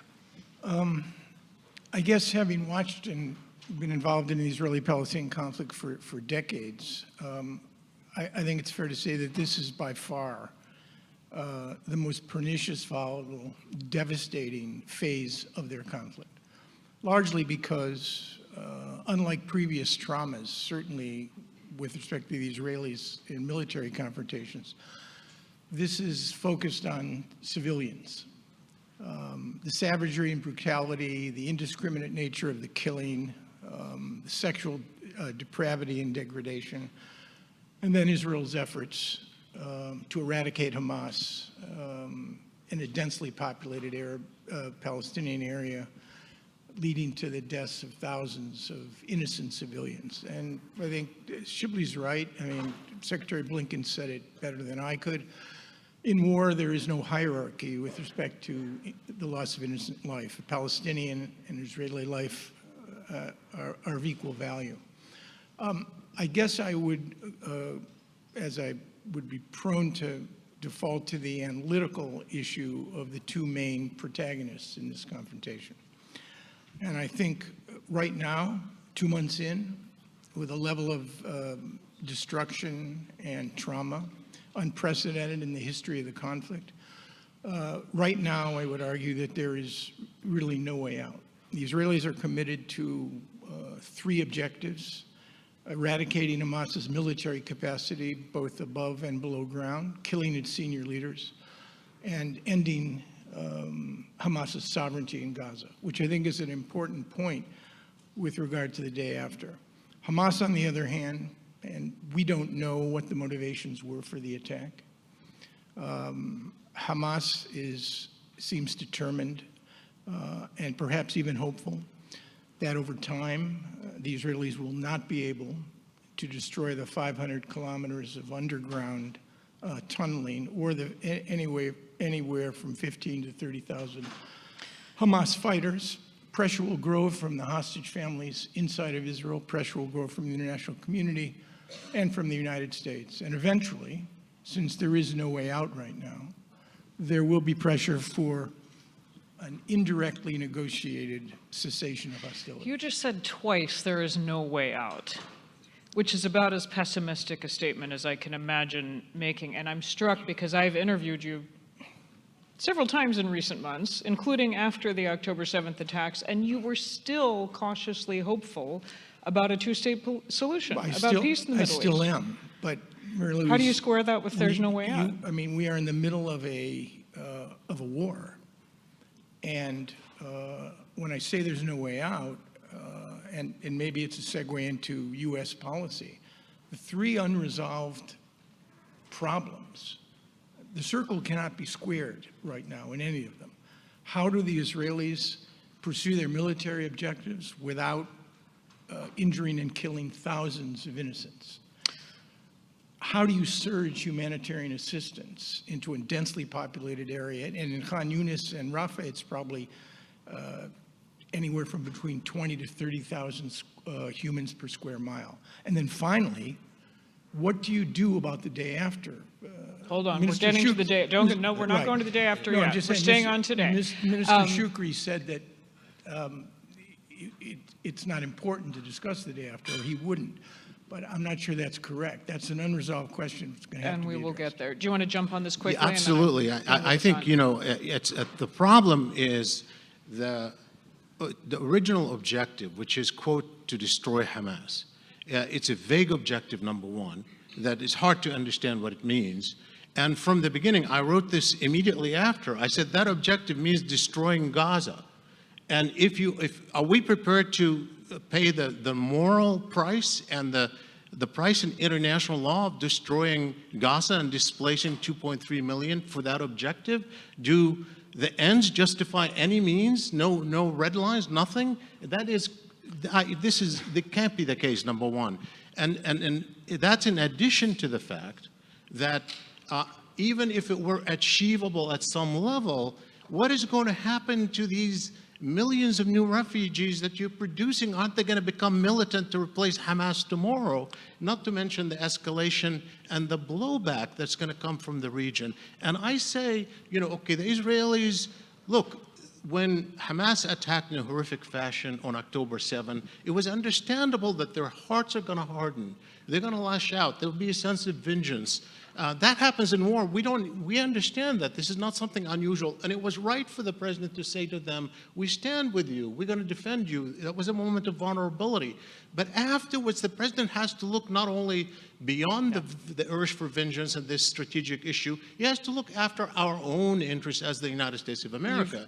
And let me just finish that, because this is important. The fact that we're implicated in this, there were always, it's beyond the president's own personal proclivities, his interest and emotional empathy. It goes to the interests of the United States of America. We have to protect our interests first. There was always a sense that this could lead to such anger in the region, which it has, that will last for a generation, with a blowback against the United States. There was always a chance for escalation. We see that already when you are going in. That could draw other parties, including Hezbollah and Iran, in a way that would draw the U.S. in. So I think the whole embrace of this vague, you know, kind of aim of, quote, destroying Hamas has itself been destructive. And there's no end in sight because of that. Let me jump in. You're raising the challenge that will be familiar to so many in this room that America faced after 9/11, of how you go after the enemy without creating more than you are killing, and that's central to what's going on right now. I want to open the path you opened to segueing to the U.S. role and responsibility here. Shibli, quickly. Just for the record, Mary Louise asked me why I believe right now, day 62 into this war, there's no way out. And I basically described what I think the motivations and calculations of the two main combatants are. It wasn't an editorial comment on what we should do, and that we can leave that perhaps to this discussion. Yeah. Well, let's go there in terms of what the U.S. should do, because Shibli Tilhami, you've been quite critical of how the U.S. has played this so far. If you could whisper into President Biden's ear, do this, what's one thing, what's the most important thing you would like to see the U.S. doing that isn't happening? Ceasefire. And let me just say why. Look, I supported the president on Ukraine to the point that I woke up one morning and I'm on Putin's sanctions list. I don't know, I'm an expert on the Middle East, but here I was. So I think the president did the right thing. It was also in America's national security and also for our standing in the world. It was the right thing to do. On this issue, he started right by supporting the Israelis and being there in times of need. He hasn't been. His aversion to the idea of ceasefire, I think, is shocking to me. Of course, there's going to be the idea that a ceasefire will be a win for Hamas is, despite of all that happened, I don't understand it honestly, and I don't quite grapple with it. So I think that if I were to whisper in his ear, I would say, swallow hard, put aside your emotions, and push for a ceasefire. The sooner the better. Obviously, there'll be a lot of diplomacy. A lot has to be done on the ground, but you need an opportunity, and it starts with stopping the killing. Aaron David Miller, what do you think? Because you've been more supportive of Biden administration policy so far. Well, I think that it's one thing to be inside and be faced with choices that run from bad to worse, usually. Put your mic a little bit And in this closer. case, I think that's what we have for the Biden administration. It's another thing, and I've been relatively respectful for the last 20 plus years being out of government, trying to understand exactly what constraints that decision makers are under, particularly now. First, before we decide what the administration should do, let's take a look at what the administration's calculations are and why they're doing what they're doing. I think the president set a frame on October 10th, and I think that frame, whether it's correct or incorrect, is still largely the frame that is driving the conflict. And that is, he said that he would give the Israelis essentially the time, the support, and the space to do what they believe they needed to do with respect to Hamas. Now, that frame has evolved in response to devastating humanitarian situation in Gaza and the exponential rise in Palestinian deaths. At the same time, again, the administration is grappling with three questions. And these three questions are critically important. And if, in fact, the administration had any better answers to these three questions, I think their leverage with the Israelis would actually go up. But they don't. Number one is, how do you pursue a military objective without killing thousands of Palestinian civilians? Number two, how do you surge humanitarian assistance into a war zone? And number three, what do you do with respect to the day after? I don't think the administration has any better alternatives, we asked John Feiner, to answer these three questions than the Israelis do. And as a consequence of that, I think that the president, and I think a lot of this is driven by his persona, listen to what Tony Blinken said to King Charles on CNN last night. In 2 paragraphs, he essentially, I think, summed up why the administration is following the course that it is. And just to make it specific, a ceasefire would work if, in fact, since life is about negotiations and nobody's perfect, a ceasefire would work if, in fact, it was a ceasefire based on mutual and reciprocal concessions. so it would require a lot of persuasion to get there. But if Shibli is in President Biden's right ear whispering ceasefire, you wouldn't necessarily be arguing if you were in his left? I would be pushing back. If Shibli and I had 5 minutes with the president and Shibli was taking the view that we need a unilateral ceasefire, full stop. I didn't see unilateral. I said push through negotiations. This is what you do, is you negotiate a ceasefire, but you make that your priority. No, I think that'd be fine as long as you've got a set of quid pro quos that address critically important issues related to this conflict.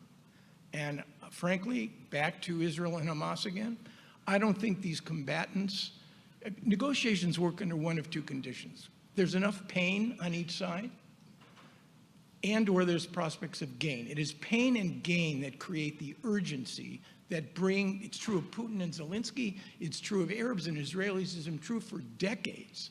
You need pain plus gain. We have plenty of pain. Yeah. How do you Let me let you move each respond, side and then into I'm the going to game? move us on. Well, you know, it's like we're acting as if we're bystanders. I mean, but, you know, we are not only the United States of America, but we're the enabler. I mean, we are just asking for billions of dollars of aid package as the war goes. We're replenishing the, you know, stockpiles of weapons and bombs that are going in. We're funding it. We have a lot of weight in this picture, and our interests are at stake, as Senator Chris Van Hollen says today in the Washington Post article that I urge you to read, as is the case with the 13 members of the Senate, Democratic members who are urging the president to create tie-in and conditionality on the aid. So yes, of course, it requires negotiations. Hamas, you know, they're also weak. You know, we think that they're very strong. They are. They carried out a horrific attack. But they probably are looking for a way out too. And so, of course, are the Israelis. When you make that as a strategic objective, of course, you're going to find a lot of interlocutors, not just the Egyptians and the Qataris, but others in the international community who are going to join you to try to get there. And you try it. Now, obviously, it could fail, but that should be the aim. The aim should not be, let's stay the course on bombing until, quote, Hamas is destroyed, which we don't know what it means. And we know that there'll be thousands of more people killed in the process, mostly innocents. That's just not a good path. You're touching on something that really struck me. I took, all things considered, we were in the region, we were just 3 weeks ago, and we anchored from Tel Aviv and then Jerusalem, the West Bank, and then Amman.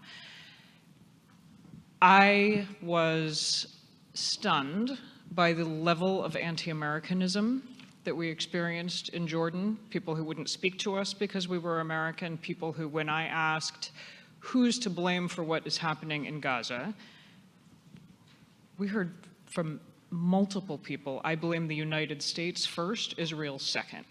And I would push back and say, but okay, but the US is not in Gaza, so how does that work? And they said, but you're arming them, you're paying for it, you could tell Netanyahu to back down and he would. You're not doing it. You're more powerful. You're to blame. The boycotts of Starbucks, of McDonald's, of you can't buy a Coke or a Pepsi right now in Amman, been pulled from the shelves. Does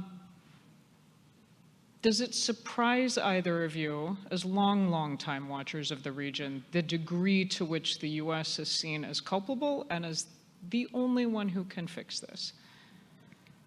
It certainly didn't surprise me. I warned about that from day one, saying there will be a blowback, and in part because the scale of it, the scale of this, you know, for both sides, obviously look at how Israelis are impacted in an existential way in their own minds. Certainly, the scale of what happened in Gaza and the direct implications, the president say we're 100% without Israel, not with Israel, not expressing any real empathy with the Palestinians early on particularly, and then going to a war cabinet meeting in Israel, not even having an interagency process here to consider what we should be doing for our own interests. It implicated the U.S. in a very direct way. And I think the fact that what you witnessed, in my opinion, is not a temporary episode that's related to this war, and then when it ends, it's over. I think it's an imprint on the consciousness of an entire generation. I have worried about blowback from the beginning, and I think that is what we face at the moment. I mean, Shibli may be right. A lot's going to depend. A lot's going to depend on how the administration behaves in the proverbial day, weeks, and months after. American influence, American credibility has gone up and down in decades. I've seen it at an all-time low in the Middle East. I've watched it between 1989 and 1992 during the first Bush administration, James Baker. It goes way up. Clinton administration's efforts, both at Camp David, I mean, one of the chapters in my book was called Bill Clinton and the Arabs and the Israelis He Loved Too Much. I mean, Mohammed Dahlan at the Y River Summit walking up to me and saying, why can't he be our president? And the same with Israelis. So American credibility, American prestige has a lot to do with what America does. And in the wake of Afghanistan, I was told we would never lead again. In the wake of Vietnam, I was told we would never lead again. And Shibley may be right, and he's an astute and very careful observer of Arab public opinion. However, I do believe that there is still a moment, figuratively speaking, assuming that the administration is prepared to seize it, in which things can change. There's no inexorable or inevitable conclusions. To most, the arc of history bends in very strange and unpredictable ways. I made this point to you during one of our interviews. I was in Jerusalem October 6, 1973. I watched a society traumatized, the greatest intelligence failure in the history of the State of Israel. And yet within 6 years of that trauma, I watched Sadat, Begin, and Carter on the White House lawn. 20 years later, I sat on the White House lawn again, watching Arafat, Clinton, and Rabin sign the Oslo Accords. There was hope, and that turned to trauma. So what do I conclude? In the first instance, trauma turns to hope. In the second, hope turns to trauma. What it shows me is that there is no inexorability to this. That arc bends in strange and unpredictable ways, and the arc can be bent again. I would just conclude with one additional point. The solution to this problem, even though there are many people whom I respect fundamentally, who now argue that the two-state solution belongs in the dustbin of history, it has gone the way of the dodo.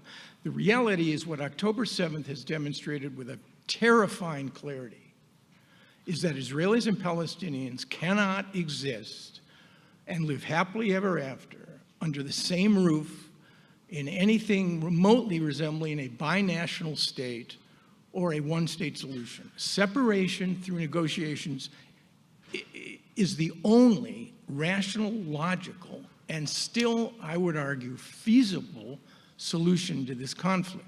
How to get there is the in challenge view of as the you see it. traumatized two communities, leaderless, essentially, in the wake of this war. Leaderless is the problem.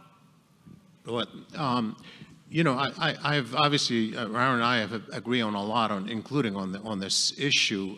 Although I have taken a position in the past year that it's already a one-state reality in Israel-Palestine. I edited a book on that, and I wrote an article in Foreign Affairs on the one-state reality. So do you think the two-state But here's what I want to say is that I think the problem has been that we've been using two states as a smokescreen to avoid dealing with the reality it is. There was no path to two states anywhere to be seen. That's why it doesn't mean it can't be revived miraculously, because I don't know what, we didn't, in our book, for example, in the article, we didn't say the solution is a one state.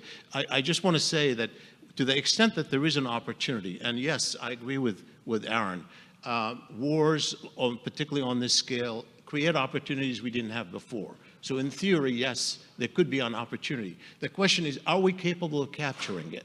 This is the thing. And one reason I would say why I'm not particularly optimistic is if I'm looking at the resume of this president in terms of, first of all, he lost the entire public opinion in Arab and Muslim countries and politics. There's no trust. There wasn't trust before. He gained the trust of Israelis, but he didn't have trust. So if you put a plan on the table the day after or now, people are going to see it as a smokescreen to divert attention, to buy their, nobody's going to buy it, nobody's going to believe it. So the only way you can do it is to think about what can be done today. People are not going to live on promises. No one is going to swallow promises, particularly from someone they don't trust. So you're going to have to think about, what can I do today that locks in two states? That's really the key. Are they capable of taking steps like, you know, recognizing a Palestinian state or saying, I will never defend settlements in the UN again? Are they prepared to take steps like that today that bring in enough trust for people to engage in what might be a path toward two states? Let me land us here. In the 2 minutes we have left, I realize this is not a small question, but I need a small answer from each of you. Back to the immediate war and conflict in Gaza. A year from now, who's going to be running it? Shibley. I don't know, and it's a distraction question because we don't know how this is going to end. Anybody who thinks you know how this is going to end, I don't think understands what's going on the ground. Aaron? Richard Haas is right. It's going to get worse before it gets much worse. A year from now, I could make one. A year from now, I could make one prediction that there'll be no mission accomplished speech given by any Israeli prime minister. Israel will be in Gaza in some form and in some fashion. The real question is, will Hamas's military capacity be reduced to the extent so that its capacity to dictate and control what happens in Gaza in terms of humanitarian aid, in terms of reconstruction, and even, yes, I know it's hard to believe, in the 19th year of a 4-year term, you need Palestinian governance in Gaza. You can't have elections right now. You will need them at some point, but a revitalized PA, Palestinian Authority, if it's cast in the rubric that it's Gaza first, cannot be Gaza only, and you tether it to a serious effort to an end of conflict solution between Israelis and Palestinians. I got 2 40-year-old kids. I'm not going to say that never on this one. I think that was a long version of we don't know that Shibley just offered. Shibley Tilhami, Aaron David Miller. We just heard the case for optimism, the case for pessimism, and everything in between. Thank you. Thank you. Thank you.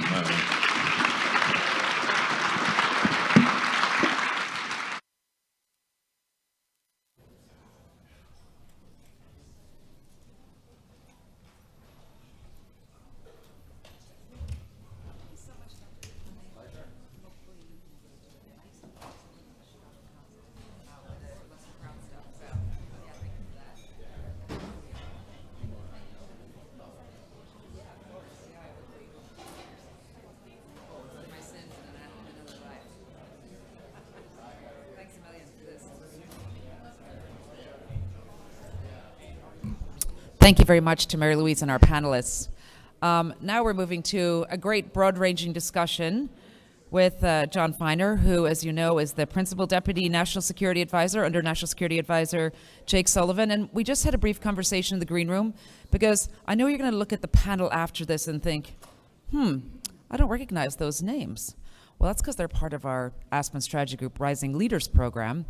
But you will see their names a lot more in the next 5 to 10 years. These are up-and-coming, wonderful young people working on some of the most important issues of our day. So I would encourage you to stay, even if you haven't heard their names, because in fact, one of them from our first class her picture was on page 2 of the Wall Street Journal last week. So they're up and coming. But in the meantime, let's hear from Mr. Feiner and from Nick Schifrin, who, as you know, is the Foreign Affairs and Defense Correspondent for PBS NewsHour. Thanks to you both.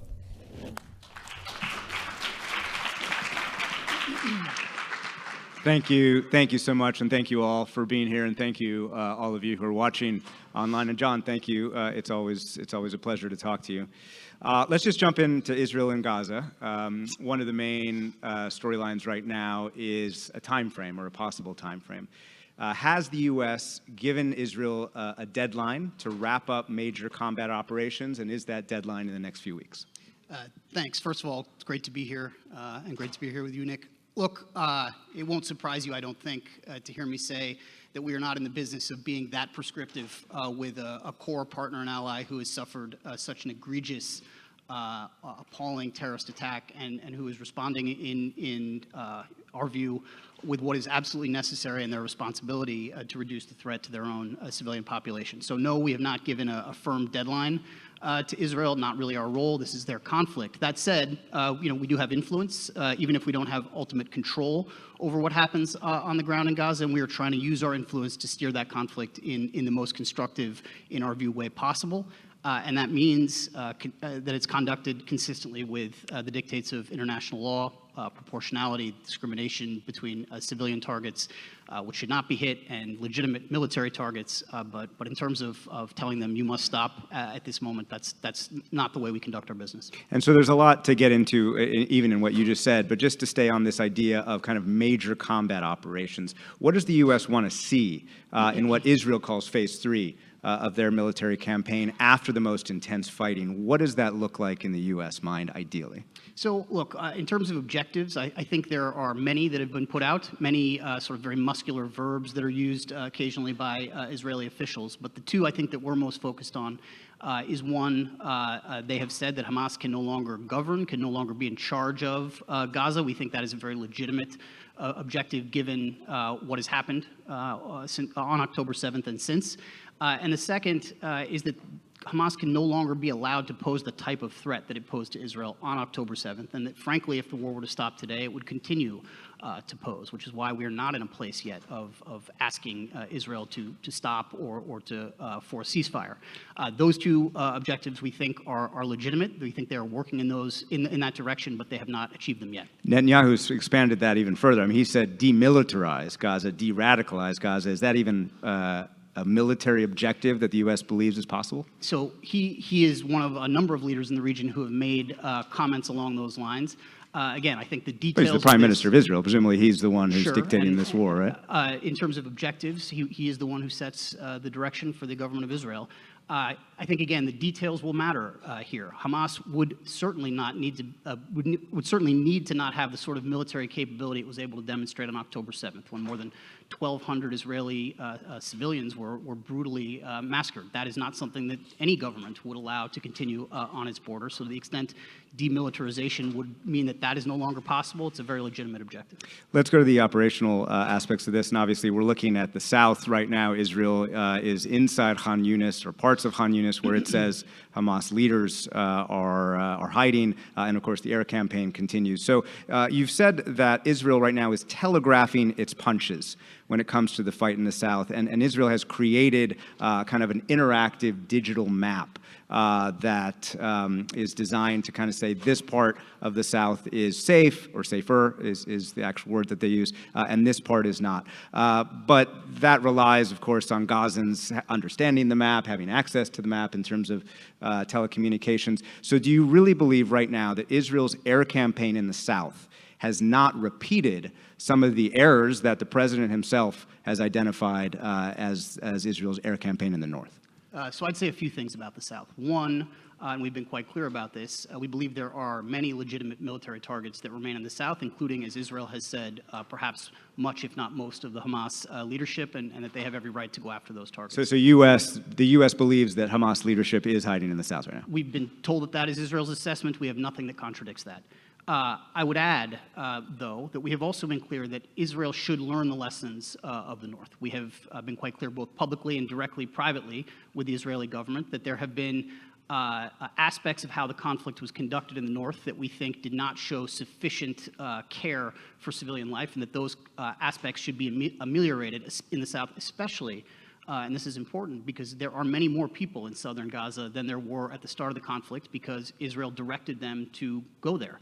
And so we work day in, day out, and engage directly day in, day out, including today, frankly, between the president and the prime minister, on how the conflict is being conducted in all parts of Gaza, but with a particular focus on the South, because in many ways there is more responsibility for the people there because they've been directed to go there by the government of Israel. And do you believe at this moment Israel has taken heed of those warnings? I mean, Palestinians we speak to in southern Gaza say no, we're safe. Again, I think it's important to understand what the role is of the United States. We have influence, no doubt, over how this war is conducted. We do not have complete control. But I think there is a lot of evidence that our influence actually has had a positive impact on a number of areas. One, on day one of the conflict, the basic stated policy of the government of Israel was humanitarian assistance would not go into Gaza. That is obviously no longer the case. We're now upwards of 200 trucks a day of humanitarian assistance going in, which is not satisfactory to us. We want more than that to go in, but it is a major step forward. Two, it was the government of Israel's position, and frankly, the government of Egypt's position, that foreign passport holders would not be able to get out of Gaza because they did not want to allow what was Hamas's main demand, which is wounded Gazans to be able to exit first. We got past that hurdle and were able to get hundreds, if not thousands, of foreign passport holders out of Gaza. Third, the position was no pauses of any kind, and we evolved in the direction of a hostage deal that enabled more than a week of sustained humanitarian pauses, the only sustained respite that the people of Gaza had had throughout this conflict. I don't think any of those developments would have taken place without the direct intervention of the United States. There has been evidence, as you say, that Israel's ground operation has been adjusted for sure, based on a lot of U.S. advice, including U.S. military advice that got into tactical operational advice. But the air campaign is something that a lot of people are still focused on. The IDF this week actually put out its own estimate for how many Gazans have been killed. They said 15,000, which actually is pretty close to the Gaza Health Ministry, which is controlled by Hamas. They said 5,000 of those were Hamas terrorists, which means 10,000 Palestinian civilians have been killed. Is that an acceptable number? So I'd say a couple of things. One is you pointed to something that is unusual that Israel is doing in the conduct of this war. You called it sort of telegraphing their punches. The way I would describe it, the way we have asked Israel to go about this, is to be clearer about where they will be fighting and where they won't be fighting. We think that is very important, and one way in which, under unimaginably difficult circumstances, people in Gaza who, in the best of times are suffering things that many of us in this room, unless we've happened to have been there, would not even be able to contemplate, give them some chance of avoiding what would otherwise be violence and calamity. That's quite important, but it's also quite important that that information is communicated clearly, that it's easily understood, and then that it is consistent with how the conflict is actually conducted once that information is communicated. Now, there have been instances where people were directed to places where there were ultimately strikes, targets of opportunity, that sort of thing. When that sort of thing happens, we raise it directly with the government of Israel. On the numbers, to be honest, one of the things that is maddening to some people, but is just a fact of how international law on this topic works, is that the concept of proportionality is not spelled out in terms of an absolute formula. It's not this ratio to that ratio means you're either above the line or below the line. So we are less focused, frankly, on that calculus, which is a bit ineffable, and more focused on when issues arise that raise our concerns, being very direct and very clear with our Israeli counterparts and trying to alter the way the conflict is conducted, and I think we've had some success at that. International law does require Israel to prevent hunger. And this week, the WFP said a catastrophic hunger crisis threatens to overwhelm the civilian population. And today, Martin Griffiths, the head of the UN Humanitarian Agency, said, "We do not have a humanitarian operation in southern Gaza that can be called by that name anymore." The obvious question is, what pressure are you putting on Israel to increase humanitarian? But specifically, what would the proper humanitarian access be today in southern Gaza? So I'd say a few things about this. One is hearing those quotes, seeing the images is obviously anguishing for all of us who work on this. This is an incredibly hard problem, and it is incredibly hard, honest, to put yourself in the position of people who are living in the way that residents of Gaza are living right now. And I'm certainly not talking about Hamas and its fighters. I'm talking about the vast majority of Gazans who frankly have nothing to do with this war but are caught up in it, who are innocent and struggling. And so, again, I think our strong view is that there should be significantly more humanitarian assistance going into Gaza than is currently the case. There were on the order of 400 trucks a day going into Gaza before the war. Many of those, by the way, were not humanitarian assistance. They were just commercial traffic, goods that people can buy in markets. We think that is actually quite important to restore if you're going to get back to anything resembling normal daily life, and we're a long way from that. Again, we're now on the order of a couple hundred trucks a day. That is a significant step forward from where we were, not nearly good enough, and we're going to keep the pressure on. Last question about Israel-Gaza, and then we'll zoom out. An Amnesty International investigation found U.S. weapons killed 43 Gazan civilians, including 19 children, in 2 airstrikes. They found fragments of U.S.-made JDAM bombs in the rubble, and in both cases, Amnesty said there was no warning of an imminent strike. Perhaps this is an obvious question, but do you believe that U.S. weapons are killing Palestinian civilians? Look, what I will say is the United States provides extensive security assistance to the government of Israel. That security assistance is being used in this conflict, which is part of why we believe we have a particular responsibility, in addition to our longstanding, very close ties to the government of Israel, to work with them on conducting this war in ways that are consistent with international law, consistent with our values. And by the way, that goes beyond Gaza. I think one of the things that has gotten some attention but probably should get more is the fact that President Biden has put more pressure on the government of Israel with regard to not just Gaza, but settler violence being perpetrated in the West Bank than I think any of his predecessors have. First visa bans yesterday since the Clinton administration. Sanction from the U.S. government that has ever been placed that I'm aware of on settlers, the visa restrictions that you just described. And, you know, for people who have spent time in the West Bank, obviously settler violence is an enormous problem, but that is not the only challenge that people there face. Yeah. There are freedom of movement restrictions, just other elements of impediment to basic functioning of daily life. And the president has shown a light on this in a way I think that deserves more attention. All right, let's zoom out. On Sunday, the Houthis in Yemen launched 4 attacks on 3 commercial vessels in the Red Sea. And while the U.S. has not said that its ships were targeted, the USS Carney considered 3 separate Houthi drones enough of a threat to shoot them down. So why haven't you returned fire? So that is not the first time, by the way, that U.S. Vessels have shot down munitions traveling out of Yemen, moving north up the Red Sea in the direction of Israel. Early in the conflict, that same ship, the USS Carney, shot down dozens of both missiles and drones headed in that direction in what was a remarkable act of defense of Israeli territory. And again, we've put out information about that. Wait a minute, hold on. But I need to press you on that because I'm not sure that's what, at least publicly, DOD has said so far. The USS Carney was defending Israel when those strikes were made purposely? What we've said is those drones and missiles were moving north up the Red Sea. Right. We don't know the ultimate destination, but based on what the Houthis have said, based on what the Houthis' ethos is, we can only imagine what the ultimate target was, and it likely was not Egypt or Jordan, the other 2 countries in that vicinity. But does that mean the president has authorized air defense on behalf of Israel? The president is authorized the ships to shoot down munitions that pass in the vicinity of our destroyers, and that is what the Carney did in both of those cases. So go back to this weekend. A very important moment. Yeah. So, but go back to this weekend. Why has there been no military strike on the Houthis who are launching these attacks? Let's talk about what we actually are doing in response to the Houthi strikes. One, today we've announced a set of sanctions actions against enablers among the IRGC and others of the Houthis' military capability out of Yemen. 2, we are bolstering a maritime coalition made up of dozens of countries that will provide naval assets, military assets to help protect those sea lanes. The United States stands for freedom of navigation, certainly in these critical waterways in and around the Red Sea and the Persian Gulf, but all over the world. This is a sort of a core principle.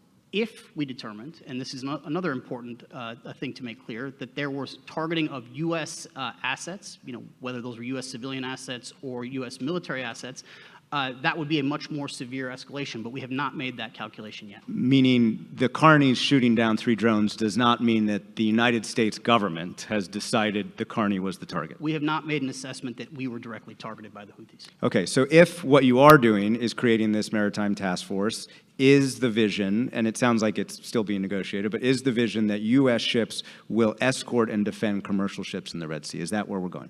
They are there to make those sea lanes safe for commercial traffic, yes. Does that invite, or does that risk escalation if Iran were to attack those ships? Does that create another target that does not exist today, or do you see this as just extending what assets are already there? I don't know how you can see it as a target that doesn't exist today. There have been ships that have been not just shot at, but actually hit by missiles being fired out of Yemen. There have been ships that have been boarded and taken into Houthi territory. So this threat is real, and it is there, and we and our partners are stepping up to try to do something about it. The escalation is by the Houthis and by their enablers. And one important thing to say about this, because I think we've been somewhat clear about it, but we have more to say.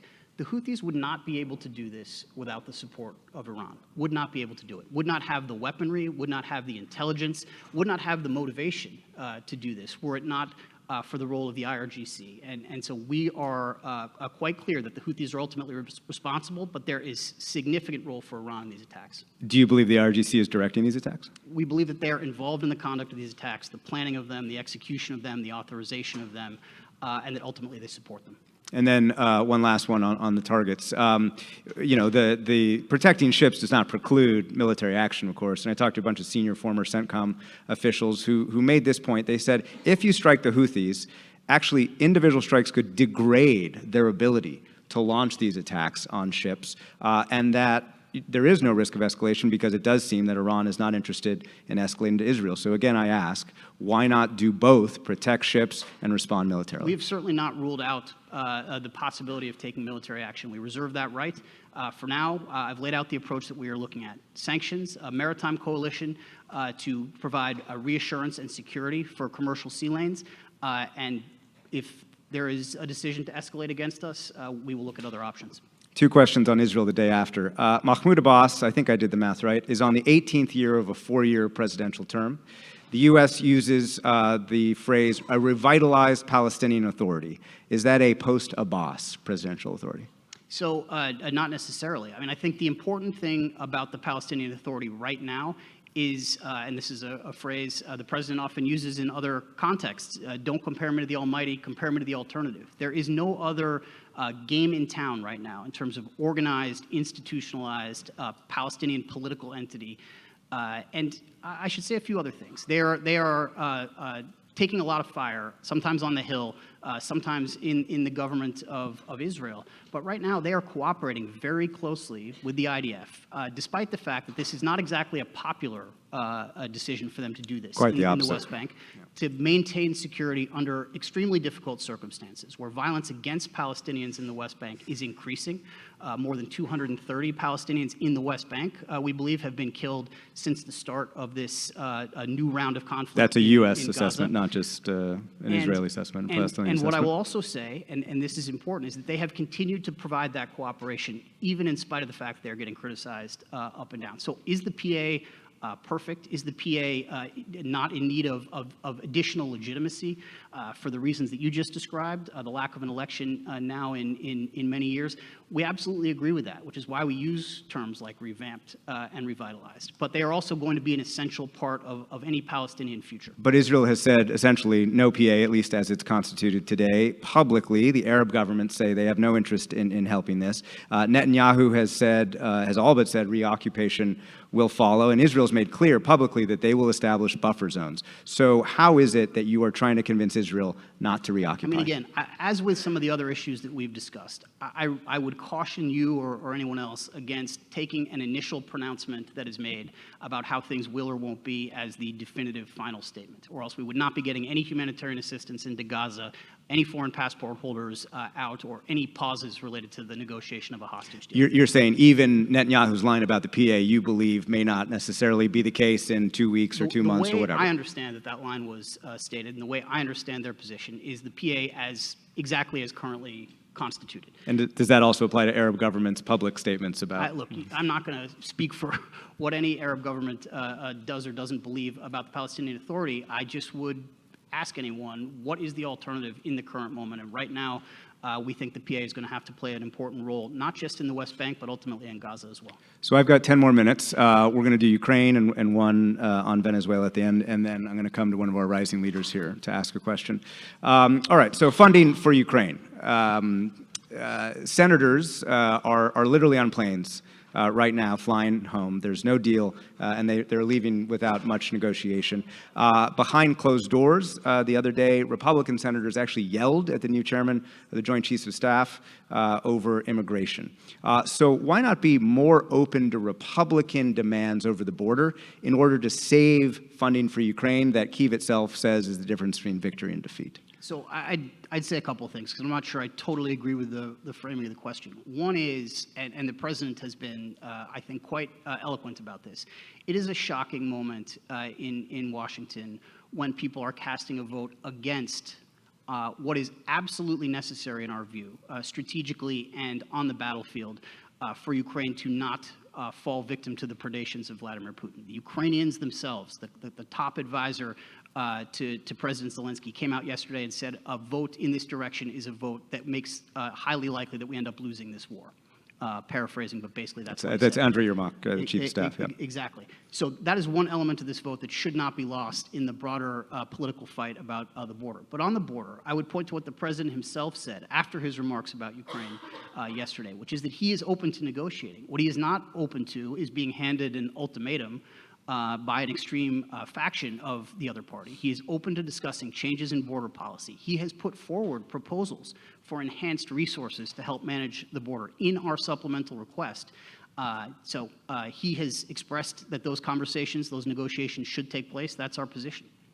The counteroffensive has not met even Ukraine's own goals. They set Tokmak, which is in the south, on the road toward Melitopol, which is on the road to Crimea. They called Tokmak the minimum of what they were going to achieve, and they thought they would achieve it in the first few hours and days, and they have not gotten there. And at this point, from what I've seen, I've been there 5 times in the last year and a half, Ukraine has neither the people nor the equipment to really go on the offensive at this point, and frankly, the weather has gotten to the point where it couldn't move that fast anyway. So, do you believe that Ukraine should now shift, even temporarily, to the defensive? So I apologize for being one of these people to interrogate the questions. I know that's not your intention for my answers, but I do think it's important in this context. And this is not you, but we do sometimes, when we're asked about the counteroffensive, get the impression that people believe the war began when the counteroffensive began, and that therefore the counteroffensive not going as far as people wanted reflects some degree of Ukrainian failure or some degree of Russian success. I think it is very important to put yourself back in the mindset of February of 2022, when many people, including many people in our administration, including some people on the record in our administration, said they believed that Russia would walk over the Ukrainian army in a matter of days. Now here we are, almost 2 years later, in a very different place, where the big question is not how much of Ukraine's territory Russia will be able to swallow and control, but how much of the territory that Russia got in the early days of this war, Ukraine will be able to get back. And they've got more than half of it back during the course of fighting over the course of the last year and a half, and they should get a ton of credit for that. But it comes back actually to the issue you asked me about just a minute ago, which is that Russia has made 3 bets in the conduct of this war. They bet first that Ukraine would essentially fold, that their army would not be able to fight. They were totally wrong about that. That became clear in the early days of the war. They also bet that the United States, the rest of the international community, would not come to Ukraine's defense in a meaningful, material way. And we did. And that also became clear over the course of the last year and a half. This last bet, though, is the one that is now most important, which is that even if we did ultimately come to Ukraine's defense, we would not have the staying power to see that through. And that is what Congress is voting on, whether or not Putin gets to win that bet and ultimately win the war, or the opposite of that. But even if you get $60 billion next week, it's likely that you're not going to get a huge tranche again next year. I ask again, is there an advantage if Ukraine were to go into a defensive crouch for cost reasons, or well, I'll just leave it at that. Is there an advantage if Ukraine goes into defensive? When it comes to what is going to happen or not happen next fall, all I can say about that is a year is a long time. I don't know. I suspect you don't know exactly where things will be on the battlefield or in Washington in that moment. But another year of funding and another year in which Russia would have to suffer on the battlefield is fundamentally a better position than we are in today without that funding. I think there's no way to dispute that. In terms of offensive warfare, it has been a fact of this conflict that offensive warfare has been very challenging for both sides. Russia has proven a total inability to seize, hold territory, and then continue to move forward. It has proven difficult for the Ukrainians as well. I mean, on some level, these are 2 Soviet-style armies sort of teeing off on each other. But the problem we have, and the reason, again, it comes back to resources, is if there are 2 armies that fight more or less the same way, although we are trying to train the Ukrainians and having some success at training them to fight differently, and one is bigger and better resourced than the other, which is where Ukraine would be left, again, absent these resources, it will be a huge advantage for the bigger army. And in that war of attrition, Russia has increased production of tanks, increased production of artillery, and the U.S. is struggling to meet its own, U.S. and Europe, I should say, is struggling to meet its own goals, right? This is why, again, this money during the course of 2024 is so important, because it will keep Ukraine in the fight, keep a degree of parity when it comes to things like munitions, when it comes to air defenses that protect Ukrainian cities and Ukrainian critical infrastructure, because Russia's other technique, as you well know, is to try to terrorize the Ukrainian population so that they will be demoralized and support for the war will fall apart even inside Ukraine. Because after 2024, we are ramping up our production, our defense industrial base. We are working with the Ukrainians, including in a conference taking place this week in Washington, on ramping up their defense industrial base. The European allies of the United States are doing the same thing, and we will be in a much stronger footing a year and a half from now than we are today. Even if Ukraine seizes back all of its territory, the fact is that Russia's losing a portion of occupied territory is not going to convince Vladimir Putin to suddenly give up on his desire, his notion of which direction Kyiv should point. Do you believe, to the point of your reference to the arms production conference here in Washington this week, do you believe that actually long-range strikes are what the Ukrainians should prioritize when it comes to breaking the long-term Russian will to fight? So we and others are providing the Ukrainians with long-range strike Sorry, options. I meant to say long-range into Russia. Yeah. So we have a policy, and we've been very clear about this. We do not support, enable Ukrainian strikes into Russia. We also don't think that is essential for them to succeed on the battlefield, and we think they have had enormous success on the battlefield, even absent that. But again, I think the place we would like to put the Ukrainians at the end of next year is where Russia is confronted with a decision. Either they have to come to the negotiating table on terms that would be acceptable to Ukraine based on the UN Charter's dictates of sovereignty and territorial integrity for Ukraine, all of Ukraine's territory, or they will face a stronger Ukraine backed by a stronger defense industrial base in the United States, in Europe, and in Ukraine that has more ability to go on the offense yet again. That is a very hard strategic choice. I don't know where the Russians would ultimately come down, but that's where the question we would like to have put to them. I've got one question on Venezuela, and then I'll turn it quickly open. Last night, Secretary Blinken called Guyana's president after Venezuelans have have voted to annex part of Guyana. What message, what warning, perhaps, do you have for Nicolas Maduro as Venezuela considers what to do following up on that referendum? So we've been very clear about this, and I'll try to be as clear as I can. And Secretary Blinken spoke with President Ali of Guyana last night, and we put out statements since then.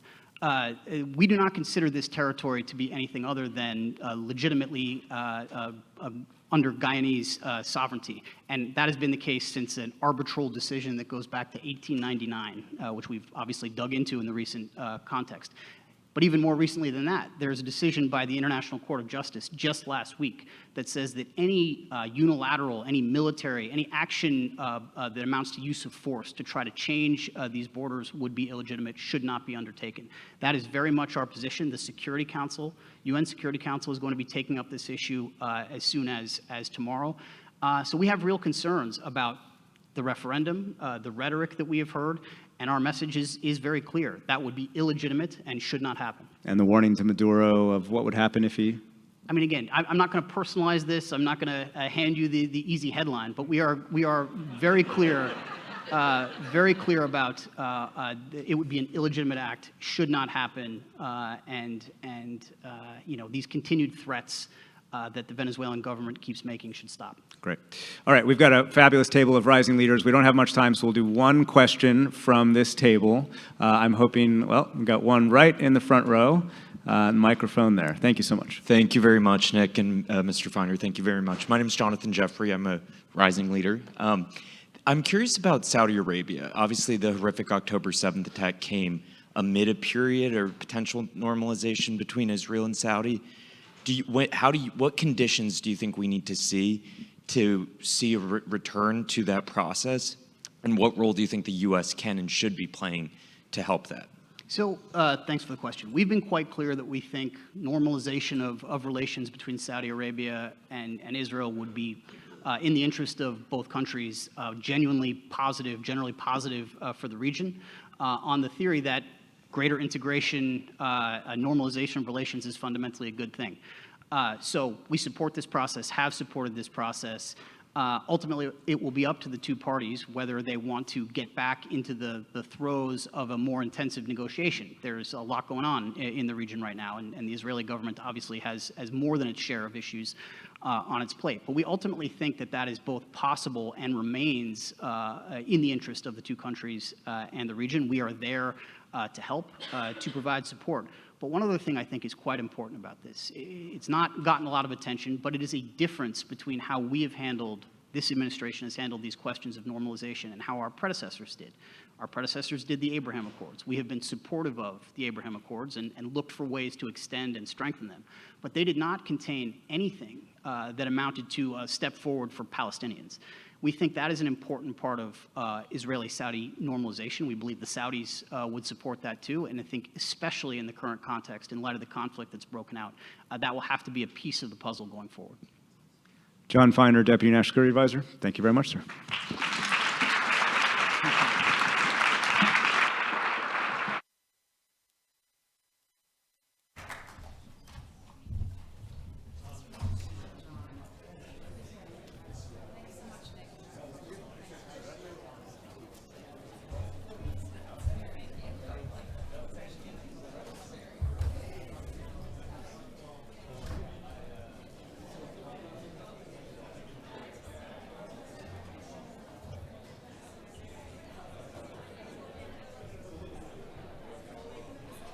Yep. A few more chairs.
Okay, good afternoon.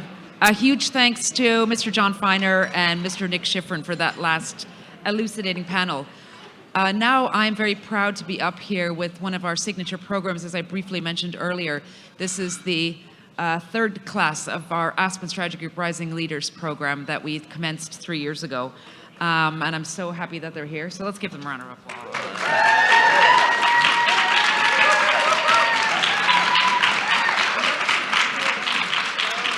And we have alums here, and I tell you what, for those of you who are working in foreign policy and national security, these people are the future across all sectors, whether it's government, military, private sector, media, we got the whole smorgasbord of it all. I mentioned our one report that we had earlier, the Integrated Deterrence Report. We also have another fabulous report that's out today, launched, On the Rise it's called. It's the papers of all these wonderful young people. They get together, they do our seminar, they come to Aspen, and then they write together, they edit, they work with an editor to make their paper as good as possible. And here we are presenting a few different of the papers on stage today.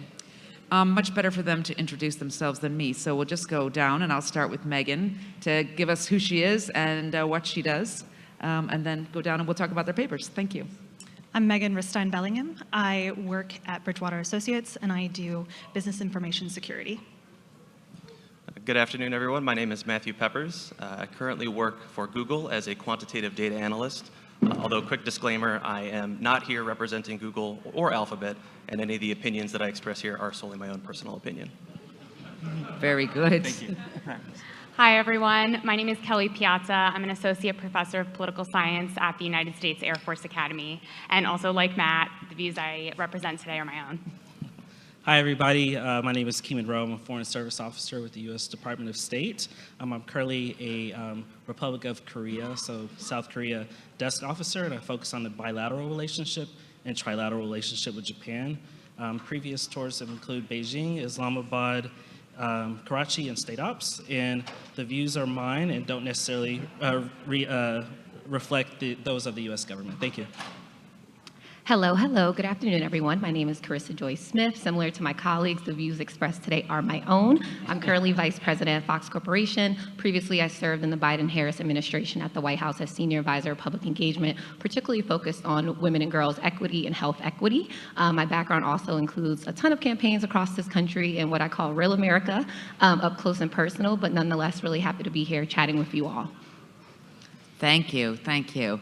Okay, so let's get down to their very difficult homework that they had to do. That was even graded a couple of times. So, Megan, your paper, Beyond Uniforms, the Case for a Defense Civilian Reserve Corps. Why don't you tell us why you decided to write about this, what it's about, and, you know, talk it up to us. Great. Well, I feel like I should just jump on the bandwagon here. My views are my own and not that of Bridgewater Associates. We're still very junior. That's right.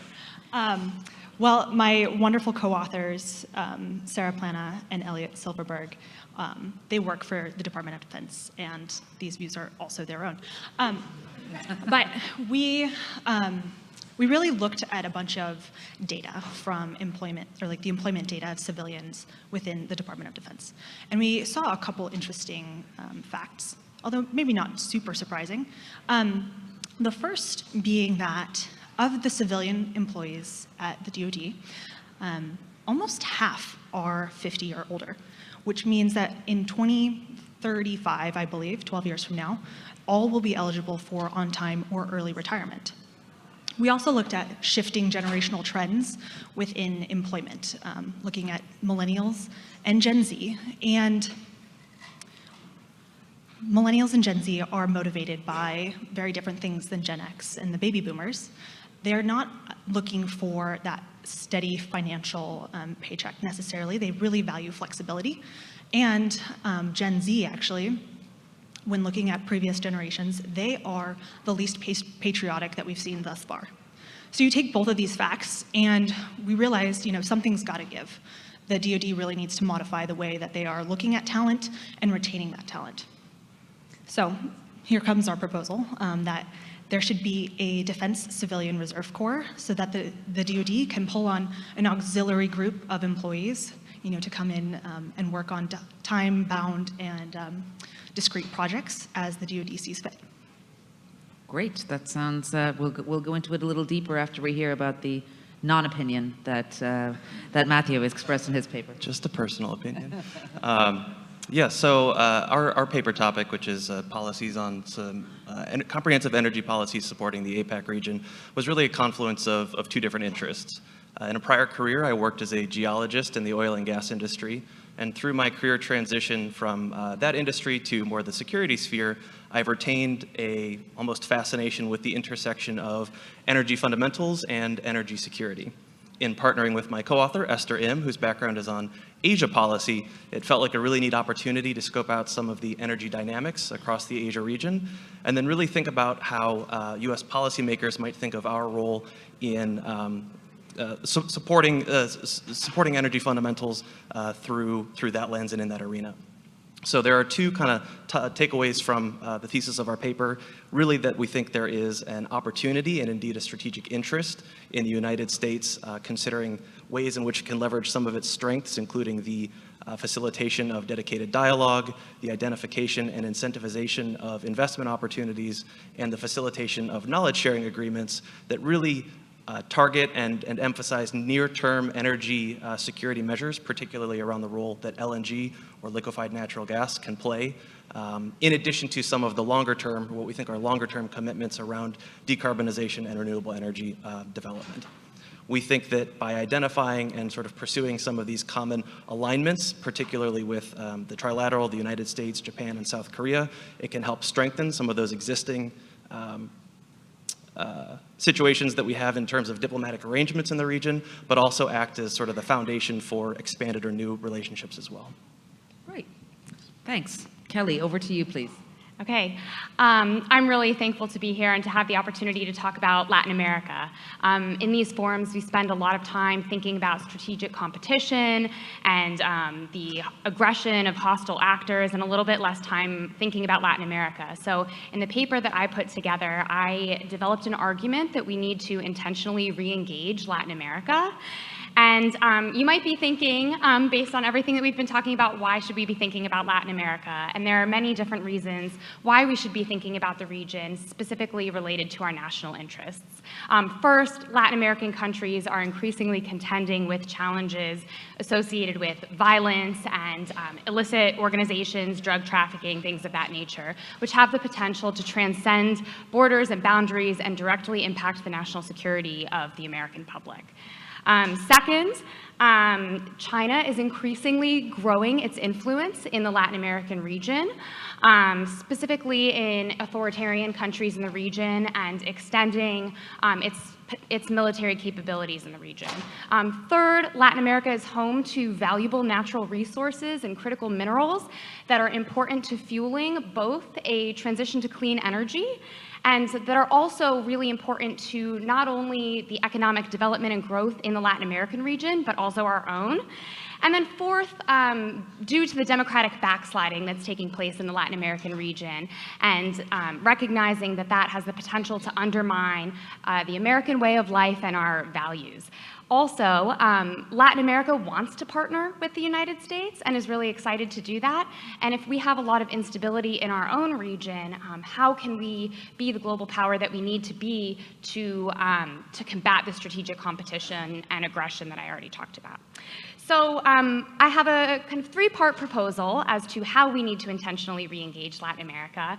Potentially, this is a little bit obvious, but let me kind of outline these three stages.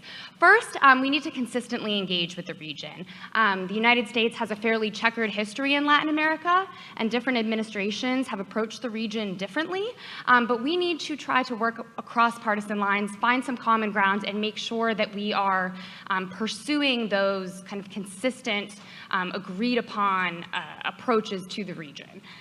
Second, we really need to listen to our allies and partners in the region, understand what they want, and make sure that they're coming to the table so that we can avoid situations like the 2022 Summit of the Americas, where Mexican president, for example, did not come.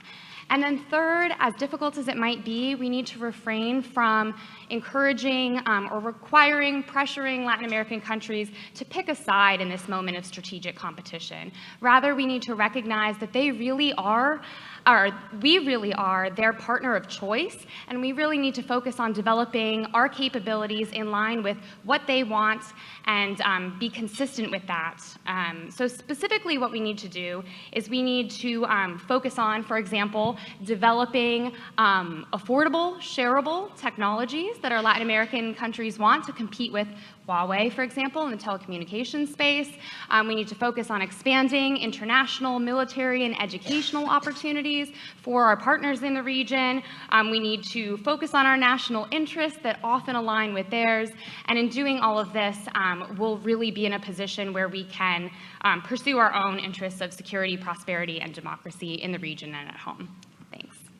Well, your paper must be music to Southern Command's ears. We'll be sure to share it with them because they were in Aspen with us last summer. Keeman, over to you, please. Moving regions. Thank you. So pivoting to Asia.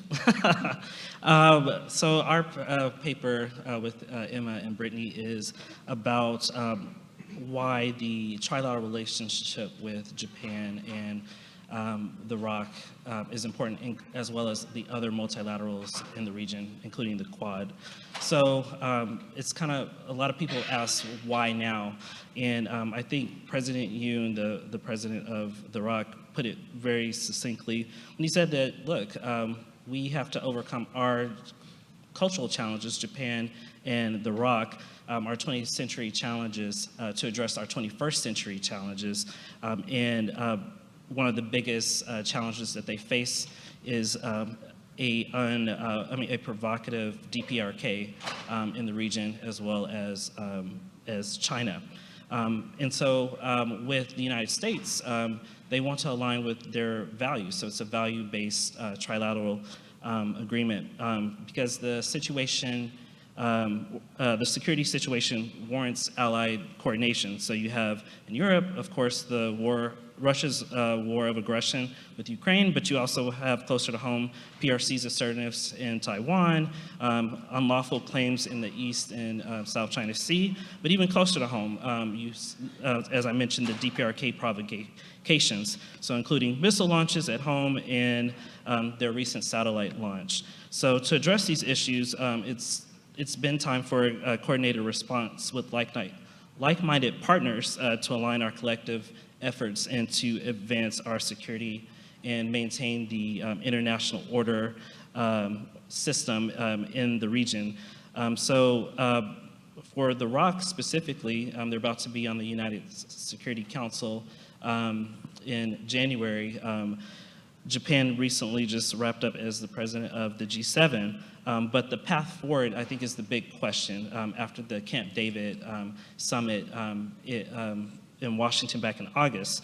And so our paper says, like, hey, you need to institutionalize this great work. So that means that it needs to stand the test of time after the Biden, Yoon, and Kishida administrations. They all have elections coming up. And then how to institutionalize that is through, of course, annual meetings with their leaders, but also foreign ministers, defense, commerce, et cetera, national security advisors, but then also at the working level, so peer-to-peer, so my peers all the way up to assistant secretaries and beyond, and also including the private sector as well. There's a continued more increase in consultations, particularly military exercises, coordinated messaging. So you may have seen recently the ROC in Japan with the United States did a coordinated statement on DPRK Russia arms. That is something that really all three of our countries are looking at is the actions of DPRK in the region. And then just recently, a joint statement on cyber activities that the DPRK is doing to fund its malicious activities. So you're seeing more of that, and I think that's the way to go. We recently had all three countries had a sideline meeting off the margins of APEC. So I think continuing all of those at each international forum and keeping the pressure on the PRC as well as the DPRK after every action that they take to show that all three of our countries joined like-mindedness with our values are going to stand up to both of those countries and also remind them that they have an obligation with the United Security Council to call out violations. And then people-to-people ties. So there's going to be a U.S. ROC Japan Trilateral Global Leadership Youth Summit coming up. So really just kind of engaging with the youth of each country to kind of reinforce how important these relationships truly are. And then just continuing with the momentum, we recently, as you know, had the meeting with President Xi, but just continue to keep the momentum going. Even though there's engagement now, I think continue to remind them about Russia, reminding them about helping with checking DPRK is the way to go. Thank you. Thanks, Keeman. Now on to Carissa, please. Thank you, thank you. Overall, hello, everybody. So happy to be here.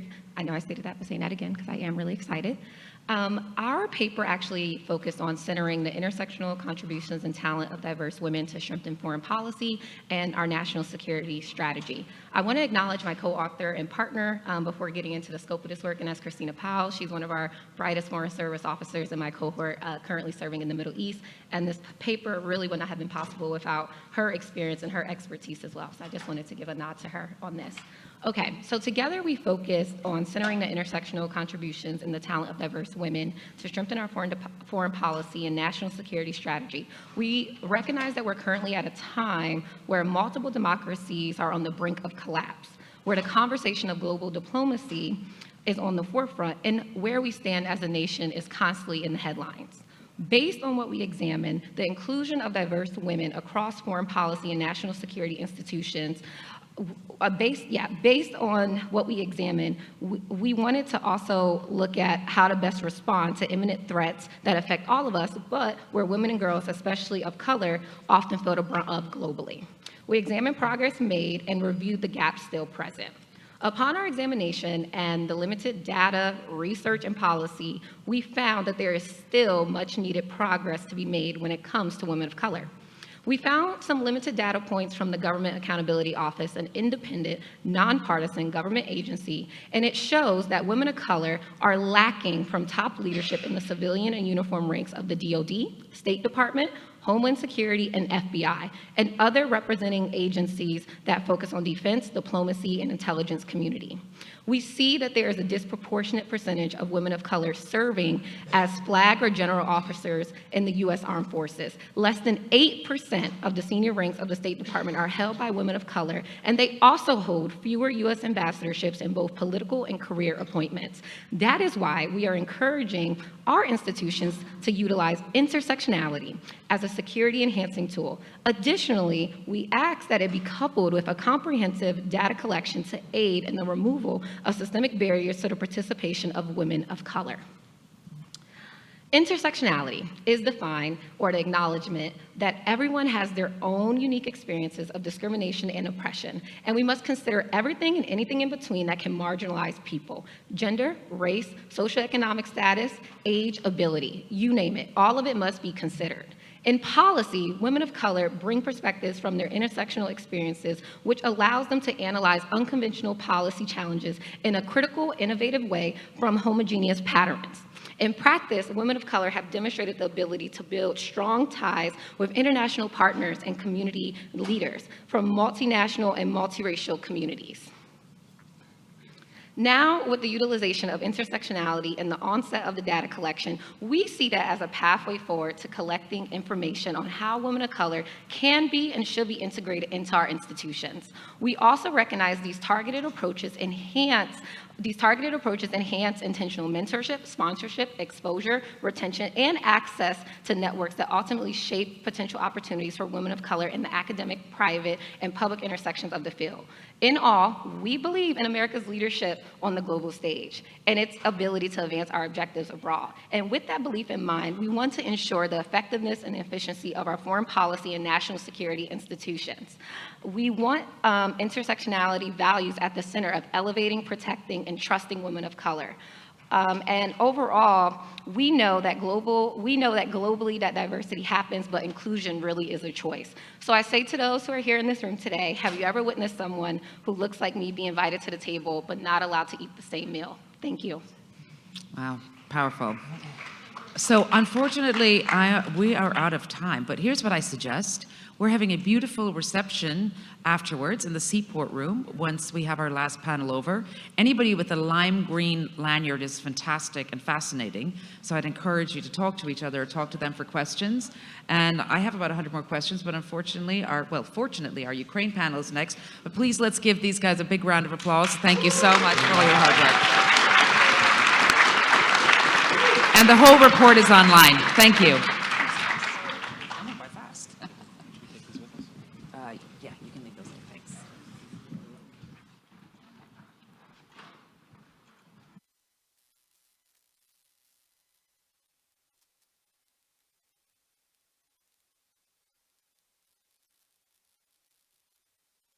Is this working? Yeah, great, thanks. Oh, I'm very honored to introduce our next panel.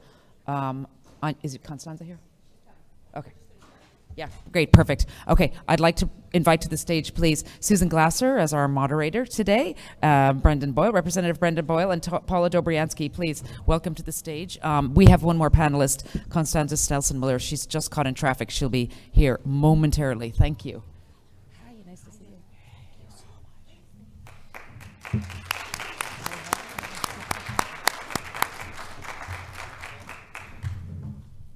Thank you. All right. Well, thank you so much, Neve. It's great to be here and back at the Aspen Security Forum. What a terrific and I guess very timely conversation. And here is my friend Constanza as well. This is called just-in-time paneling. It's a Washington. By the way, Constanza is my friend, and I am eternally grateful to her because I'm always the one who's too late. So thank you for that, Constanza. No, but seriously, this is about as timely a conversation, and maybe not necessarily for those who support Ukraine in a good way, timely conversation I can imagine having. And obviously, it's an important part of the agenda here in Washington. And yet it's remarkable that nearly 2 years after the Russian invasion, there's so much that remains uncertain, not only uncertain about what's exactly happening on the ground in Ukraine, but in particular, I think an enormous amount of uncertainty and questions surrounding the support for Ukraine, not only here in Washington, by the way, but of course in Europe as well. And looking ahead, I think, you know, the prognostications I've been hearing, and I want to bring our panel in on this, for 2024 are pretty grim when it comes to Ukraine, whether it is militarily, a sense from experts I've spoken with recently that Ukraine is going to be on the defensive in 2024. And then politically, not only reports of infighting inside Kyiv in a way that we haven't seen break out in public until recently, since the invasion, and then here in Washington. So let's begin at the end with what's going on right now and this uncertainty about whether President Biden is going to be able to deliver the as long as it takes support for Ukraine that he has been promising. Congressman, you know we're going to go to you on that. You have been watching this very closely, obviously are very involved in supporting Ukraine in the last nearly 2 years since the invasion. What can you tell us about the state of play right now in terms of the president's emergency funding request and its apparent fate in the Senate to be hooked onto the most undoable thing in Washington, which is solving our immigration and border crisis? An issue, and it's a pleasure to be with all of you, an issue with respect to the border and immigration we've been attempting to solve since the original McCain-Kennedy bill 2 decades ago. So why not throw that into and add that to the mix of contentious issues? I was on a panel much like this several months ago, and a number of my fellow panelists were expressing, including a member of the Senate, expressing remarkable optimism that we would be able to get this Ukraine package passed. And I was sort of the skunk at the party, and I would have liked to have been wrong, but I am deeply, deeply concerned about Congress's ability to get this passed. One other thing I said 3 months ago that proved to be wrong, actually. At that time, I said, I don't think we'll have a Senate problem, but we have a very serious House problem. House Republican leadership, who are narrowly in the majority, are badly, deeply divided internally. That has only, that's become doubled down upon over the last several months with voting out their own speaker and then an inability to get picks 2, 3, and 4 to be elected speaker. We're now on the 5th nominee on their side for speaker. So the reality is just the math. Approximately, if you take the last proxy vote on this issue, which was an amendment several weeks ago, roughly half the House Republicans voted supporting aid to Ukraine, and about half of the House Republicans voted against it. And indeed, 100% of House Democrats voted for it. So when you look at that math, you would say, geez, that's roughly 3/4 of the House of Representatives. What's the problem? The problem is, of course, the most important power in any legislative body is the power to control the calendar.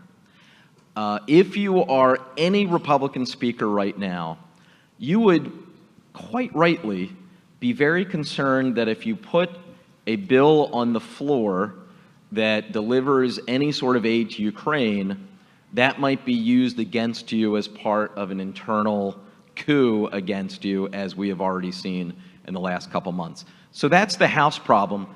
What is different from several months ago, and unfortunately, to my surprise, we now have a Senate problem as well. And it does seem as if, and I'm picking this up from friends of mine who serve in the Senate, that there are enough members of the Senate Republican Conference who, at least for now, want to show they have the back of their House Republican colleagues before, possibly swinging over to our side. So As it stands right now, I am, sad to say, deeply concerned about this ever getting done.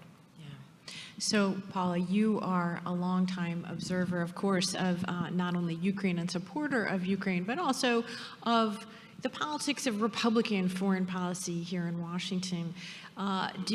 First of all, do you agree with the congressman that there is now a Senate problem to go along with the House problem? And, more broadly, maybe you can help us understand a little bit, like, is it even conceivable in today's Republican Party, whatever that has become? It's clearly not your grandfather's Republican Party. The long-term trend, the movement of direction, right? The direction of travel here seems to be away from a long-term significant U.S. commitment, whether the next president is Biden or Trump. Tell us a little bit about how you see it playing out beyond even just this particular emergency spending bill. I'd be glad to, and I'm delighted to be here this afternoon with all of you. I would be very curious as to the Congressman's reaction to what I'm about to say. First, Susan, I believe that there are different positions that are taken within the Republican Party. For myself and for Republicans who I'm engaged and associated with, we categorize ourselves as internationalists. We're interested in investing in ways which are going to protect our national security and our national security interests. And that's through the prism in which we see the developments in Ukraine. That it's not just only about Ukraine, but it is about the security of not only our transatlantic relationship, but our own national security interests and even that of the global community. So first, I'd say that there isn't a monolithic view within the Republican Party. But this is the part that I'd be curious as to your view. My own impression is that there's what constitutes a kind of very loud, vocal, but minority. I don't know if, in terms of Republicans in Congress, if when push comes to shove in terms of where they come down on the issue, at least I'd like to believe in what I've seen, they have been supportive overall of the goals for Ukraine. And that just brings me to the third and last point I'd like to make. And that is, I think it's also worth noting, actually, someone who actually used to be a Republican staffer, Mark Thiessen. He actually just recently wrote a piece in the Washington Post. And in that article, he wrote about the $65 billion of military assistance. And he said 80% of that actually goes in support of American jobs, American factories. And they did a very intense study, actually, that took months of literally going into districts and looking at the equation. And I just submit that to you. I think that word needs to get out more. I don't know that it has. It's a very significant one. And by the way, in my book, that's actually matters not only for our security, but for that of Ukraine. Because you can't have limitless, munitions. You have to have manufacturing. You have to have an strong industrial base. So it's in our interest, it's in Ukraine's interest, it's in Europe's interest, it's in the global community's interest. But we're benefiting 80% statistically. So that's my reaction. guess is, unfortunately, Paul, that you're speaking to the converted here, right? The challenge and the question, I think that, I'll bring Constanza in on this too. The question is, how did we get to this spot, right? Was it a question of the administration just not getting the right time or, wrapping it up in things like the border, or were the politics always going to be, sort of going south on this? And what I'm struck by is that it's particularly terrible timing for Ukraine, Constanza, because it's not only this funding crisis now in the United States, but Europe really looks to be a different picture, it seems to me, than it did even a few months ago. Get us up to speed on, are they also potentially at risk of, pulling the plug to a certain extent? All right. First off, I want to apologize to my fellow panelists and to all of you for being late. I, in life, always try not to get on the wrong side of Anya Manuel and Neve King. And I'm sorry, I was running a meeting that went into overtime. Apologies to all of you. But but very happy to be here on what is a subject close to all of our hearts, and which I think all of us believe has ramifications for national security, transatlantic security, and global security that go well beyond the survival of Ukraine. And yes, we are looking at a situation where until about a week ago, the assumption was that at the upcoming December Council in Brussels, the European Union would unanimously offer the opening of accession negotiations to Ukraine. This is something that that the German government has been pushing very strongly. And about a week ago, Hungary's Prime Minister Viktor Orban said that he was going to veto this. The French President Macron is having dinner with him tonight. I think there is a sense, or at least the scuttlebutt in European corridors, is that this is not about Orban once more trying to negotiate for something, which is something that he likes to do and has done very forcefully in the past, but that in this situation he is actually trying to stop the accession. He means it. He's trying to stop the opening of accession negotiations. This could not just, I think this would not just add to the sense that we have run out of options for Ukraine, something that Russia will exploit. I mean, it's frankly already a terrible psychological moment for all of us, right? This kind of, politics is a futures market, and just talking about these things, just the idea of the president being unable to get through another supplemental, us Europeans being unable to follow through on what we know to be central to European security, changes changes the market already. It empowers and enables the Russians, the Chinese, the Iranians, and the North Koreans. And that's not good for us, it's not good for you. Let me ask a little bit, now we're at the end of the year. The year began with big hopes for Ukraine in terms of its military success. That was part of the rationale for the United States and European partners contributing as much as they could to build up. I think the Pentagon, was putting out all these press releases about the mountain of steel that they were building, and the mountain of steel has not been able to produce meaningful results on the battlefield since the counteroffensive began over the spring and summer. You've now seen that go public with Ukraine's chief military officer giving an interview, very striking interview to The Economist recently. This has begun a kind of a political cycle of recriminations in Kyiv. But I'm just curious, what does that mean here in Washington, right? How much was support, do you think, among your colleagues conditioned on the idea, that there was going to be progress made, that there was going to be winning on the battlefield? How much does that affect people's willingness to long-term, commit to this or not? You might be surprised by my answer. Precious little. So this is about D.C., basically. It's about D.C. and about primary politics and about party coalitions. Look,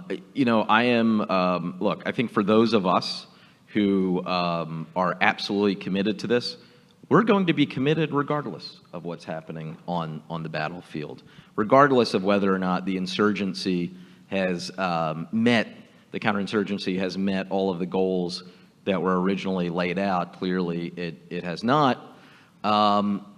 What's interesting, and we kind of were talking a little bit both separately about what's going on the Republican side right now, that's not about what's happening on the battlefield in Ukraine. That's about internal party politics.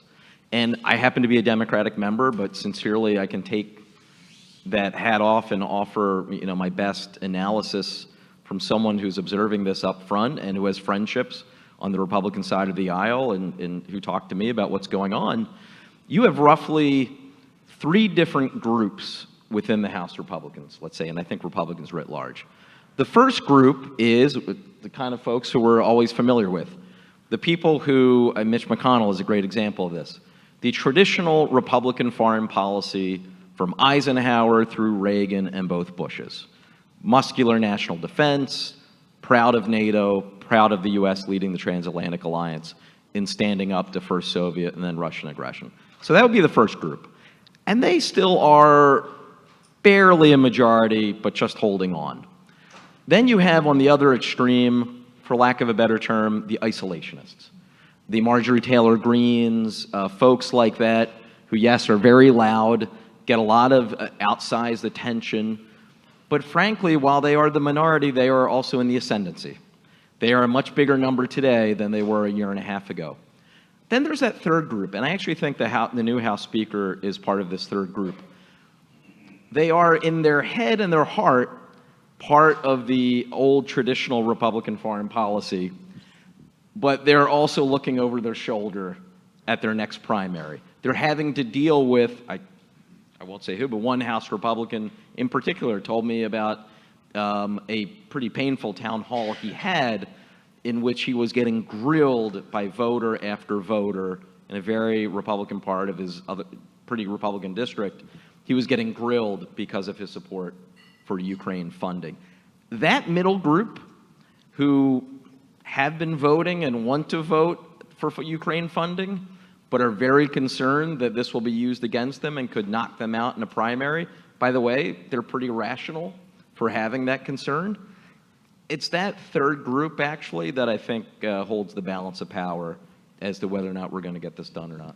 So I want to bring in Paula on this sort of cultural anthropology of today's Republicans, but a quick follow-up question for you, Congressman. Yeah. Do you think on this latter group and in general, the fear that you see inside some of the Republican colleagues around support for Ukraine, do you think that is inherently because there's a kind of a grassroots, like, we want to focus on the United States and not on, foreign wars, or is it specific to, the sort of Donald Trump, Tucker Carlson beating away on this and support for Russia and for Putin that, is sort of very inconsistent with the Republican Party of old? The latter more than the former, but some combination of the two.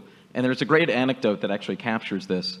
I don't know who reported, might have been Politico or one of the media outlets that covers the ongoings of Capitol Hill every day, reported that Boris Johnson was here about 6 weeks ago and was meeting with House Republican members, including Freedom Caucus members, urging them to support funding for Ukraine. And apparently, after a day of meetings, he turned to someone who he was with and he said, "Who is this Tucker Carlson? Because all of these House Republicans keep telling me they're concerned about him and they're afraid about what he says every night." Now, obviously, he's off. This might be a tad apocryphal. Let's just stipulate to that. But it certainly tells you about what people are hearing, right? What people are hearing. Exactly. So that is what is driving the concern that so many of my House Republican colleagues have in terms of the impact on their own careers. So, Paula, I suppose 10 years ago, if I said, tell me about the foreign policy of the Tucker Carlson Republicans, you might not have believed that this was a serious conversation, and yet we are where we are. Do you agree with the Congressman's sort of, typography of, the different camps of Republicans right now? And how come, is there a moment where we're going to see kind of the Mitch McConnell faction reassert itself? That clearly, in conversations with folks, even at the White House, that was clearly the expectation, right? That sort of the Senate Republicans would take it over the line, that they would be responsible. Is that still a legitimate assumption? Well, first, in commenting, I think you have described, I think very fairly, and I think you're closer to it than I am. So that's why I was deferring to you on Susan's question, quite honestly. But Susan, your question to me is really, where is this going? Where can we expect it to go?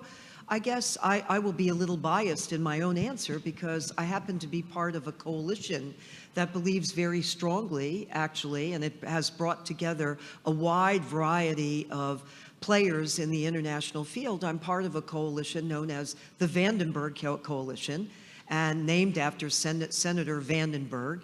And basically, he was someone who did place a real premium on international engagement. And the feeling that the United States, it's always in our interests. That doesn't mean that we should be ignoring, key problems and issues at home, but it's in our interest in terms of engagement, in terms of leading abroad. I also, as I think Susan knows, I come out of the Reagan administration. And I think when I look back at that period, that was truly a heyday. I have visuals in my mind of Reagan leaning over, if I could say, or Tip O'Neill leaning over the other way, the two of them, you know, basically collaborating, working on a wide range of issues. And by the way, that certainly didn't mean that they were in agreement. I think there are so many people, at least I'm around, who look at that period, that space, how that mattered. It mattered because we were working closely together for America, for American interests in this case. So, Constanza, first of all, what are your European colleagues when they observe this from afar? I'm sure you're hearing a lot from them about, you know, what is really going on in American foreign policy right now. Is there, you know, what president, whether it even if it's not Trump, how is it that you would trust, if you're a European ally or partner, a commitment from the United States on a foreign policy issue? That's a really important question. Let me preface my comments by saying something that I think cannot be said often enough, which is that we Europeans, and I know this because I travel in Europe all the time, and I personally are profoundly grateful for America's bipartisan leadership and the leadership of the president on protecting Ukraine, right? Europe would be in a much direr place had it not been for America's decision to lead in this way, for investing $75 billion in defending Ukraine and thereby defending Europe. Thank you. The two points I want to make, one about the Biden administration and one about the other side of the aisle. I have former colleagues and friends who are in this administration now, and I admire the president and his closest advisors, cabinet members, for their innate transatlanticism, their commitment to the protection of democracy against rising autocrats. And I admire the staff of this administration for their extraordinarily sophisticated, subtle, and modern take on the current situation. I do think that they may have a blind spot, and I think that blind spot is the existence of adversaries who see us as absolute enemies. That's my first point. I believe they don't understand hate and anger and enmity. On the Republican side, it's become fashionable to dissect the Republicans into different tribes. And I get that, I've done that too. I think what that understates is the degree to which, in the domestic camp as well, and in the Republican camp, I'm sorry to say, there are enemies of representative democracy. And that undercutting the president and bipartisan cooperation in the Senate on this crucial issue is a way of undercutting the effectiveness and the legitimacy of representative democracy. And as you know, I'm fully aware that we have people who are doing the same thing in Europe and in my country, and who are helped by some of our adversaries. But in other words, what I'm trying to say here is that Ukraine isn't even the point here. The point is to say, to the American people, you know what, that representative democracy really isn't working for you. We're going to do a better job. Only we can solve the problem, right?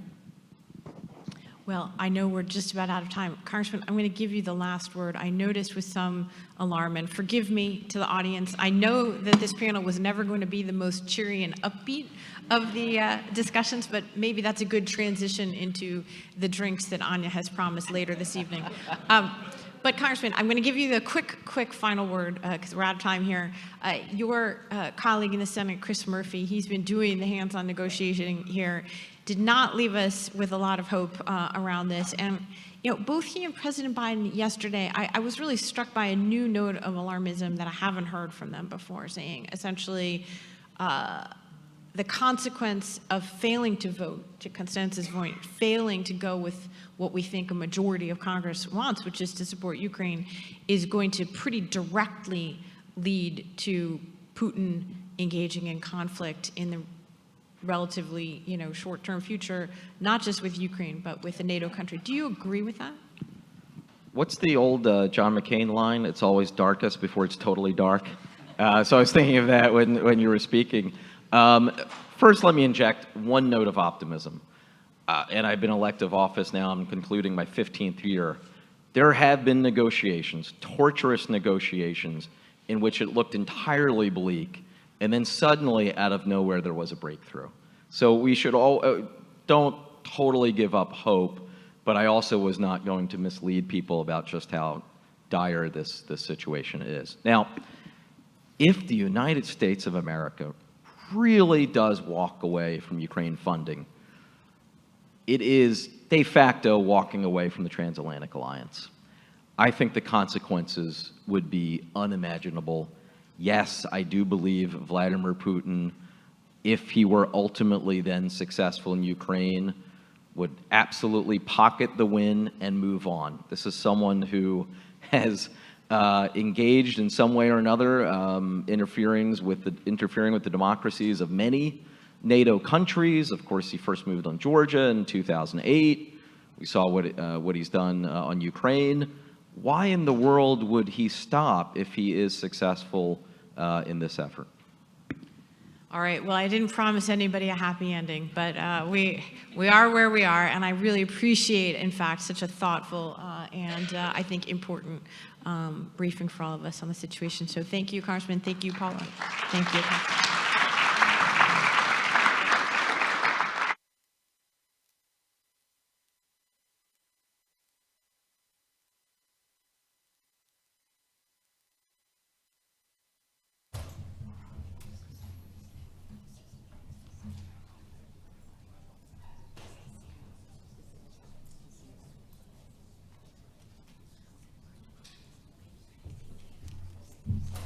Thank you very much to Susan and our panelists.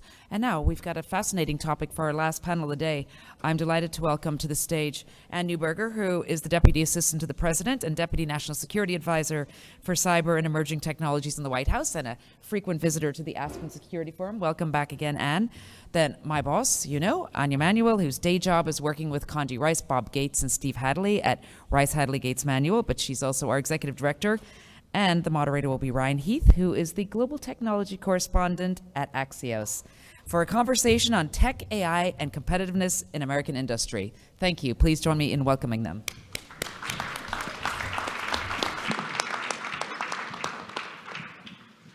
We know we're the last thing standing between you and a cocktail, so we're going to be brief and exciting. Exactly, but we're amazed at how engaged you all are, so we're going to live up to the intensity that you're bringing as an audience. Anne, can I start with you?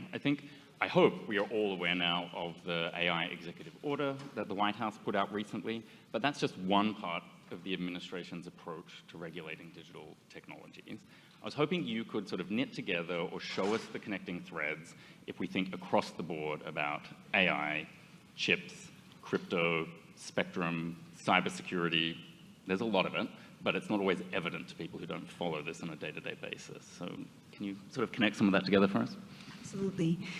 Good afternoon, all. Good evening, all. It's really wonderful to be here today. And I think to that great question, the president is focused and recognized that technology really is the foundation both of our future economy. So a number of those programs were really down payments on our future economy and also key to our position on the global stage. Not only our competition with China, but also how we defend our international alliances and how we maintain our global leadership in each of those areas. So I'll give an example. Digital assets or crypto. The White House released, the administration released an executive order. And what was the goal of that? The goal of that was to say that U.S. financial leadership on the global stage, the role of American banks in cross-border payments, the role of the dollar, its dominance, is not only a key part of U.S. economic power, it provides us a set of national security tools from a sanctions perspective that is key to our ability to enforce global rules and norms. We want to promote innovation. Clearly, there's so much opportunity for innovation in that space, whether it's bringing down the cost of remittances, whether it's making it easier to settle transactions quickly by reducing the number of players in between. So how do we, the goal of that executive order was to say, how do we maintain the role of the dollar globally while also promoting innovation in digital finance, while also ensuring that we still can maintain those national security tools? AI, a similar example. The president has talked about the fact that there's both tremendous promise and also significant peril in AI. We see so many promising areas.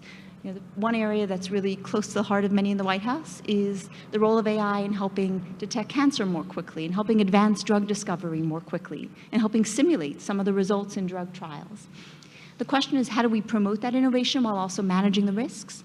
And by being a first leader in this space, bringing other countries along with us and maintaining that role as an international leader in tech and innovation that promotes our economy and our national security as well. A quick follow-up, because there are a lot of international notes in these policies. What do you think is the most we can squeeze out of those multilateral systems now on these areas? Is it really about sort of mobilizing the people that want to keep rogue actors out of activity, or are there some minimum standards that we can get out of the United Nations or the G20, or is it really just going to have to be driven by allies at this point?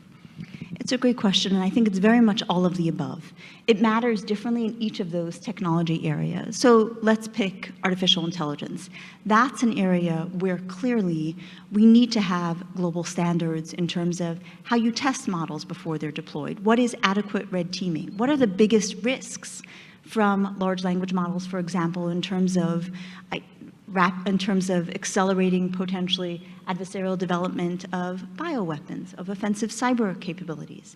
So the first piece was bringing large economies together to think about how we build global standards around those risks, even as the technology is evolving, and even as many of these questions are hard to solve.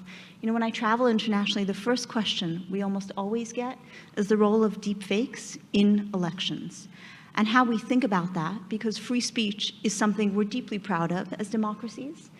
Our elections are something we're deeply proud of. And the more real-looking images and videos, and how to ensure that our electorates know what is AI-generated content versus what is not.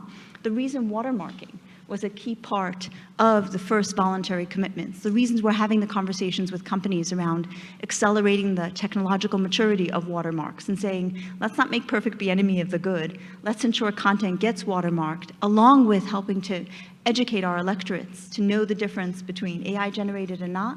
There's a reason those are such important areas. So in sum, it'll evolve technology by technology, but our role is both ensuring that we can use these forums to help educate about the risks, to help promote the approaches to address them, and also build partnerships for the promise. So the US and the EU signed an administrative agreement to use AI in 5 areas of social good. For example, in the field of emergency management, how do we ensure that satellites collecting information use identification, so in the event of an emergency, we can more rapidly and effectively guide people fleeing a fire, fleeing a flood. Those are international challenges that we want to use technology together with as many allies and partners as we can to promote that quickly. Thank you. Anya, you're deeply connected, not just in San Francisco, but wider Silicon Valley. Some of the folks that run those companies and found those companies think by definition they're the smartest people in the room. How are you sensing their reactions to all this government action in space that they have sometimes had to themselves until now? Thank you, Ryan. That's a great question. And when I'm not working with the Aspen Security Forum, which I love, I live out in Silicon Valley, I work with tech companies all day long. Let me just back up a little bit. The Biden administration, Anne and her team and the others working on tech have done an enormous amount. You know, we were nowhere thinking through competitively about technology, thinking holistically about how do we set the standards, how do we compete with China as the pacing threat here. And boy, we've come a huge long way. And I think at the same time, Silicon Valley has come a long way. When I used to talk about national security and technology and intersecting those two things in 2019, people in Silicon Valley didn't want to hear it. They were doing a lot of business with China. They were making a lot of money. They didn't want to hear that things were going to change. Well, we have really come a long way in the last 3 or 4 years, and that's all to the good and to your credit and to all of those working with you. If we take a step back and look at why we're doing this, it's partly to promote our own innovation ecosystem, but it's also because we have a pacing threat in China. And if you look at what the US government has done and how industry has seized has seen it, it's two things. There's the defensive steps, export controls, outbound investment screenings.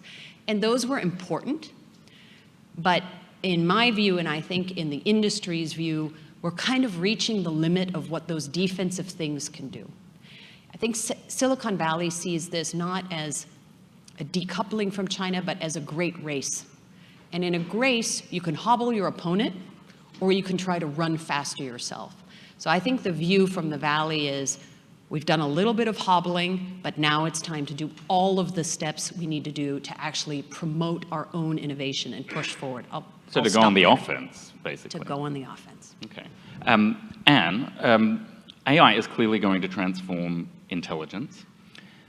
The US typically has an edge when it comes to intelligence. How can we use AI to keep that edge? But B, how can we do it without losing who we are? Because just using technology to its endpoint, you can lose who you are in that process.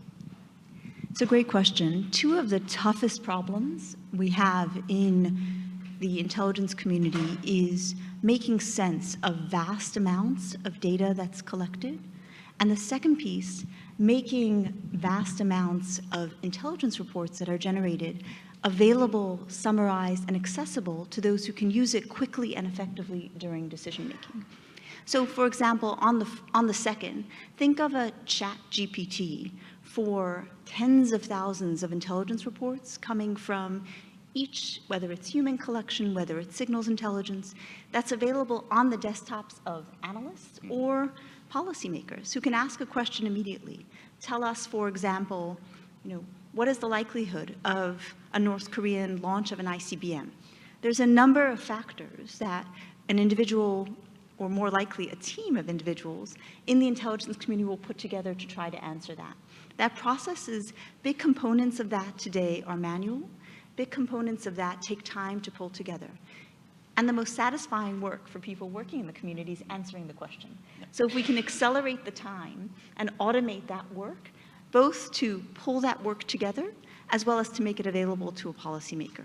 Similarly, we now see commercial companies, I'm sure Anya engages with them all the time, that have collapsed the process from collection, analysis, to delivery of outcomes. So traditionally, for example, satellites are a very interesting type of collection, and the process was, let's gather all that data, let's have humans, or in some cases machine learning, try to identify what they see, and then generate reports out of that. If those first two steps can be collapsed, one can both accelerate, bring down the costs, and consider that as commercial tipping to the much more sophisticated national government platform. So really great benefits there. I would note to your question, there's a flip side, which is we're not the only ones who have access to that. So ensuring that we also think about maintaining our lead and what it takes to not only be first, but also ensure that we can manage in a world where those kinds of what were traditionally advanced capabilities are available to a whole range of actors is a second really important area for focus and study. I can actually throw back an example, a really positive example that's adjacent to intelligence that I wrote about today.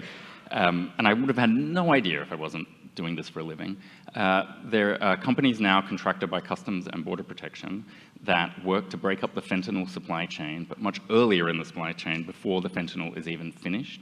And they use something called a knowledge graph to track unusual movements in the precursor chemicals that go into making up fentanyl. They can track that across 450 million companies, many of them shell companies around the world, and how this moves into transit countries.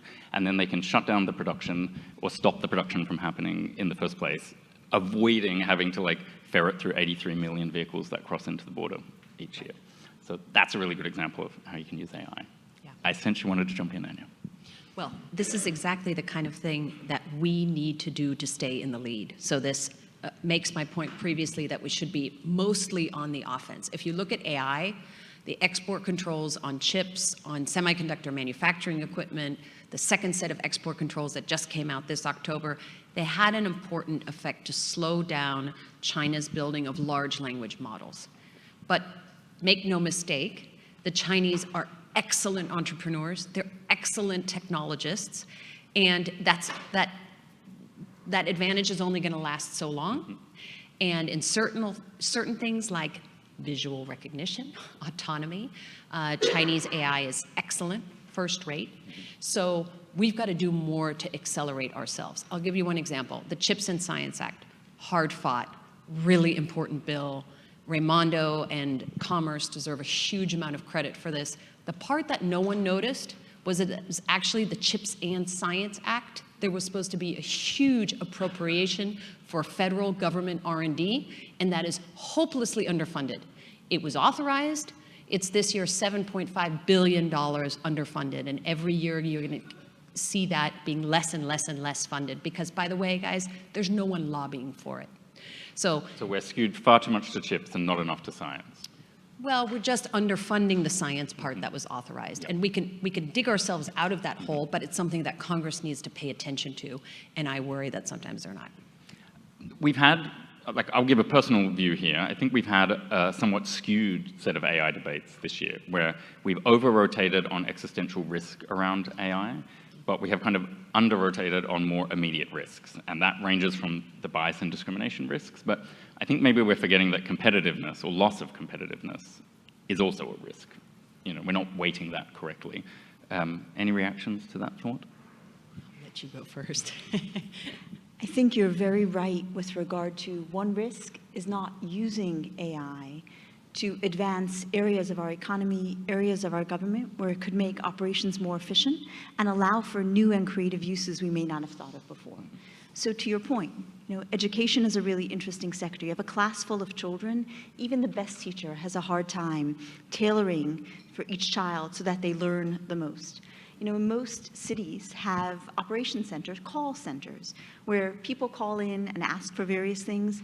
The training for those call centers is incredibly, how do you train someone for the wide range of questions they'll get, the wide range of city services? Those are two great examples where AI can help make both societal advancements, can help make government work much more efficiently, and it's a challenge, and it's really important that we take advantage of that.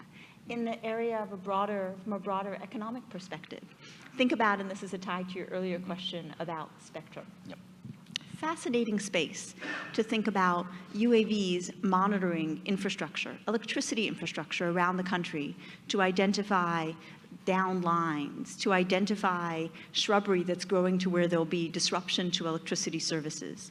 The promise of that in terms of how AI can enable more rapid identification of problems and make maintenance updates far more efficient, combined with, of course, just the broader set of uses that kind of connectivity allows, are just great examples of how we can come up with new creative ways for companies to use their resources, bring down their costs, and make investments in the most optimal ways. Anything to chip in, or? No, this is great. I'm happy that we're having an optimistic, positive conversation well, about let's AI. turn to at a national cybersecurity then, and let's conference. bring it down a notch. Well, on cybersecurity, yeah, exactly. I was part of an AI conference last week in Silicon Valley, and it was all this. It was sort of, oh, this is the bright new future, and we're going to find the new cancer drugs, and it's going to be so amazing. And I was kind of the national security skunk at the picnic talking about the stuff we hear a lot more. And I think the threats are really in the national security space, how AI intersects with other technologies, whether it's cyber. Now that cuts two ways. On the offense, is it going to write its own malicious code, but then it makes the defense much easier and much stronger as well? How does it intersect with bioweapons? How does it manage nuclear deterrence? But on the positive side, there is a huge amount. And if you look at what's happening in the business community, what we see is it's being integrated everywhere very quickly, and with Anne's stewardship, hopefully responsibly. So Anne, over to you. I've probably got three prongs of questions here. I'll start with two. You, or the White House rather, launched a Cyber Trust Mark initiative last year, and that was really aimed at shifting the industry upwards to build in more protections, for example, Internet of Things device makers. I want to know sort of what's the latest news with that. And then I had a question. Apple's put out a new report around the state of risks to personal data, and their view essentially is more encryption is better. And I wonder whether you agree with that assessment, given everything you get to see across your desk. So thank you for lifting up the Cyber Trust Mark program. you know, folks who work cybersecurity each day, defense is a much harder challenge than offense. Why? Because there's pretty much no cost to many attackers. We've shifted to a software-based world.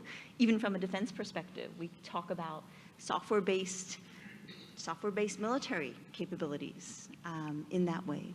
And because of those two components, and because of, as a country, we're a country of rules, policies, and laws, and that means that government monitoring of US networks is something that we consider beyond the pale because we value privacy of our citizens. We also are, and a key part of the reason the US is leading in innovation on the global stage is because we often promote innovation and consider regulation and consider managing for the risks second. I think there's real lessons from cybersecurity as we approach AI in that we waited far too long to put in place, for example, minimum cybersecurity protections for critical infrastructure. And I think one of the reasons you saw in the AI executive order a very clear focus on approaching the safety and risks of deployment of AI in critical services, that was a lesson learned from our lessons in cybersecurity, where we said before artificial intelligence use is accelerated across critical services, we need to put in place real controls for how it's tested, what kind of decisions, where there's a human in the loop, the explainability of those uses because of that. So the goal of the Cyber Trust Mark program is to say there are billions and billions of connected devices, actually 4 times more than internet-connected individuals today. How do we incentivize companies building fitness monitors, home alarm systems to build them secure? And the goal was to say there's a government standard. Let's model it on Energy Star, where the average individual does not know what makes a device earn its Energy Star label, but when they're shopping online, they can look for that. So the Cyber Trust Mark program, by the end of 2024, there will be labels on products in stores for those products that meet the government security standard. And you're on track. Right now, we are on track. Okay, we are on track. One approaches any policy. So there is good news in cybersecurity. There is. It's not all bad. The FCC got out its rule, and it's out for public comment. As the chairwoman will say, almost all the comments they got back were positive, which was a very good experience for them. That never happens. Yeah. Well, I don't want to spoil the streak here, but my last question, and we've just got a couple of minutes left, it's on ransomware. There has been a huge uptick in ransomware.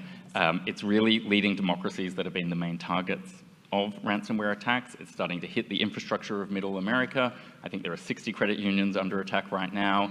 Lives are at risk when it hits local hospitals. It seems like a really obvious area where the government can support people to not be out on a limb on their own, giving into blackmail. What is the role for government there? It's a great question. First, a quick fact. US entities paid $2.3 billion in ransoms in the last 2 years. Second, quick fact. The Office of the Director of National Intelligence sat down with ransomware negotiators. Yes, it's a business. And asked them the question of what have they learned. And their answer was, companies who had effective offline backups recovered more quickly than those who paid a ransom. So let's bring those two elements together, combined with the last 3 years of extensive efforts by government, by private sector, improving resilience, disrupting criminal actors and their infrastructure, trying to trace illicit crypto payments and sanction those crypto virtual asset service providers who move illicit money. And I think at the end of the day, criminals will go where the money is, which is why we've started having just a discussion in the US government policy circles right now of, is it the time to put in place a regime that prevents ransom payments unless there's some approval, and they come in for a government waiver for those where lives may be at risk. Because the combination of knowing that good cybersecurity practices, a backup, will help an entity recover faster, and the fact that with this much money fueling ransomware attacks, there will only be more of that. A final piece on that, to your point about hospitals. We also recognize that we need to put in place requirements so every sector does the basics. For example, I think reports are that for the very significant recent hospital attacks, the particular vulnerability that was exploited was on the government's known exploited vulnerability catalog for 4 weeks by that time. So watch this space, more will be. We're working very closely with HHS and the Center for Medicare and Medicaid to put in place those minimum practices for healthcare. We've landed the plane on time. A final word to you, Anya. Perfect. One final point is the reason you are seeing rational, thoughtful executive orders, regulation coming out of the US government right now is because people like Anne, Arati Pragapakar, a few others scattered throughout the US government have technical chops. There still isn't enough of that. We at the Aspen Security Forum have been doing a lot of work on the STEM workforce, on educating people in technical disciplines, and then getting them either full-time or part-time or as weekenders into the US government. So if you know people who are interested in this space, please make sure they come and they give back to the US government. And this is just too important a space and it's too easy to mistranslate to have people who don't understand these disciplines. So I'm grateful to you and everything you all are doing. I do have to note, all of that work, of course, is built on amazing teams, and I echo the call to action. We need people in government who've worked in the private sector, who have technology chops. Please raise your hand. There's a ton of work waiting for you. Come be the smartest person in the room in government. That's the message. You too can work 18-hour days. Thank you, everyone, for sticking with us. Thank you for everyone watching online. Thank you, Anne and Anya. Thanks very much. I'll just make a brief remark before Anya closes us out for the day. First of all, thank you for sticking with us. One thing you are maybe aware of is the purpose of the Aspen Institute is to ignite human potential, to build understanding, and to create new possibilities for a better world. And I think Anya talked about an optimistic future. The sun has come out. You have seen that after all of our conversations today. I don't think it's a coincidence. We have a beautiful reception going on. Just straight go out the door. It's on the same floor there, back there for an hour. And if you'd like, please help yourself to the flowers on the table. And I will turn it over to Anya. Thank you. Thank you all. Thank you all for sticking with us for this long and substantive day. Dan Porterfield started us off this morning by reminding us that this, of course, is the anniversary of the attack on Pearl Harbor. It's a serious time in the national security world, and so we're just enormously grateful to all of you, to the people here on stage, to everyone doing this work every day. I think we heard a few optimistic things today. I would just call out David Cameron pushing for sustained help for the Ukrainians valiantly fighting Vladimir Putin.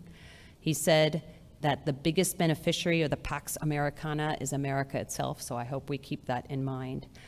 Egypt's foreign minister talking about even in this dark time in the Middle East, getting beyond the talk to finally implementing a two-state solution. Let's hope when we see each other this summer in Aspen or next year here that we're getting closer to those. So thank you for all of you for engaging in this and for being with us through this long and very, very substantive day.